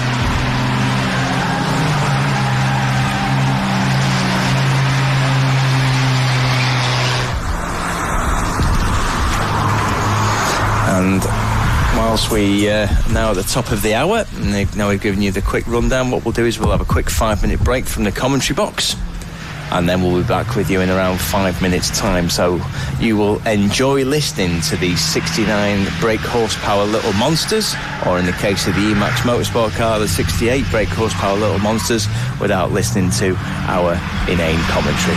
So have 5 minutes, listen to the cars, and we're back with you in around 5 minutes' time.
Welcome back from the commentary team, everyone.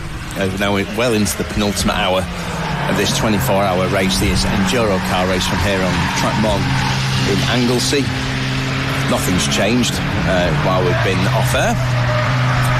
It's still Dylan Brichter who has a vice-like grip over this race on behalf of the Milne Racing squad. The number 46 car continuing to dominate this race. Currently has an 8-lap advantage over Adam Bessel in the Kahuna race team in second position.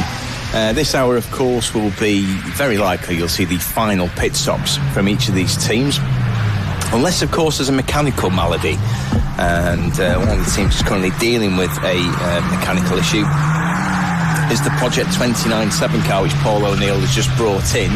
He was lapping very quickly before he brought the car in, Paul, but he was just looking over the front left part of the car anyway, so they've taken the tyre off, just having a quick look at the brakes, having a look at the suspension. And clearly some kind of adjustment being made to the number 297 car. The other car, by the way, that's in the pits is the number 44 Jägermeister car, the MSVT racing car, which was brought in by Henry Wright. I'm just having a quick look. I think that car will be brought home by, I think it's going to be Kevin Glover. So we're going to get a confirmation of that. Obviously, that those two race together pretty regularly over a number of years. So we'll see if Kevin Glover takes on the mantle of bringing a number 44 car home. But we are expecting pit stops from a number of the front runners, including Dylan Brichter, to hand over to George Wright to bring the car home. It's been absolutely exemplary performance so far from the Milne Racing squad. I mean, whilst they had that pesky Aston Martin, I mean, look over the car in the first 3 or 4 hours. Since the end of the 5th hour, that car has never been headed and has gradually eked out an advantage. But welcome back to the commentary box, Jack Werrell. You are energy drinked up, I see. Yes, all I had to do was help Scott Pucknell of MSVR carry a printer to his van. How big was said printer? Healthy size. Yeah, but he said if you want a Red Bull, you've got to earn it. Is that official MSVR policy, is it? Yeah, but it's official Scott Pucknell policy is what it is. So Scott, our event secretary this weekend. Of course, we've got the rest of the MSVT staff here as well. He's done a great job this weekend, and he's got an epic drive home as well, Scott, so I'm not surprised that he's asking for help in moving a printer. It's the epic drive home via a hike up Snowdon after a 24-hour. It just... the life of Scott Pucknell would be a brilliant watch. Indeed, so coming to BBC 4, a new series. Scott Pucknell. So we'll wait to get that commissioned anyway by the Beeb. Just coming over the line now, number 30 car is back out there, the Scuderia Bowran car, and as we predicted, by the way, is Lee Bowran that has taken the car on, so he'll be bringing that car home, and I'm sure they thought that would just be a distant dream around 16 hours ago when the car, the team was in the pit of despair trying to work out why its engine wasn't working and what they needed to do to make it work. But it made it work, and actually it's been competitive against the other cars as well. Yeah, and with us being, it's 830 or 829 laps completed, call it 830 for argument's sake. An hour and 40 to go. Annoyingly, we're not going to get there because in 40 minutes we've completed 30 laps. So you take another 40, we're at 360. You take another 40, it's close, but we're just... when I say we've completed 40 laps, we've now just completed 830. We were at 793, I think, something like that. So I just don't quite think we're going to get there, which is slightly infuriating, but gives us something to look forward to in 2028 to see if we can get that far. Naturally, there will be 3 mandatory safety car periods to ensure the marshals are looked after with food, drink, refreshments, and the ability to cross over the circuits should they have completed a 10-hour shift or something. We can't expect them to then pitch a tent in the middle of the circuit. We've got to be nice to the Orange Army, of course. So ensuring that they are well looked after mandates the 3 mandatory periods. Anything outside of that is driver created or what have you. So it means that there could be a year, and 2028 could be the year where we break the 900 lap marker, but annoyingly I don't quite think we're going to get. If we do get there this year, it's because a lot of the drivers are still lapping in 31s, 32s, even this late into the race, after I'm sure many of them are exhausted. It'd be a real shame if they can't get to 900, because obviously we've staked both of our professional reputations on trying to get to the 900 mark. But yeah, it's been a fantastically paced race. Anyway, as you say, I think there's only been one driver core safety car throughout this 22-hour, 20-minute period, which was while we weren't commentating. I think it was the end of last night, where I think there was one very brief safety car. Anyway, into the pits then comes Dylan Brichter, so he brings in the leading car then. He'll be likely to be handed over to George Wright anyway, just gets waved in, and that's been a super stint by Dylan Brichter again. Probably the quickest driver here this weekend, actually, if you consider the conditions that he's had to drive under. Obviously, he had a perfect car during the night.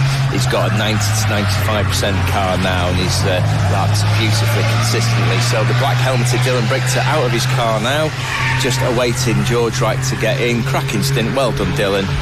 And the team now refuelling in the pits. Obviously, they've got to make sure they do absolutely everything right. They've got the fire extinguisher nearby, which obviously is completely compliant with the rules. Got a couple of people looking over the car to make sure all goes to plan. And all is going to plan then for the number 46 car. Also into the pits then, Scuderia Bowron. And that is Lee Bowron currently in the car. And I don't think the pit were ready for Lee anyway, so they're having a quick look over anyway. Driver gradually getting out of the car, so let's see what happens with the Scuderia Bowron car anyway. So we'll see quite a lot of pit activity now over the next hour. There is going to be a driver change in the number 30 car, so I'll wait to see who gets in. I suspect it'll be one of the let's have a quick look at I think Lewis Bowron's going to be going back in, so we'll double check that for you when the number 30 car leaves the pit lane. All going to plan for the number 46, by the way, the Milner car at the front. This will be its final pit stop of this 24-hour race. And it looks as though refuelling, which has successfully completed. In fact, I should say the first tank of fuel successfully completed. Now picked up the second, so they're just making sure that there's absolutely no trouble at all with the fuel tank. They can afford to put 40 litres in if they wanted to, just to bring the car home, because they do have that 7-lap advantage then over the Kahuna's race team. Adam Bessel currently driving round in second position, lapping very, very quickly, of course. But they just need to do what they need to do to bring the car safely home. And even George Wright can just stroke it home and do 134s, 135s, and just make sure that the Milner car maintains the kind of fantastic performance that it's shown throughout the day, and the fact that it won this race 2 years ago. So if you want to know how to race an enduro car and do it successfully over 24 hours, speak to George and chat Wright. I've just had a little look, because I know there was a few questions bouncing around in the live stream chat about drive time. So no driver must drive for longer than 2 hours and 20 minutes continuously, and the driver must rest for 30 minutes between driving stints. For races of more than 6 hours duration, much like this one is, no driver may drive for more than 60% of the race duration in total.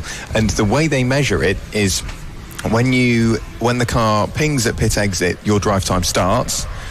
When the car pings at pit exit again on the way out, so even if you've been out of the car for 4 minutes because you're refueling and you're changing tyres, you're still classed as the driver. So the new driver gets in when they cross the pit exit line, your driver time ends. So if you're coming into the pits and it's been a 2 hour 18 stint, you're going to go over your drive time.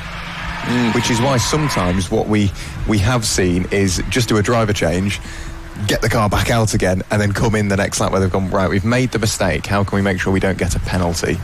So we're thinking it's going to be tight, let's just get a driver change done, get the car back out for one singular lap so it swaps the driver over, and then you do fuel and tyres and the same driver gets back in again. So there's a few little ways which teams can get around it to minimise the chance of getting a penalty. But 2 hours and 20 minutes around a circuit which is quite abrasive. It's not sort of Thruxton abrasive, but it is abrasive. So you are working hard. You're managing tyres, you're managing fuel, you're managing traffic. If it's dark, you can be dazzled by the lights that just appear in your rearview mirror out of nowhere. You're keeping an eye on blue flags, whether it's for you or the car in front or the car behind.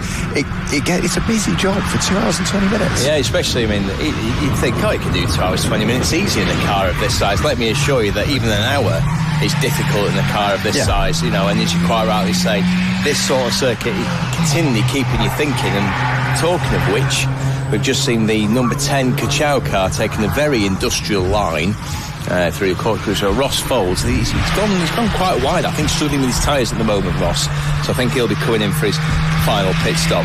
But yeah, you're absolutely right. But the one bit of strategy you just mentioned there, which is the whole, we'll come in after a lap and then do tyres and refuel it. Actually, we've not seen much of that in this race. I don't think we've seen it at all from the teams. So everyone out there. By the way, both of the cars that were in the pits then, so the leader, the Milner racing car, which was previously Dylan Brichter aboard, we think it's George Wright that's bringing in for the final part of the race, and the other car, which was the Lee Bowron Scuderia Bowron car, which is in 16th place. Both are now back out on circuit. Yet again, we're looking at Skarsky and Clutch. They've had the fair share of footage this weekend, and why not? They're just coming into the banking now, and they've got the Aston Martin car, so Dan Hawkes-Reid aboard, who's in 9th place. They're only a lap behind the Skarsky and Clutch car, actually. So we've got 1 hour 31 to go. Just having a quick look at having a quick look actually. Martin Westbury, who's just taken over that car. He's only 14 minutes into his stint, so they're going to the end of the race. Whereas Dan Hawkes-Reid has been in for a while, actually. Yeah, he's been in for 1 hour 20. So, yeah, there'll be another pit stop for the Aston Martin car. So whilst he is now on the same lap, officially, as Martin Westbury, he'll be losing 2 or 3 laps in the pits. But Aston Martin, anyway, just a reminder to Skarsky and Clutch, apologies, to say that we're only a little bit of time behind you. Don't forget that we could sneak 8th place off you.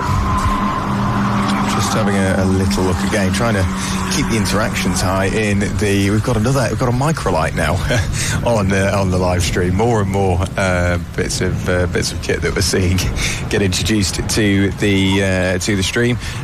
Charlie Rogers asking. We just mentioned it would be nice to get 900 laps in 2028. Is there no 2027 24-hour EnduroKA? No, we do it every other year. So we've done it since 2022. Naturally, we did it in 2024. We're doing it this year, of course. So the next one, logically, is 2028.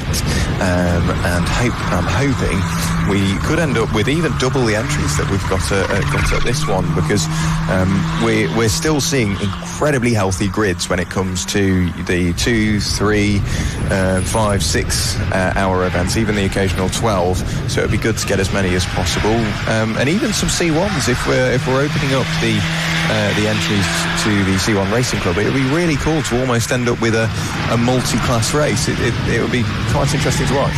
Yeah, I completely agree, and the C1s have not let the side down at all. Ashley Aspin, by the way, currently out in the Emax car, so Ashley usually drives the Ugga Dugga car in the C1 Enduro series, which is denoted by its very floral colour scheme, purple, yellow and red. So he's from up the road from me in Manchester, and Ash has just rounded the last corner now. It takes a cracking line, actually. Let's see how he's currently lapping. So I think that was 1:34. So all going to plan for the Emax car anyway. Quickest man on the circuit, who do you think it is?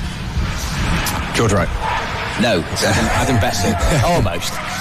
So you're right though, George Wright has got fresh tyres on the number 46 car, of course, but likely to have quite a lot of fuel. I mean, they used quite a lot of fuel as part of the refueling. It wasn't just one lot of fuel, it was actually 2 lots. So I think they're just being safe in terms of their judgment with 4 laps over the Adam Bessel car. Does Adam Bessel need to come back in? And the answer is, well, he's 38 minutes in, so no, he doesn't. So Adam Bessel is there till the end of the race. Ashley Davis, however, does need to come back in. He's 1 hour 53 in, so I expect in the next 10 minutes he'll be handing over to Andy Burton.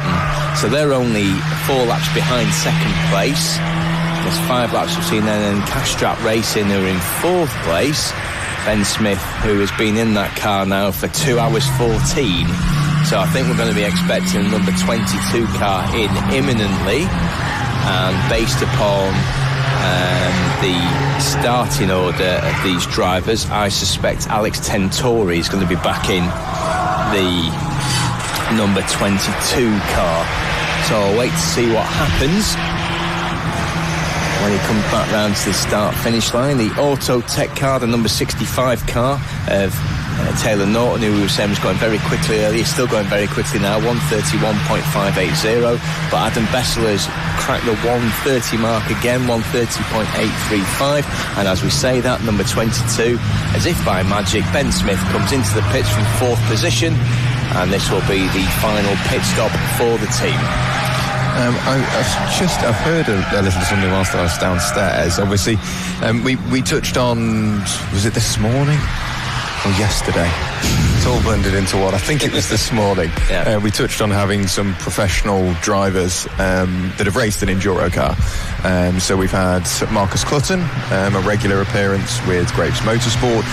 We've had Nick Tandy, of course, an incredible endurance driver who has won every endurance race you can think of: Petit Le Mans, Daytona 24-hour, Spa 24, Sebring 12, Nürburgring 24-hour, Le Mans, it's just everything that man has won.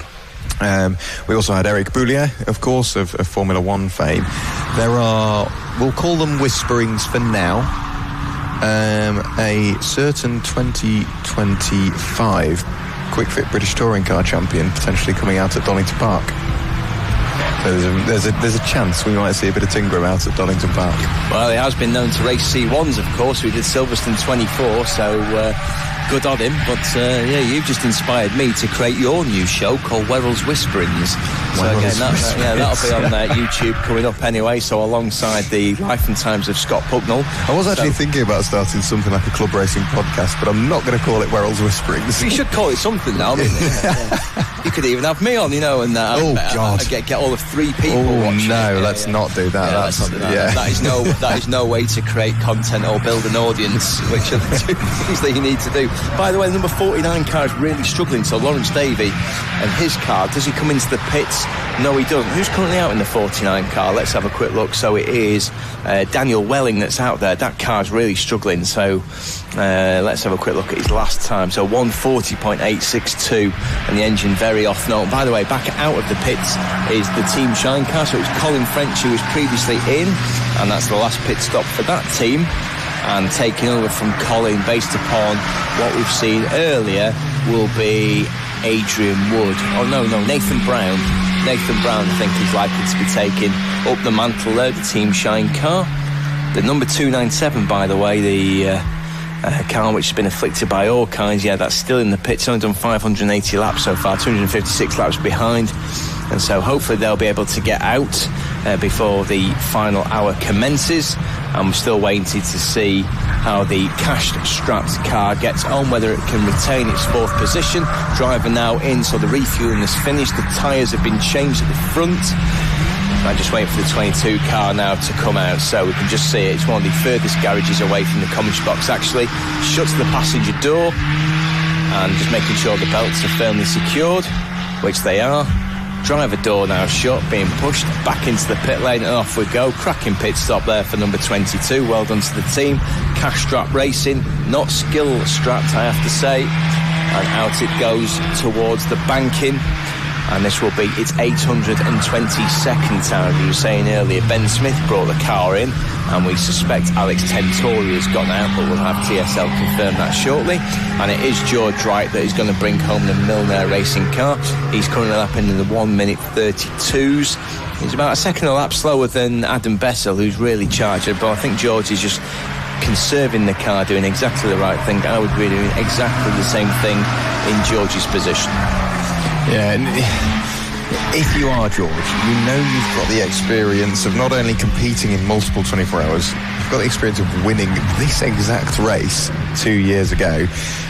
of which they were in similar position. They had a healthy lap margin to the car behind. George was in the car, bringing it home, albeit the sun was out there, but the weather was a little bit nicer last year, and everyone was in high spirits, knowing that if they either rush home, like myself, they had an opportunity of watching football on the European stage, or they're thinking, great, I can spend a night here, football's on, we've just potentially won an EnduroKA race, and then make a bit of a longer weekend of it. So they will be, I'm sure, I think that the general air in the paddock is let's just get this done and look to go home. There's a lot of tired faces, because for a lot of, we can't understate it, there's a lot of teams which have had a really troubled night, and they've had to do a lot of work to their car. Shine, for example, they've changed cars, and even this car, it sounds a little bit ropey. Oversteer on the way in towards the corkscrew though, which is nice. But with Project 297, I'm sure that they definitely deserve a long night's sleep today. Yeah, those boys are without doubt the most tired looking in the garage. But yeah, you can absolutely say that about all of the bottom 5 teams. Actually, 13th to 17th, they've had trouble meets. But of course, part of the reason why people are so tired is quite a few of the drivers in this race were racing in other championships and races across the weekend. So you had quite a few in the MX-5s, and then a number of drivers taking part in either the Track Day Trophy or the Track Day Championship.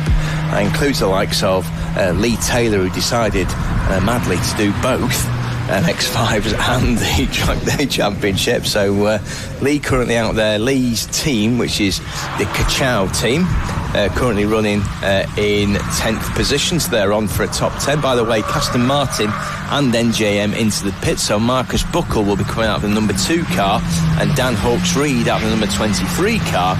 And let's have a quick look at who's likely to finish the race. We think that Phil Hart is likely to complete the number 2 car race, and coming back to Aston Martin, Luke Thomas hasn't been in for a while. I suspect Luke, who's been the fastest of the Aston Martin drivers, will be coming back out. So looking at the 333 car, which is one of the fastest cars, in fact it's the fastest car on circuit, and you can see why with the amount of curve that Adam Bessel took through the final part of the corkscrew. His last lap was a 31.5, very, very consistent from Adam. At this stage in the race, consistency is exactly what you're looking for. There's somebody revving very heavily. It's just going over the start-finish line. It's Shine Automotive that was making all that noise. We could hear them through the live stream heading down through the corkscrew. So we've seen Aston Martin in the pit lane, NJM Racing in the pit lane, Orca Sport in the pit lane, and Project 297. It's busy down there. It is, and all I can say about the Team Shine car is it sounds as though someone has drilled a massive hole in the exhaust. Yes. The same way it comes past anyway, but it makes a fantastic noise. Again, it's not to Ford's original specifications. You know, it was designed to try and be a quiet car around city streets, not the loud behemoth that the number 180 cars become. Runs down the back of the circuit, then heading towards Rocket. That, I mean, despite its problems and despite the fact it's lost lots of laps, it's still completed 733 already. So well done to that team for ploughing on. Taylor Norton continues to lap quickly in the car that's just past the start-finish line and now at commentary position in the Autotech Motorsport car, the number 65, currently 6th overall, but again he's 5 laps down on the sister car of, I think that's Gary Mitchell, and by the way it is Tentori that has taken up the mantle now for number 22. So Alex Tentori, who was so quick in between the hours of 2 and 4 yesterday at the start of this race, will guide the car home, just checking whether Autotech need to make another stop, and we believe they do because of the 2 hour 20 rule. So we suspect they'll be coming back in, and so therefore what that means, of course, what we've been saying for the last hour or so, Jack, is that it means that there's actually not that many close battles on circuit. I'm just having a little look as to who will have got out the Aston Martin car. That would have been Daniel Hawkes-Reed, so I'd imagine it could be Luke Thomas or Mike Weberstadt that has got behind the wheel. I think it's Luke that's back in, because he was there. He was the quickest driver, wasn't he, yesterday, and I think that the team will put their quickest driver in towards it. In fact, I'm completely wrong. It's Matt Tordoff that's got back in. Again, Matt Tordoff's been doing a lot of driving, because he just got out before Hawkes-Reed got in. So Matt Tordoff He's done a 1 hour 16 stint in the middle of the race, then did a 1 hour 43, then did a 1 hour 42, and he's now getting in to do a 1 hour 18. That's a busy day for Matt Tordoff. He's got 3 laps to try and catch Skarsky and Clutch anyway over the space of 78 minutes, which I suspect he's a very skilled driver, Matt Tordoff, but I suspect that's a challenge too far even for him. So down towards the corkscrew then comes the Milner racing car. George Wright aboard, currently lapping in the 131.6s. And there we are, going through second gear. A little bit of oversteer, gets it back up into third as he heads towards turn 1, that imaginatively titled corner, and then towards the banking. And that car has now completed 841 laps. So as you quite rightly predicted, I don't think we'll get to the full 900, regrettably. But we won't be that far away. No, we could be close to matching the lap counts of a couple of years ago. 895, that is tantalisingly close. And you'd only be looking for a further, 10-11 minutes in the race to get there, which is what we effectively lost under the 1 hour and 24 minutes of safety car. You tend to see around about an hour, but we've gone a little bit over that this year. The Snowdonia mountain range, I guess it is, yeah, we'll stick with mountain range. It's effectively just silhouettes today because there is a sort of a fine haze. I think the mix of low cloud, overcast, and that bit of haze with no wind it's not gloomy, but it's quite a humid day as well, isn't it? Yeah, it is absolutely right. By the way, you just got me thinking about the number of laps that are likely to complete. So if we assume, say 1 minute 30, 1 minute 31, so 40 laps per hour, then yeah, I think we'll be just under 890. I think based upon that, because we've only got 16 minutes, 1 hour 16 minutes, so we'll be just shining. You hit the nail on the head earlier, Jack, with what you said, which is it's that extra time behind the safety car. I think you said it was an extra 27 minutes compared to the previous time, which in effect has done for us. Anyway, so otherwise I think we may have been above 900, but that's nothing that George Wright should be concerned about anyway, because with 76 minutes of this race to go, he's making fabulous progress. Adam Bessel going very, very quickly. He's decided, you know what, I'm not interested if we're going to win this race. I'm just going to try and do faster lap after faster lap. So one of the questions for us is, will he beat the current fastest lap, which is a 1:29.858? It'll be close, but I think he'll have had the best out of the tyres before the fuel starts to negate a lap time gain for Adam Bessel. I'm hoping George Wright has found the drinks tube as well in this stint, because he did 2 hours through the night with no drink, or 2 hours 20 with no drink, which you think, well, yeah, normally I go 2 hours without a drink. Yeah, but the heater will be on to draw the hot air out of the engine. Naturally, you've got the heat of the engine anyway. You're then concentrating, you're in fireproof overalls and a racing helmet with sort of fireproof underlayers as well. It will get very, very warm indeed, and he went through all of that with no drink. So he, as soon as he got out the car at about, I think it was 10 o'clock at night, I've never seen someone get through a litre of water so quickly. Yeah, it wouldn't have been a pleasant place to be at all, though, so my sympathies for George when he told me that this morning. George Wright over the line again, 131.7, so all well there. Lots of squealing tyres, but everyone managing to keep things on the straight and narrow. I mean, just a reminder, I think we've only seen 4 spins on commentary in the first 23 hours of this race, which is pretty remarkable given the cars involved. So there we are. So George Wright continues now going through Church, and this will be the 844th time that the Milner Ford car has taken that particular approach. Now heading towards the top of the hill, towards Rocket and towards Peel. Without doubt the most picturesque section of this circuit, past the Irish Sea, and the Ford car blasts its way up, doing 90 to 95 miles an hour, gets on the brakes pretty early before the 100-yard board. No hint of locking up there from George Wright, throws it into the left-hander, now down into the right, just sinks down somewhat as it heads back up then towards the hill into Peel Corner. And yeah, he gets a great line from there. He got a little bit of a shuffle on at the back end, but no harm done. down a gear into second maybe, or is he keeping it in third? Maybe he's kept it in third. Looks as though his left hand didn't do anything except steer the car through that corner. Suspect he did keep it in third gear and then does so again. So tips the car into the first part of the corkscrew, then into the right-hander, then slightly uphill and then to the left-hander, and then to the start-finish straight. And that looked pretty good driving to me, George Wright. And the time over the line at 32 dead. So he's managed this race extremely well at the front. Yeah, and that is the key. Toothbrush, lovely. There we go. That's a unique shot of the day, I think. Toothbrush and what looks like sun cream. I'm hoping you're not brushing your teeth with sun cream. Is it Oral-B or is it Philips? Yeah. Not quite sure, but anyway, it's available from all good retailers.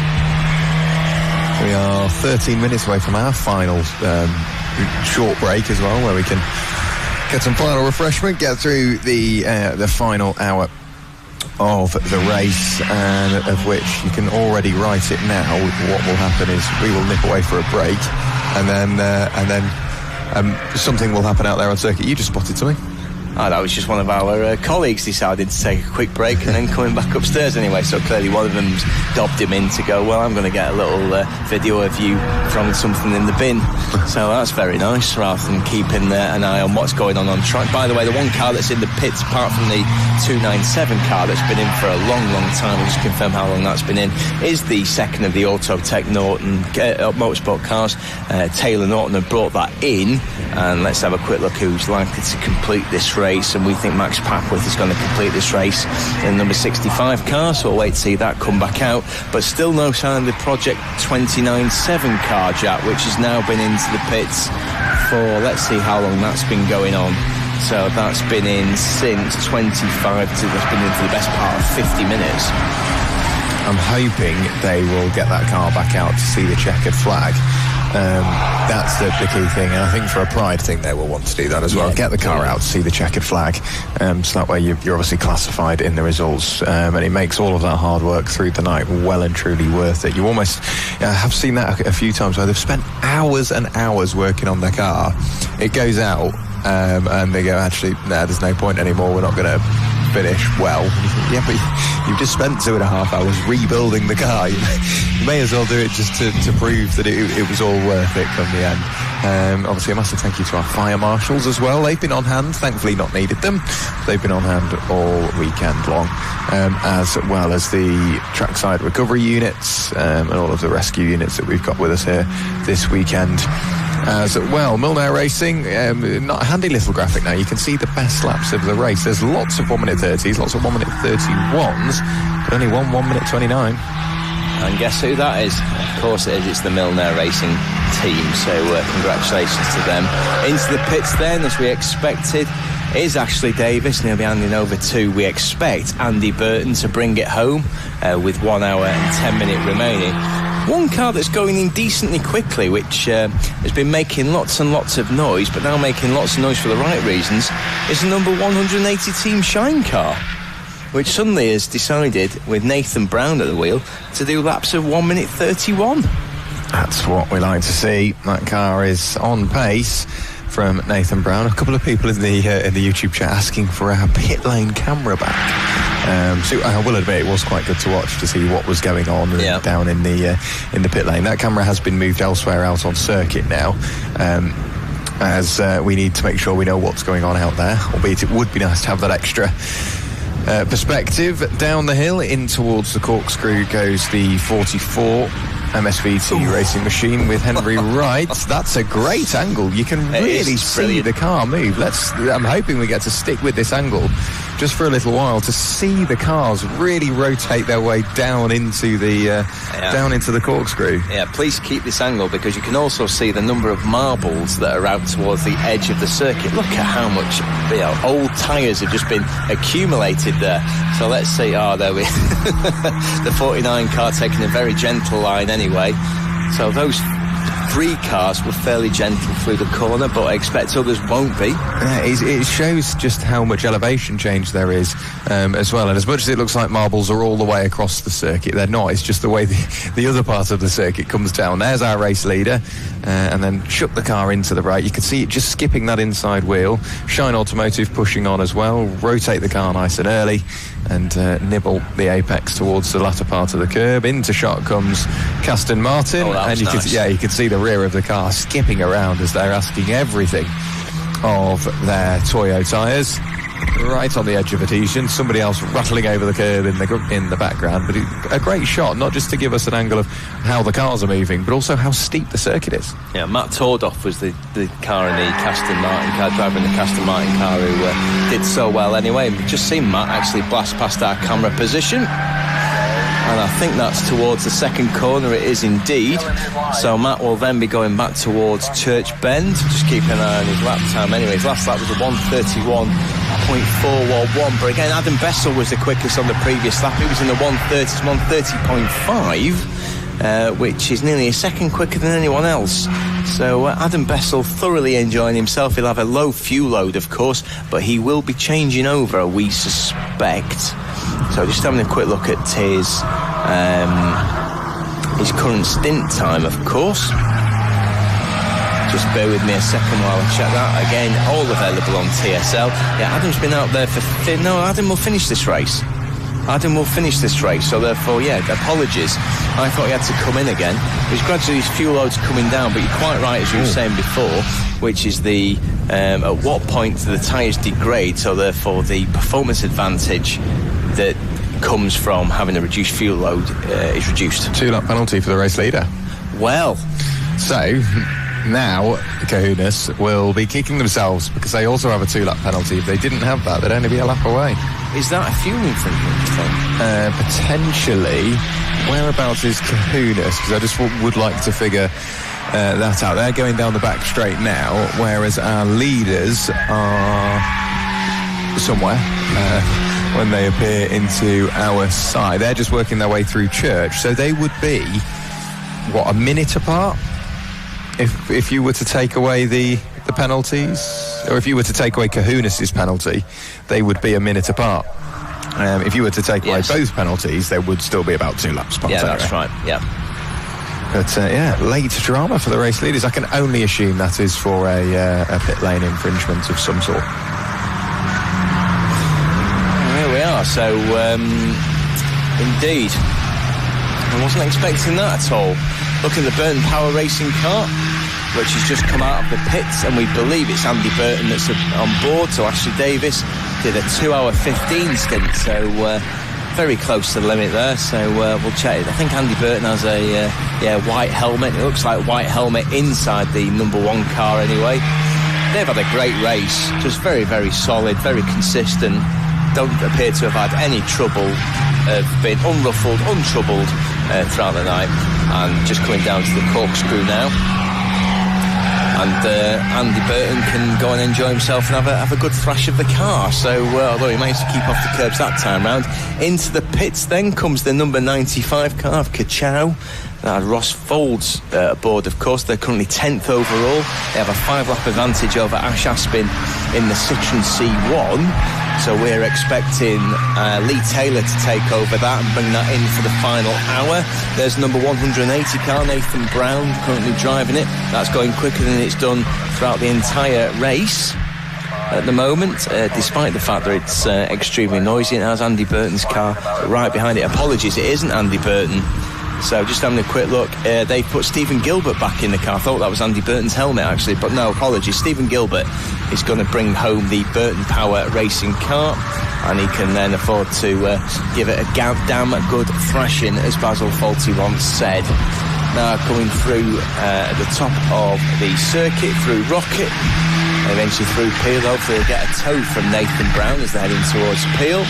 Just coming up on the number 49 LDR Performance car, which is still up in the 140s, but they're clearly just trying to bring the car home. They've got a 16-lap deficit on Team Shine, which is the car that's just passed it in 14th position. Just trying to see who else is lapping quickly. Well, Matt Tordoff is continuing to lap quickly in 9th position. The Aston Martin 1:31.402 is the fastest lap on the previous lap. Just quicker than Adam Bessel in 2nd position. Now looking at Stephen Gilbert. Cracking bit of apex there. Just runs on to a little bit of curb anyway, but no harm done. And then to turn 1 again, they've completed 839 laps. Leader, by the way, George Wright, is on his 849th lap, and he, after having a 2-lap penalty given for what happened in the previous pit stop, he now has a 3-lap advantage over Adam Bessel in 2nd place. Yeah, rather than the 5 for which they had before. So George Wright still doesn't exactly need to be keeping half an eye on that rear view mirror, does he? With the 3-lap advantage for which he has. I'm still interested to see what's going to happen when we go in those final 20 minutes. Is there anyone that needs a splash and dash, which can throw a spanner in the works for a couple of teams in terms of gaps? Because if you've only got a 2-lap margin, that leaves you at risk, because you've got to get into the pit lane, stop, take your driver out, engine off, then fuel the car. You can't just put fuel in, you have to make sure the driver gets out. One interesting thing for you, number 65, the Autotech car, which we thought all was okay, that's been in for 14 minutes now, Taylor Norton, which means that advantage they had over NJM Racing has been extinguished.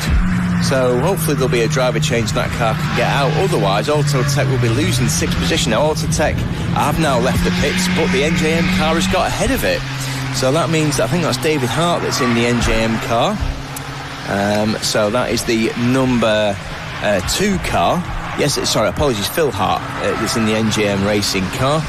And yeah, so NJM are now in front then. So that is, they'll be very close together on track.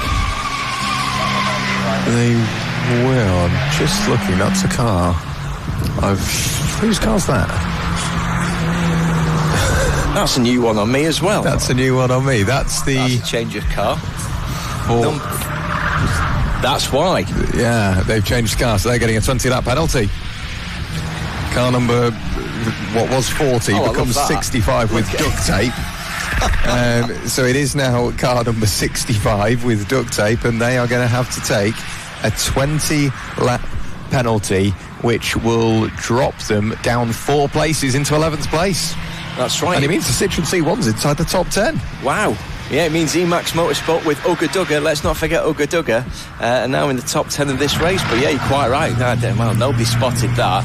I just saw it. I thought, I've not seen that car all race. Yeah, same. It's only been 23 hours, so it's been a long time to not see it. It's a cracking T car, though. It's almost like Aquafresh livery, but with purple, orange and light blue. So anyway, it says 40 on the side, 65 and a spin for Starsky and Clutch. Just about gets it back, though. Yeah, I'd imagine. Brown trouser moment. Yeah, especially for Kahuna's race team and Adam Bessel, because he just about managed to nick his way up the inside of that. So that would have been a scary moment for him heading into the final hour as well. Well, that was Martin Westbury just celebrating the fact he was in 7th place. Just decided, you know what, I'm going to throw and do a power slide through the second corner. Unfortunately, unable to collect it, but no harm done. He's only lost about 5 seconds. Does the right thing in letting Lee Taylor through. Lee Taylor now in the number 95 car has had a cracking weekend. Now up into 9th position. As we were saying earlier, the Aston Martin has now moved up a spot as well, thanks to that 20-lap penalty for Autotech. Max Packworth now will do absolutely everything he can to try and catch up Ash Aspin. But Ash Aspin is 7 laps up the road in the Citroen C1, the yellow C1. I did think this as well. In 22 seconds' time, if you have an issue with your car, there are no tow backs. So you will not get brought back to the pit lane or the paddock. You'll get towed to the nearest place of safety. That's it. Dramatic music now plays. So anybody that has an issue with their car now, you're staying there. There is the update on the hour. Into the final hour of the EnduroKA Anglesey 24 hour. It is Mildare Racing and George Wright leading the way, albeit their lead gap has been cut down due to a 2-lap penalty being applied.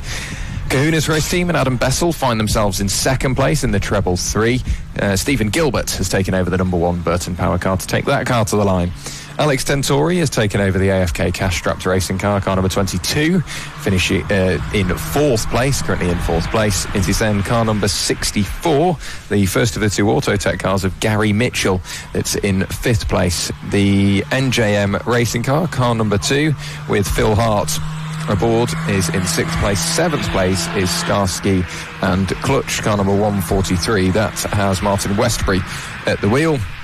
Caston Martin, long-time race leaders, have Matt Tordoff currently piloting that car around in 8th place. 9th place is Lee Taylor in the 95 Kachau car, and then it's Ashley Aspin in the Emax Motorsport Citroen C1 to round out the top 10. Heading into the rest of the field, it's Max Papworth in the recently demoted car number 65 T car for Autotech Motorsport with a 26-lap penalty. It was 20 laps, or they already had 6, so they've applied 20 to it. So 26-lap penalty has gone the way of the number 65 Autotech car. MSVT Racing, car number 44, one of the few remaining ones to yet to receive a penalty. Currently have Kevin Glover behind the wheel, Roger Hassan back behind the wheel of the 74 Orca Sport car in 13th. 14th is Nathan Brown, the quick peddler in the 180 Team Shine car. LDR Performance Tuning, car number 49, are in 15th place. They currently have Dan Welling behind the wheel. Scuderia Bowron have Lewis Bowron behind the wheel now, car number 30. And Paul O'Neill and Project 297 still in the pit lane in 17th place. But that's really changed the complexion of the race. Just one car getting a penalty. Everyone has been shuffled up the order. And I think more annoyingly for Autotech Motorsport is put them 7 laps behind the next car they would catch. There's only 5 of the 17 that haven't received a penalty. Yeah, incredible stuff. I mean, I think in fact, it's only the Gilbert car, the Mitchell car, Hart, Westbury and Glover. So yeah, as you quite rightly say, the cars in 3rd, 5th, 6th, 7th and 12th are the only ones who haven't received a penalty, but some have had their own issues, of course. But yeah, we'll be back in around 5 minutes time anyway. It's our final break of this 24-hour race, and we'll have around 50 minutes to go by the time we're back with you. So speak to you shortly.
Welcome back from the commentary box. You're now finally into the last hour of this frenetic, fantastic EnduroKA 24-hour race here from Track Mom. Spectators now with only 50 minutes to go, looking out over what is likely to be another win for the Milner Racing squad, currently being piloted, their Ford car, by George Wright. Adam Bessel, the Kahuna race team, is 3 laps behind him, still lapping more quicker than George in second position, but that's a huge gap. 3 laps with 48 minutes to go. And then in third position is the Burton Power Racing car, currently being piloted by Stephen Gilbert, that's driven exceptionally throughout the last 23 hours. And I've got Adam Werrell with me, of course. Jack Werrell, apologies. Where's Adam come from? Adam Bessel. Adam Bessel, that's where it is. Adam Bessel, Adam Werrell. Well, it's Jack Werrell, and that's the last time that Jack Werrell will ever forgive me for calling him Adam in the commentary box. So we've shared this commentary box now for most of this race anyway. It's only been 23 hours. It's only been 23 hours, hasn't it? What would be your highlight then of what you've seen so far? Wow, that's a loaded question, isn't it? From a personal standpoint, it was the atmosphere and the energy in the pit lane at night. That was really good. Closing in on midnight, teams hard at work, and there was a real buzz around the paddock and the pit lane. In terms of what we've seen live, it has to be that battle between Milner Racing and Aston Martin in the early stages, and seeing Kahunas get that little bit closer, and we had a brilliant battle further down through the order as well. It must have been in those first sort of 3 hours, that's where it was really, really close. And there's Jack Wright flying back from his christening in Yorkshire just to see the Milner squad take it. No, I agree with you. I think those battles early on in the race were fantastic to watch. I'm just pleased that all 17 cars are likely to make it to the finish. Touch wood. We're just waiting for the 29.7 car to emerge from the pit lane. So they were still looking over the left front suspension of that car. That car's been in for well over an hour now. But I'm really, really hopeful that they're able to just put a tyre back on it and hopefully do one slow lap if they need to towards the end of this race. But I'm hoping they get back up to speed anyway. I personally hope Jonathan Moore gets back in the car if all is well with that car, simply because of how entertaining Jonathan was going through the corkscrew anyway. But yeah, with 46 minutes to go, just having a quick look at the little battles on track. I don't think that the Autotech car, Max Patworth, a very, very quick driver, but that is a T car that the second Autotech team are now using, the second car, number 65. He's lapping in 1:31.7 on the previous lap, so he's 3 seconds lap quicker than the Citroen C1 of Ash Aspin up the road. But unfortunately, Ash Aspin is 7 laps up the road, so pretty unlikely that Autotech will be able to do anything about it, of course, unless a fate befalls the number 115 Emax Motorsport car. But if you have a look down the rest of the set, the only one, of course, actually, in terms of a battle, is between 4th and 5th. So you have the number 22 Alex Tentori Castrap Racing car. He's 46 seconds in front of a very determined Gary Mitchell. Now, Gary Mitchell, as at the previous lap, was 2 seconds a lap quicker.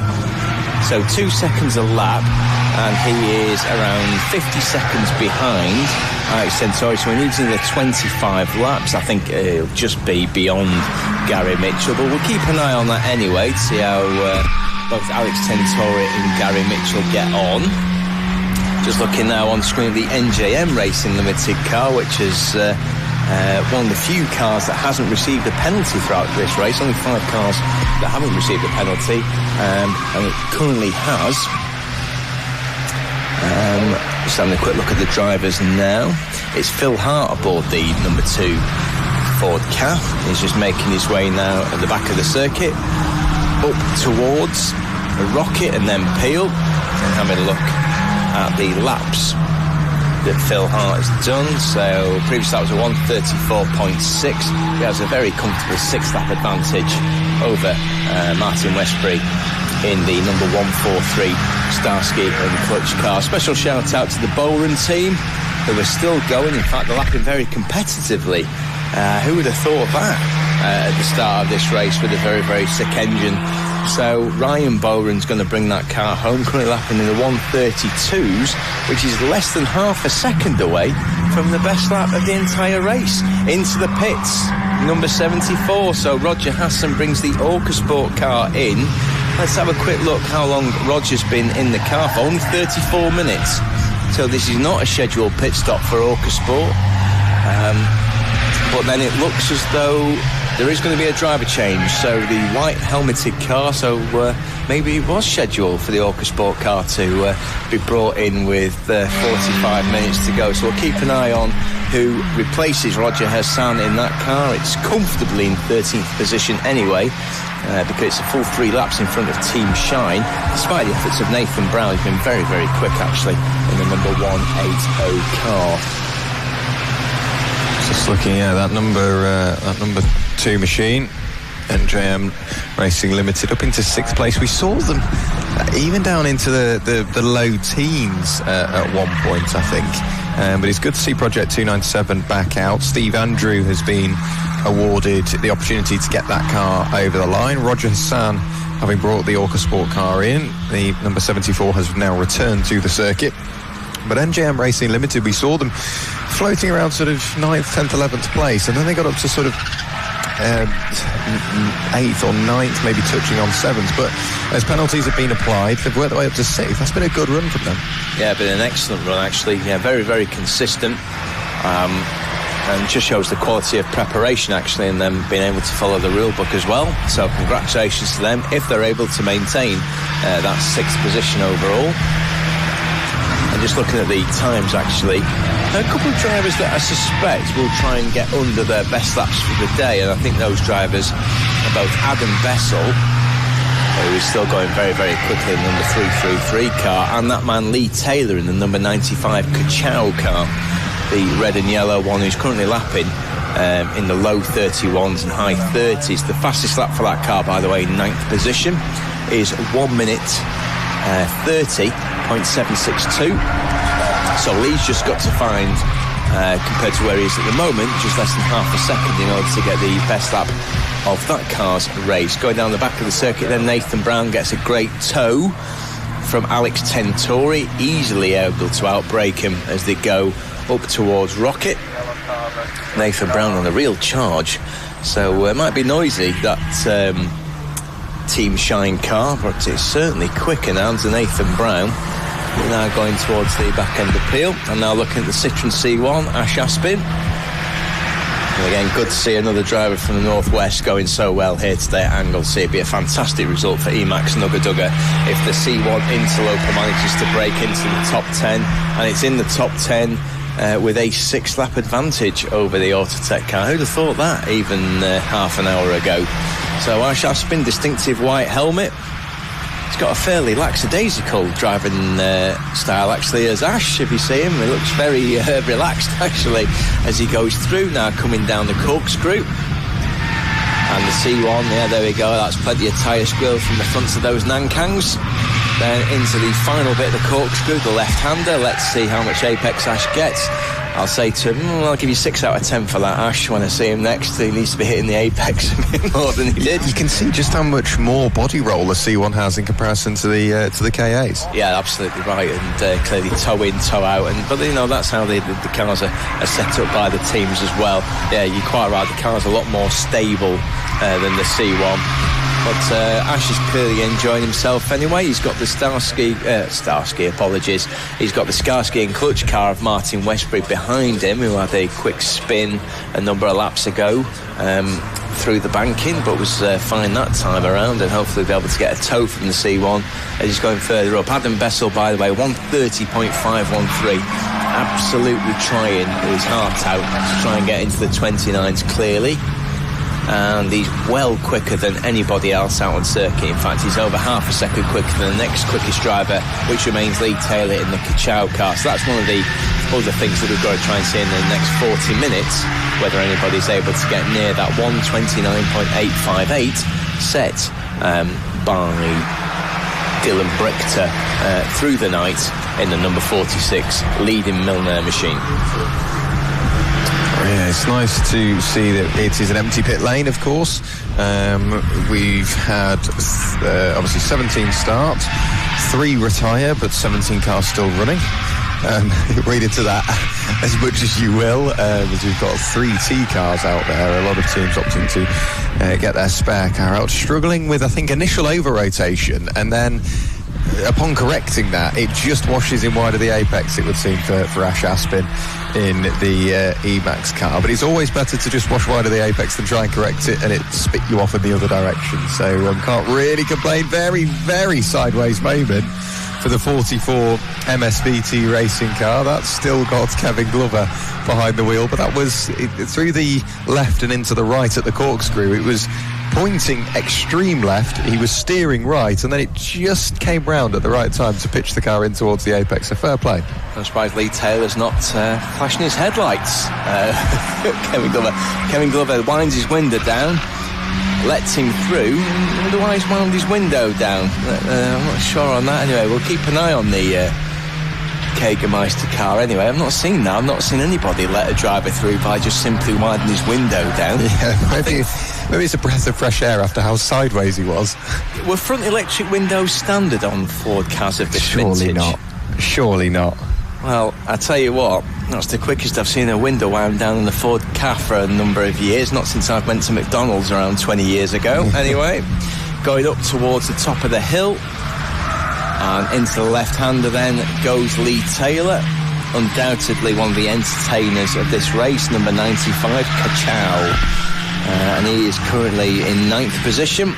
And cracking effort from Lee this weekend in all of the cars that he's driven. In fact, he's only driven 2 cars, the Mazda MX-5, the plain unsponsored white MX-5, and this car. I mean, I can't think of 2 cars that are much more different to drive than the Mazda MX-5 and Ford car. Both require completely different approaches to getting the best out of both. Just coming over the line now is Adam Bessel. Absolutely on it is Adam, the number 333 car, 130.854. So he's easily the quickest man on the circuit, but can't get near Dylan Brichter's fastest lap. And then the other one, of course, we're looking out for Lee Taylor, 131.619. Just having a quick look at the Project 29.7 car. Stuart Andrew, currently in the 136s, and here is Stuart over the line. He's currently got the Scuderia Bowron car for company, currently driven by Ryan Bowron. Ryan Bowron takes him into turn 1, and looks as though Stuart Andrew is lapping the 137, so suggests that not all is well with the car, but he's going well enough to get home. And that's all you need, especially with just over half an hour of the race remaining. 36 minutes and a half to go. A few more boats in the background there as we see a couple of KAs fly by in the foreground.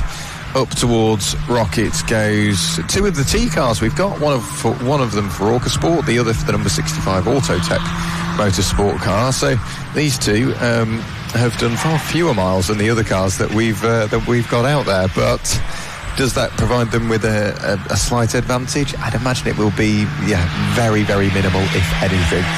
But, of course, the drivers have now got to adapt to the new car as well. Yeah, Max Papworth's going very quickly, though, in that replacement car. 131.845 was Max's previous lap, so he's got used to that car very quickly. And someone being revving their car to the 6,000 red line. Lee Taylor going very, very quickly as they go over the start-finish line, and he will unlap himself again from the 5th place car of Gary Mitchell. Gary Mitchell, of course, is 40 seconds down from Alex Tentori, so he's got his own battle with 35 minutes to go. Interesting battle nonetheless, though, between 4th and 5th. Has he got... I don't think he's got enough time. 35 minutes to go, 41 seconds down the road. We'll keep an eye on that anyway. Lee Taylor we're going to keep an eye on. Can Lee Taylor get down into the 1 minute 30s? We'll see. By the way, one thing to point out is whilst there are a couple of T cars out on circuits, you rightly say, actually the number of donor cars that are out in the garage and out in the car park are innumerable. Yeah, the good thing is for those teams that have had to make use of their T car, none of which have been for sort of heavy damage. It's all been for engine-related issues, so it's a case of get both cars back to their garage and then replace the engine, and then you can choose which one was better. Speak to the drivers and go, which one of the 2 that you drove actually felt a bit more reactive, a bit more responsive, which one felt quicker, because then it's a case of, right, put the engine in the spare car, and then you can focus on using the one that the drivers preferred. I noticed Project 297 had already made use of their donor car quite early on in the race. I think it might have been within even the first hour they made use of that car, because it was the door that they had to change initially, and there was a few other bits which ended up swapping. Into the pit lane comes car number 65 for Autotech Motorsport. So Gary Mitchell brings the leading of the two Autotech Motorsport cars into the pit lane. That car's been out for 1 hour and 53. I'd imagine Richard Harwood is going to bring that car to the act. Yeah, I completely agree, and just having a quick look at the gaps, so it means that he's got no chance now, obviously, of trying to overhaul the Alex Tentori car. Of course, a fate worse than death befalls the number 22 car in the final 33 minutes and 33 seconds of this race, which got a very comfortable advantage then over the number 2 car of Phil Hart. It's a 14-lap advantage, actually. So the Autotech guys can take this very steadily. One person who's not taking it steadily, of course, is Lee Taylor. He just heard all the tyre screams. It was coming from that little 69 brake horsepower. Rusties. Is that what you say on the side of the car? It doesn't indeed say Rusties. A Lightning McQueen-esque car, obviously. It's again, clever play on words for Kachow. Yeah, Kachow. So he's lapping 131.008. So Lee Taylor says, do you know what? I'm going to go absolutely hell for leather and try and beat my previous fastest lap of 130.762. Back at the front then, and here he is, George Wright leading us round. He's currently being stuck behind the number 49 car, which has struggled, but he's still going. That is it's currently in the 49 car, Daniel Welling, lapping the 146s, but Daniel keeping well out of the way. Good bit of driving there at the top of the circuit. And George is just gradually stroking this car home, because we're currently lapping the 132.9s. Clearly there was a slight steering issue, which the team informed you of about 2 or 3 hours ago, but the drivers have simply drove round that problem. They've made it look very, very easy indeed. That car looks exactly the same as it did 23 and a half hours ago. In fact, George is just showing off the electrical efficiency of that car by having his lights on half an hour early. So clearly he won't forget when he's able to bring it over the line for what is likely to be another victory for the Milner Racing Squad from Yorkshire. Yeah, a team which is no stranger to the top step of the podium in EnduroKA. Over the previous 8 seasons EnduroKA has been running now, and consecutive seasons, so they managed to get through what was a very strange time in the world in 2019 and 2020. And managed to overcome that and get everybody returning as well. We didn't really see that much of a lull in numbers at all at what was, like we say, quite a unique time in the world. So it's great to see that it's still going from strength to strength. Stuart Garland and co at MSVT are doing a brilliant job of keeping this series alive and attracting new teams, new drivers, and expanding upon what is already quite a substantial fan base and entry base. George Wright, he's not pulling punches in the final hour, is he? No, he was absolutely super committed then as he was making his way through the exit of Rocket and on towards Peel, so great to see. He's also got his window open, so the passenger side. Bit of ventilation into the car as well. Actually, the temperatures are slightly reduced from yesterday, so should make it slightly easier on the drivers then towards the last half hour of this race. So 30 minutes, 38 seconds to go. George Wright crosses the line then for his 870th time. Can you believe that? It was a 132 dead. So I think that, he's got another 20, I think he'll probably eke out another 18 laps or so here, Jack. So I think we might be on the 888 laps. So just shy of what we did 2 years ago because of the amount of time behind the safety car. We've had 3 standard safety car periods and then 1 extended period for an instant close to midnight last night. Going through, by the way, a car we've not mentioned very much at all today, but we really should, and that is the Burton Power Racing car number 1, Stephen Gilbert. That car's always there and thereabouts, very professionally run, very professionally driven. Stephen Gilbert lapping in the 33.514s, that's 9 laps down. Hasn't had any penalties. It's the fastest of the cars without penalties, so congratulations to that team. Driven an immaculate race. Just looking at the car that doesn't look so immaculate is the 23 Aston Martin. Just look at the amount of gaffer tape on the front of that car. That shows just how much in the wars that car has been. Hasn't stopped it being quick though. It's currently 8th overall. Matt Tordoff still lapping in the 32s, and of course that led the early part of this race until an incident that Tordoff had with the Lawrence Davey car towards midnight last night. Knocked out the radiator. That had to be replaced, and that cost any chance of the team getting the top 3 result, which is a real shame. But the car's continued, gaffer tape and all, and it continues now on to its 836th lap. It's a second drift of the Skarsky and clutch car of Martin Westbury, but with only 28 minutes 45 seconds to go, unlikely to catch. George Wright taking a very liberal line, and he missed the apex pretty significantly through the banking. I haven't seen George miss an apex like that for a while. Let's see how he gets on through Church. What I think would be good for an EnduroKA weekend is to do, say, you tend to average anywhere between 3 and 4 drivers per team. So if take 4 drivers, for example, you do a 1 hour race or 1 hour's worth of racing, or an hour and a half, but they're split into 3 30-minute sprint races. So one driver has to complete 1 race just to see what that would do to the dynamic of the grid. Would it be still Milner at the front, or will another team adapt to the sprint race format, and does it take away from maybe some of the advantages Milner have? Do you ever fancy being director of motorsport competitions for the FIA? It'd be good fun, wouldn't it? I think that you'd be brilliant at that. Yeah. I really, really like that idea. Out of curiosity, just to see what it does to the dynamic of what we've grown used to. I think that's a great idea. Stuart Garland, if you're listening, let's try a sprint weekend. Yeah, come on, Stuart, make it happen. You're still getting an hour and a half worth of racing, but bring 3 drivers along and see what it does. Over the last hour and a half, you've commissioned 2 new TV programmes and a new in-series race series. There you go.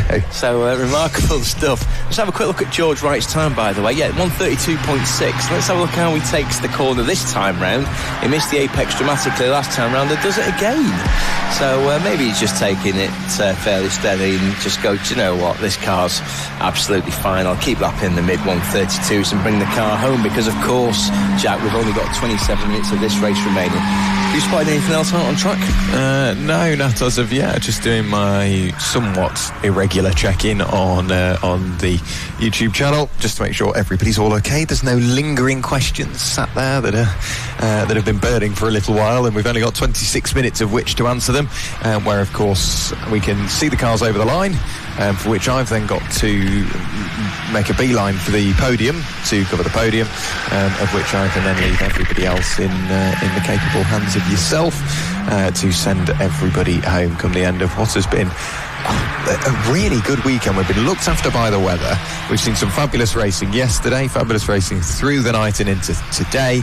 Nice sunset yesterday as well, of course. Glorious.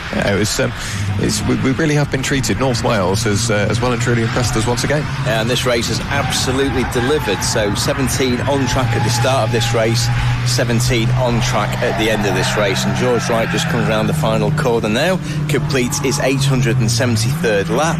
Very consistent, 1:32.0. I just really, really want George to hit the apex at the bank. Anyway, come on, George, don't let me down. So the leading car comes in. I mean, George knows more about cars than I ever will. But again, he's just sticking to the centre there. Oops. Do you reckon the grips moved up the circuit slightly? No.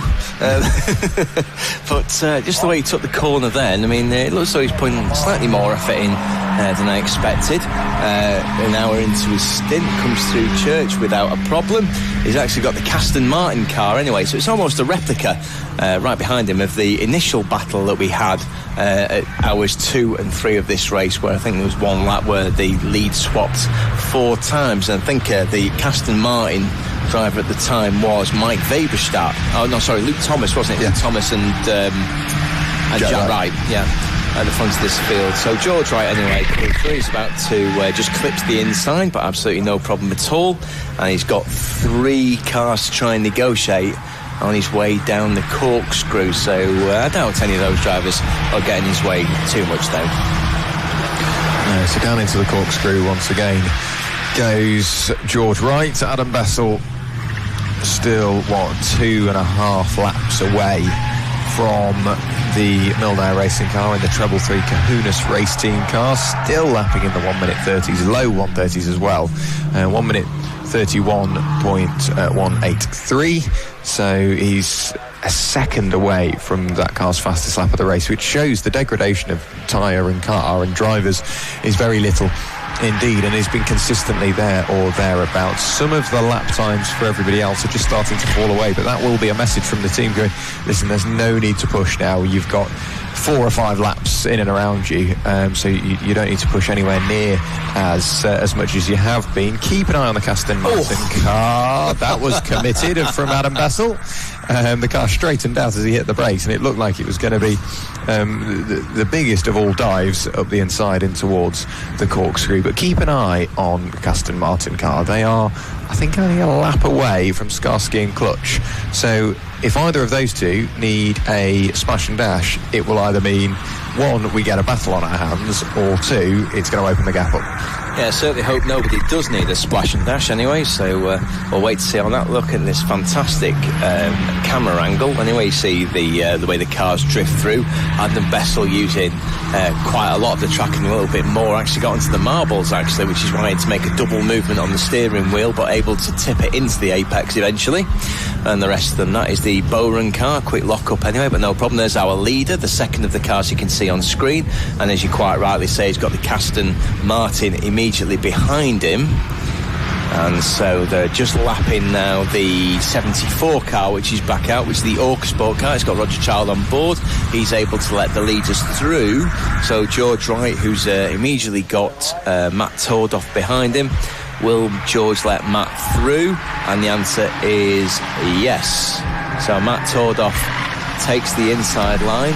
Well, he thought he got him, but George went, you know what? I'm just going to try and out-accelerate you, and actually I will, Matt. So on his way around to church, so he's got about 3 car lengths advantage, so Matt will just sit in the tow and then just let the leader take him round anyway.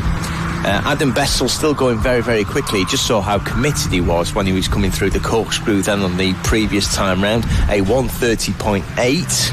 The man in second position, only 2 laps away. And clearly the team was saying, if only we'd have that 2-lap penalty, we may have been on the same lap as the leaders. But you know what? Motorsport's full of if, buts and maybes, and that's just the latest in the series of.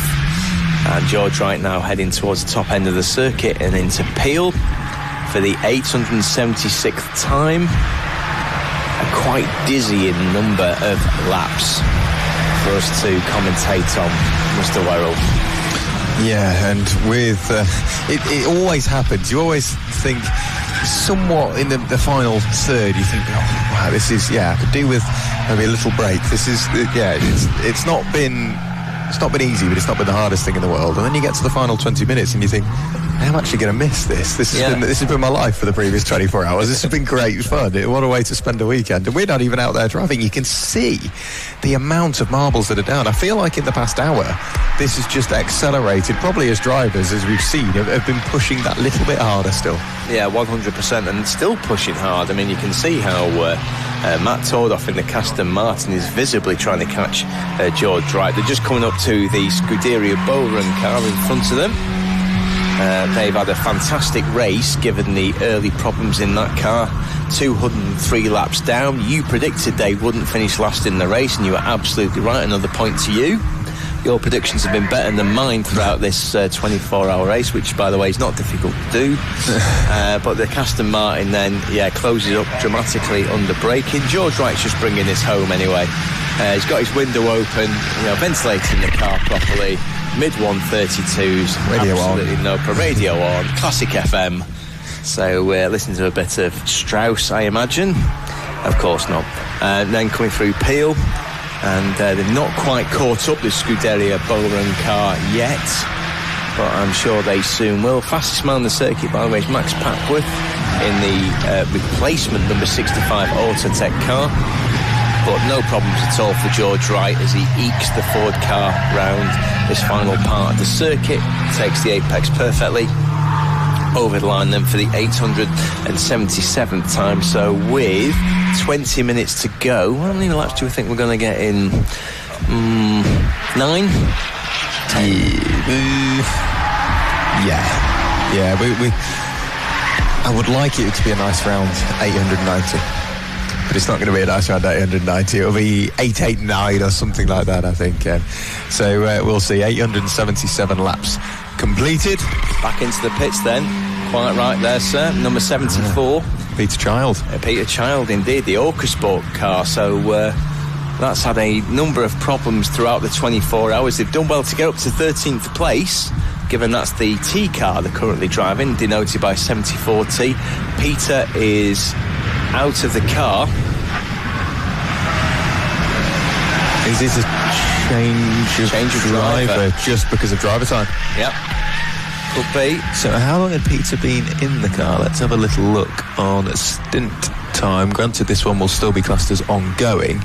23 minutes. So we'll figure out who's got in. It might just be Guy Wilkinson now taking the car to the end, but being in the position they were, they're not going to gain anything, they're not going to lose anything, so maybe they've just gone, right, if you fancy going out and finishing the race, on you go. Yep, could well be. I mean, they have a 2-lap advantage over Team Shine, Nathan Brown, who's continued to go very quickly. Nathan, 32.2 was his previous lap. And some laps have now settled down, where the only drivers into the 31s are Lee Taylor in the number 95 Cacharo car and the number 65 car of Max Papworth. That's the replacement Auto Tech car. And still George Wright can't shake off Matt Tordoff. I mean, this is what the battle could have been if it wasn't for the penalties and everything else that's gone on with the Caston Martin car. But they're round in Church Corner again. They've not quite caught up with the Scuderia Boron car, which is lapping very well. It's in the 33s. In fact, just in the 33s, 133.040. Ryan Bowen at the wheel. George Wright closes up on the Scuderia Bowen car as they now come up towards. In fact, that's cracking driving that by Ryan. Just lets him through and says, look, you've got your own race, gents. I've got mine. And so through Rocket, absolutely no problem at all for the leader with 17 minutes to go. George Wright's last time was a 32.3. I just wonder how many tenths are being lost by him having his window open. So that might be worth, I don't know, a tenth of a second going up the back straight anyway. But free air conditioning anyway for the number 46 car. He's got the best of the Irish Sea coming in through his passenger side. And George Wright just able to take the corkscrew very, very delicately. Hits the apex as he always does through that corner. Lose a little bit of curb. Still got Matt Tordoff behind him. Matt continuing to get a tow. And there's only about half a second between them. So the battle that could have been, I'll try and, visualise it yourself. Could this have been for the lead of the race? Oh, that was a little bit squeaky, wasn't it? A little bit of oversteer from the number 46 car. All kinds of weird and wonderful hand dancing there on the steering wheel from George Wright, but just able to collect it up anyway. Rounds Church, no problem at all. And then the car gradually ekes its way towards the curb on the left-hand side now, plunges its way up the hill, past the Irish Sea, up towards the back end of the circuit and to Rocket for the 880th time. 880 laps in these cars. I mean, just to give you an idea in terms of statistics, the total distance covered by these cars, so all 17 cars on track, you can see this on TSL, 21,365.34 miles. Absolutely incredible. So lots and lots of tyres, lots and lots of fuel anyway. Just passing our commentary position now. The very noteworthy performance from the single guest car in the race. I am, of course, talking about the pale yellow Ynys Motorsport car, which has got Ash Aspin, the team owner, principal of Ugga Racing, based in Manchester. And Ynys Motorsport have done a fantastic job, as usual, with that C1. They are 10th overall, an absolute credit to the C1 Enduro Series, sponsored by Silver Lake. Over the line then, George Wright goes, 880 laps now complete, 32.7 is lap time the previous time round, and still has Matt Tordoff for company. So Matt continuing to give George a fairly hard time. George takes an easier line than the one where he took the lap before, but with just under 15 minutes to go, I suspect we'll probably get to, I think we'll be at 888 laps. I mean, we'll see, because I think the final lap will be a lot slower, Jack, so we'll wait to see what happens. Just seeing Adam Bessel, by the way, using all the curve, he is still charging hard, 1:30.446, so he's only 3/10 off his fastest time. Let's see if Adam continues to do sprint laps in that second place Kahuna's car. Yeah, with the clock continuing to tick down, it's now more, if you're behind the wheel, right, let's just, no risks, let's just take it easy. I say no risks, Adam Bessel's still doing 1:30.4, he's 3/10 off that car's fastest lap of the race. So Adam Bessel's still pushing on. If he wants to take the overall fastest lap of the race, he needs to find over half a second. So ideally, he'd need to get in and behind someone just to get a bit of aerodynamic assistance, which at the moment I don't think he's got the royalty of. No, he hasn't, as he heads up towards Rocket. But for Adam Bessel, still pushing hard. It's a good sign. He's got trust in the car, trust in himself, and confident that the car can achieve it. Well, the fastest cars on the circuit is Scuderia Bowron. So it's the third one of these cars, which has had such a trouble race, but the team's done a great job to keep it going. There it is. Ryan Bowron at the rear. He's lapping in the 1:32s, so he's using Matt Tordoff and the tow from the Aston Martin exceptionally well, which is what you're taught, which is, if someone is gaining a lap on you, try and use them as a reference point, try and get a tow, try and learn the circuit a little bit more. And as a result, the Scuderia Bowron car looking very, very competitive nearly 24 hours into this race. Now, TSL is telling me that the Project 297 car is back into the pits. So Stuart Andrew has brought that car back in. Is that for a final driver change, do you think? Maybe. I'm not sure how long Steve's done in the car. Annoyingly, it's right below our commentary box, so we've got no chance of seeing what the Project 297 car is, whether it be Alex Miller getting in, whether it could be Paul O'Neill, it could be Jonathan Moore, of course, getting behind the wheel, as well as Carl Garnett, but I know Carl got out not too long ago. They were supposed to be joined by John Langridge, but John, I think it was just before this weekend, said no, it's not feeling it, especially after the incident, I think, in race 2 of the Miata Trophy. It more cemented that fact. So we will hopefully see the Project 297 car return to the circuit within the next 12 minutes, so we can say we started with 17 and every car that started finished this. I'll say every car that started, every number that started finished this race.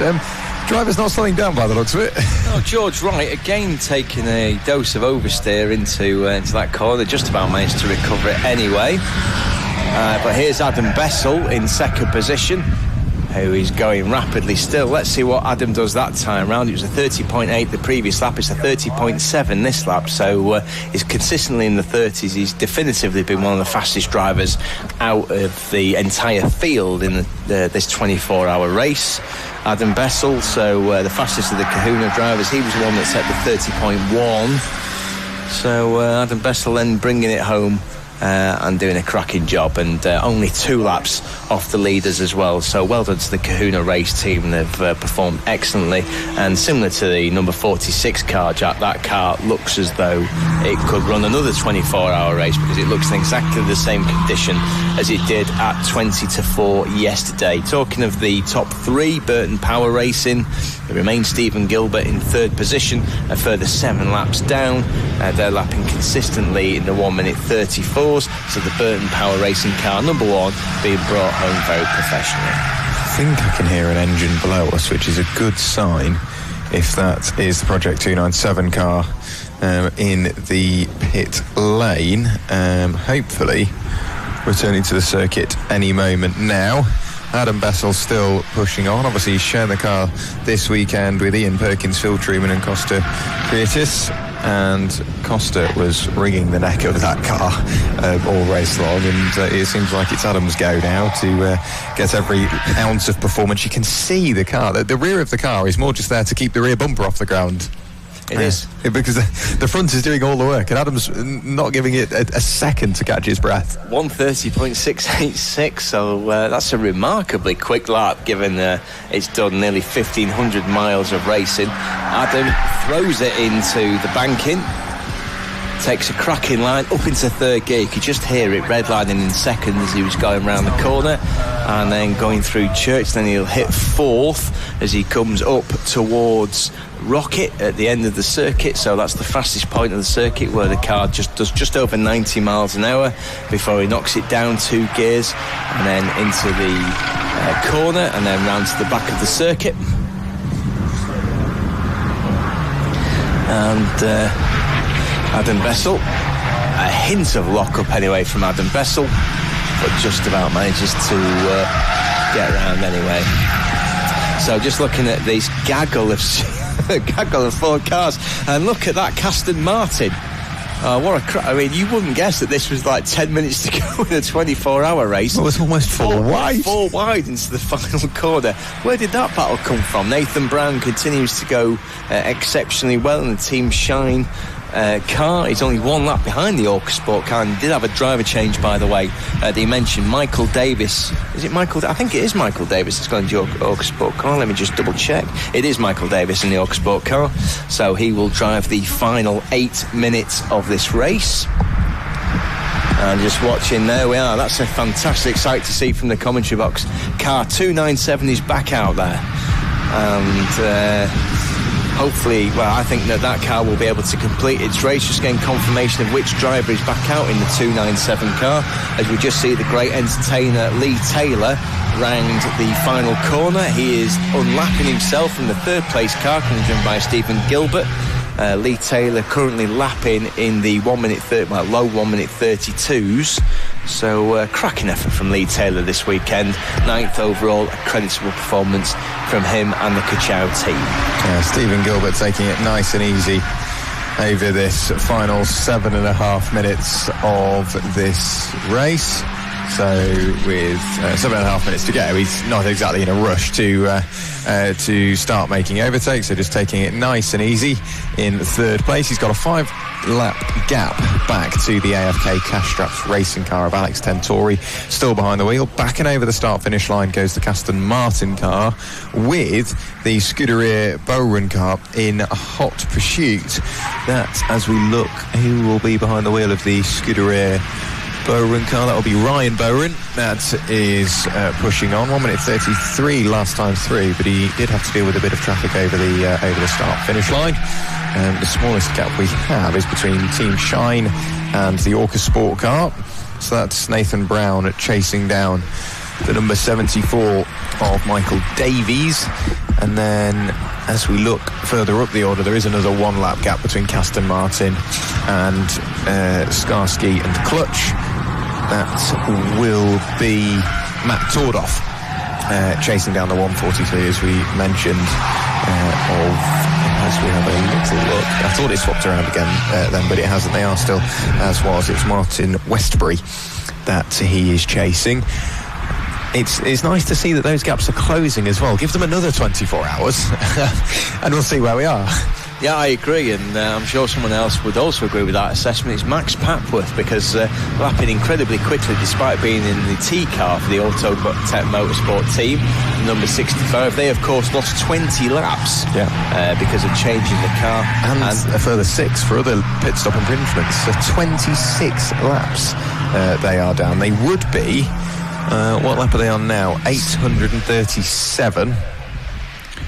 They'd have been in 6th. They'd have been 860 odd, yeah. So they'd have been 6th place. It's a real shame for them, and not that far away from the sister car, of course, as well. If you got rid of all of those, he wouldn't be that far away from the sister car. For the moment, still only those 5 cars have avoided a penalty. The Burton Power car, Autotech Motorsport, car number 64, NJM, car number 2, Skarsky and Clutch, who have had a busy old race, and MSVT Racing as well. George Wright, understandably taking it very easy, because the last thing he now wants to do is exceed track limits and pick up penalties when he's only got a 2-lap gap anyway, or a 2.5-lap gap back to Adam Bessel. Yeah, absolutely right. If you actually look across the field, most of the drivers have actually really reined off their ultimate pace, only driving at 85%. Because I think they're taking cognizance of what you said earlier, Jack, which is, if you break down in the final hour, you're not going to be towed back to the pits. That's you done. Yeah. So therefore, they've just got to keep their cars, keep out of trouble now within the final 5 minutes of this fantastic EnduroKA 24-hour race here from Trackmon on Anglesey. And we're just seeing the leader make his way down the corkscrew. I think he'll only be doing that for another, based upon how long we've got, another 3 occasions after this, so make the most of it. Those out on circuit, I think he'll get to 890 laps on the dot. I was hoping it would be somewhere close, or somewhere in the region. With 4 minutes to go, I'll make you right. Over the start-finish line once again goes George Wright.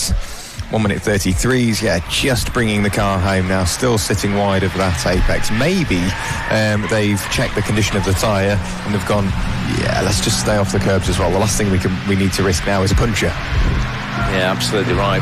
Well, that does mean, though, is the only man that's currently lapping in the 131s is Max Papworth in the 11th position. Max has got nothing to lose there because he's got 6 laps away from the C1 in front of the Emax car with Ash Aspin at the wheel. He's 24 laps in front of the MSVT car, the Kegermeister car, currently driven, of course, by Kevin Glover.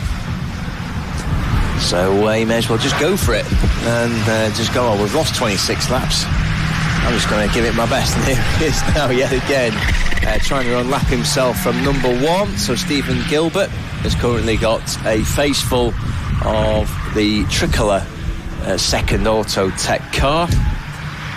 Talking about Aquafresh livery before, but like silver, purple and a bit of orange. As we come back to the leader in his distinctive Ford car.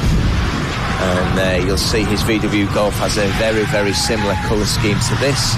Bit of a lock-up behind from the Scuderia Bowman car, but I think we've got 2 laps to go after this. So George Wright hits the curb on the outside, 33.483. No harm done. And we'll have a further 2 laps. So we've got 2 minutes 35 seconds left of the race. George Wright, let's see the line that he takes again into the banking, and again takes that middle position. Very unusual, but you might be right there, Jack. You might just say, do you know what, I'm not going to take any risks at all. Stay away from those pesky curbs. Any other detritus that's on the inside line goes through Church. And he's now gently bringing his car home. If he was driving at 85% the previous lap, it looks as though he's driving at 80% now. But now on screen, we've got the winner of the guest category, who's the only entrant in the guest category, of course, the Interloper, this deep yellow Citroen C1 of Emax Motorsport. It's got a few dings and bangs across the car on both sides, so you can see it's had quite an eventful race. It's got a lovely little livery there that suggests about refueling next to Motrio on the rear quarter panel.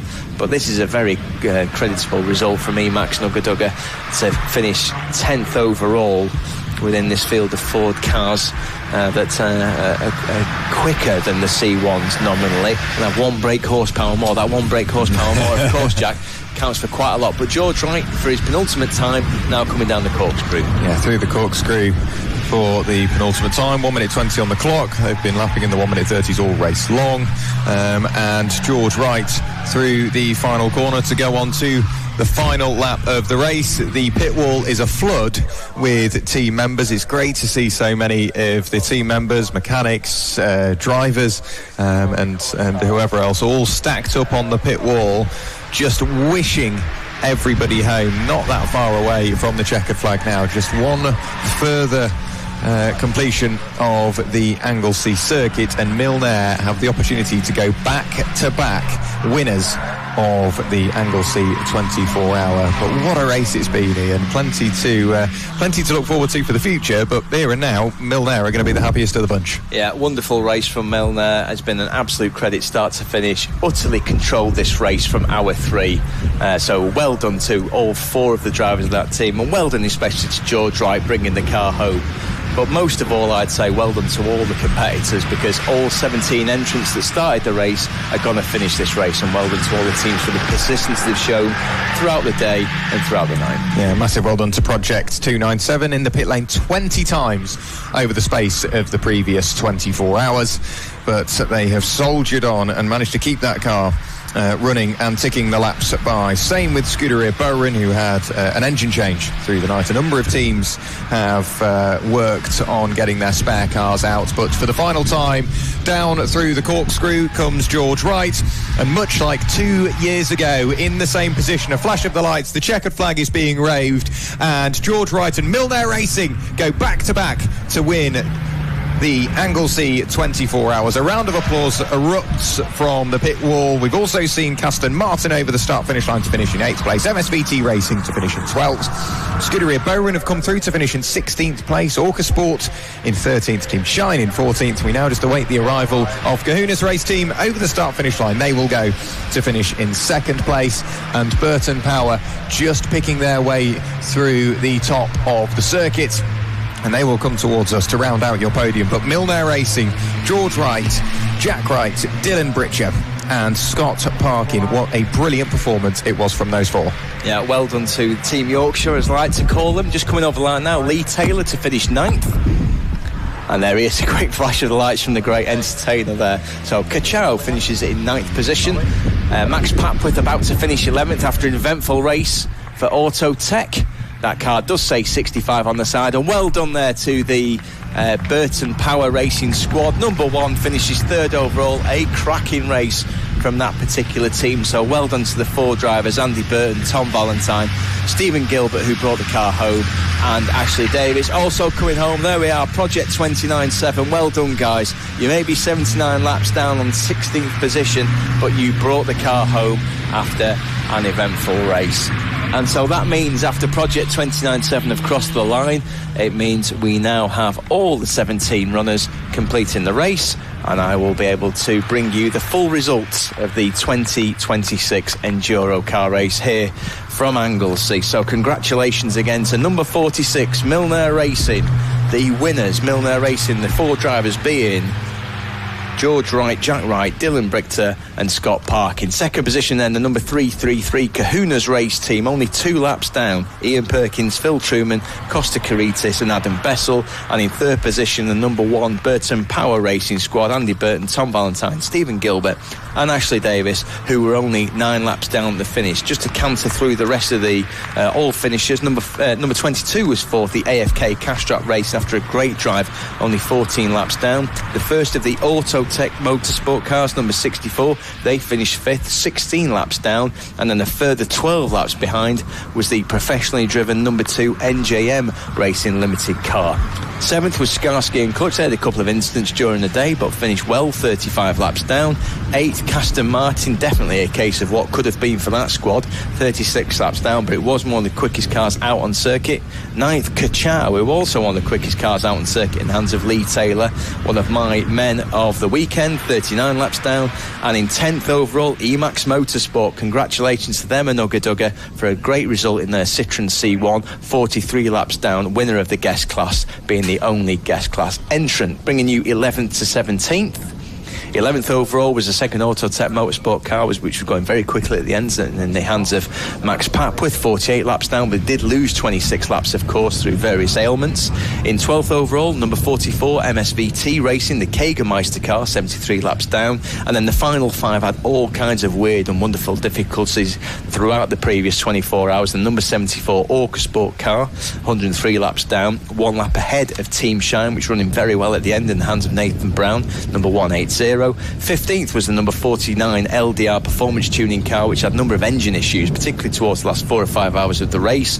In 16th then, the car that got the engine from Crew, number 30 Scuderia Boron, 203 laps down. And finally, but by no means least, Project 29-7, able to get home, albeit several laps behind. So congratulations to absolutely everyone. So all that leads me to say, and thank you for everyone that's watched the live stream in the past 24 hours. I just want to thank everyone who's been involved with this weekend, because it's been an absolutely epic weekend of action. But it's only thanks to the marshals, the recovery teams, the medics, the timekeepers, the race stewards, all the circuit staff, the safety car drivers, and even the commentators and motorsport media that have been able to make sure that this live stream happens, that the 24-hour race has been able to be brought to you so successfully this weekend. It will be back, of course, in 2 years' time here at Anglesey for 2028, where hopefully I'll get to take part as a driver, but we'll see. In terms of the 2026 calendar, by the way, for the Ford cars, you have the event at Donington Park on the 30th of August, the event at Alton Park on the 26th of September, and the event at Brands Hatch Indy, which Jack mentioned earlier, the IndyCar 500, on the 14th and 15th of November. On behalf of me, Ian Thompson, and Jack Werrell, my co-commentator, and the rest of the people at Motorsport Media, thank you very much for watching, and enjoy the rest of your weekend.